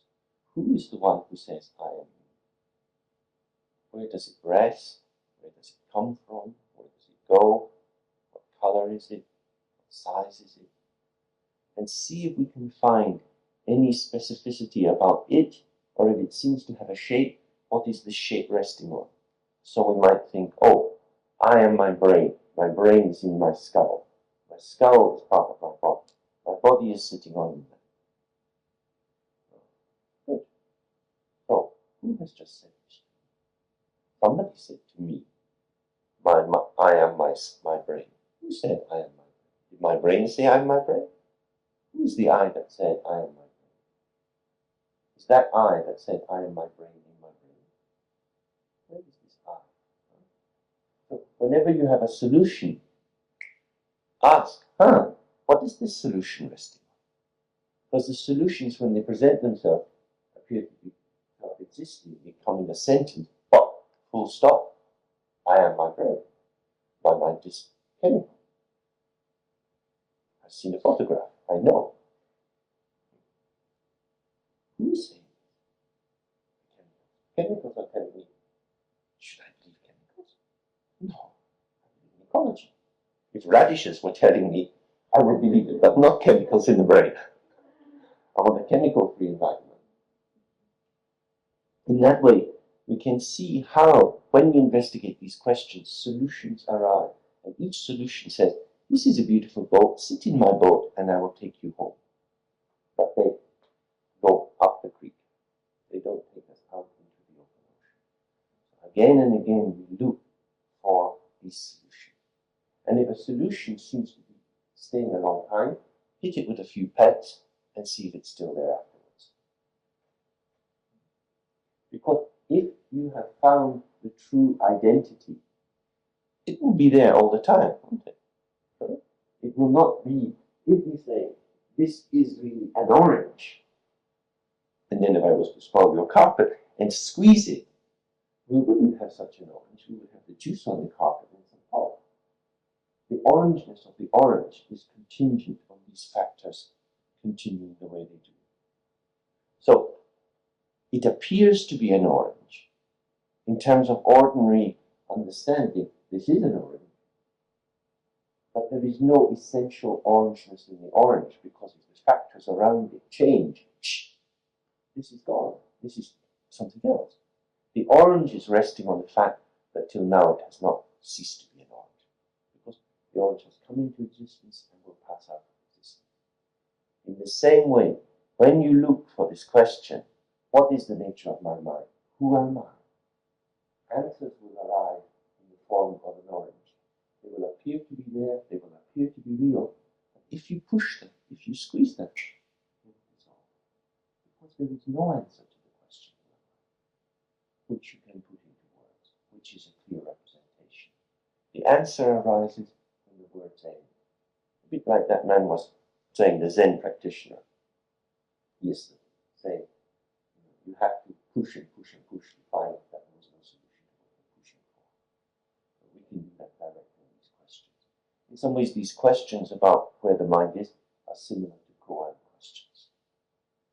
But we investigate them as if they were more a scientific question. We keep looking and looking until we exhaust all the possibilities. Because as we exhaust the possibilities one by one, what we're doing is burning the boats on which we might rest our identity. This boat is not adequate to sink. This boat is not adequate to sink. Gradually, no boats at all, just a big ocean. I am in the ocean. I don't need a boat. This mind is nothing, unborn from the very beginning, and yet everything arises from it. So you shift the paradigm in that moment. That's really the awakening when you have the experience that who you are is not a concept, it's not a construct, it's not a thing. It's the Then, with the confidence of that, one goes back into the 3R practice and tries to stay in the luminous experience of this openness, and then take that experience out into the world in terms of whatever arises. As we interact in the world, all sorts of reactions will come to us. We will get angry, sad, uptight, furious, all sorts of things. In each moment, we try to stay with the presence in the moment. When we lose the presence, try to return to it through the R practice or the PEP. If that's impossible, have a bath, make some toast, eat your favorite chocolate, talk to a friend, have sex, do various things where you can change your mood. If necessary, go and get pissed. Not a bad thing to do. It's a bad thing to do. It passes, it's impermanent. Nothing is going to stay forever. But what is really important is to interrupt the continuity of your mood. Why? Because everything is impermanent. The worst thing that can happen to a person is to have a boat, a self-representation, which endures for a long time. I'm a good person. I'm a bad person. I'm a happy person. I'm a sad person. You stay in the boat too long, it will turn into a prison.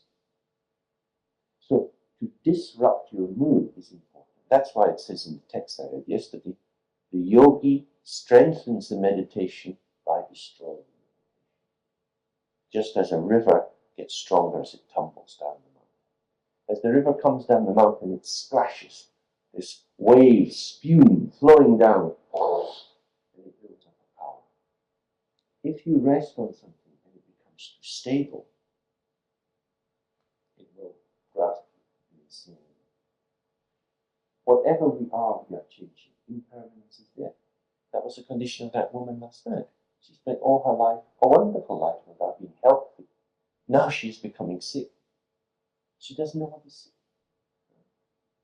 So, it's not to say that we should go out and suck the wounds of lepers in order to learn about sickness. That would be a bit silly. Or you think, I'm very healthy, I'll just hit myself with a hammer and so I can work on pain. It's not. Life is full of enough changes. The question is, if we attend to process, if we are phenomenologically present, self-identity will always be dissolved. Because self-identity based on representation is always changing.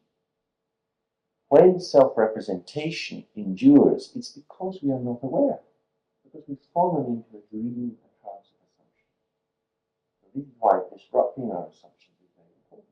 And when we get depressed, when we feel hopeless, this is bad for meditation practice because we usually start to run a narrative in our mind. My life's fucked. God, when I was 20, I thought it was going to be like this and this. Now I'm getting on. What the hell's happened to me? If only I had. All these kind of stories cut the deeper and deeper grooves, and we're stuck in it. Rather than, coming up. Which is really just a simple review of the things you've been looking at and the heart practice of it. So then the other thing that we were doing was a little bit of painting to try to explore the process of making marks, but also moving to nature. Moving to nature is very, very helpful because it allows us to be the puppets of the world, to react, to let the world pull the string. So we take shapes by the world. And what one can see in that is, no matter how we are shaped, there's always me here. I am the one who is shaped. And because the I is not a representation, how I'm shaped doesn't destroy me. If the heart of the eye is an awareness, if you go under a tree and you curl into a little ball, oh, and it's also very nice to do sounds with that.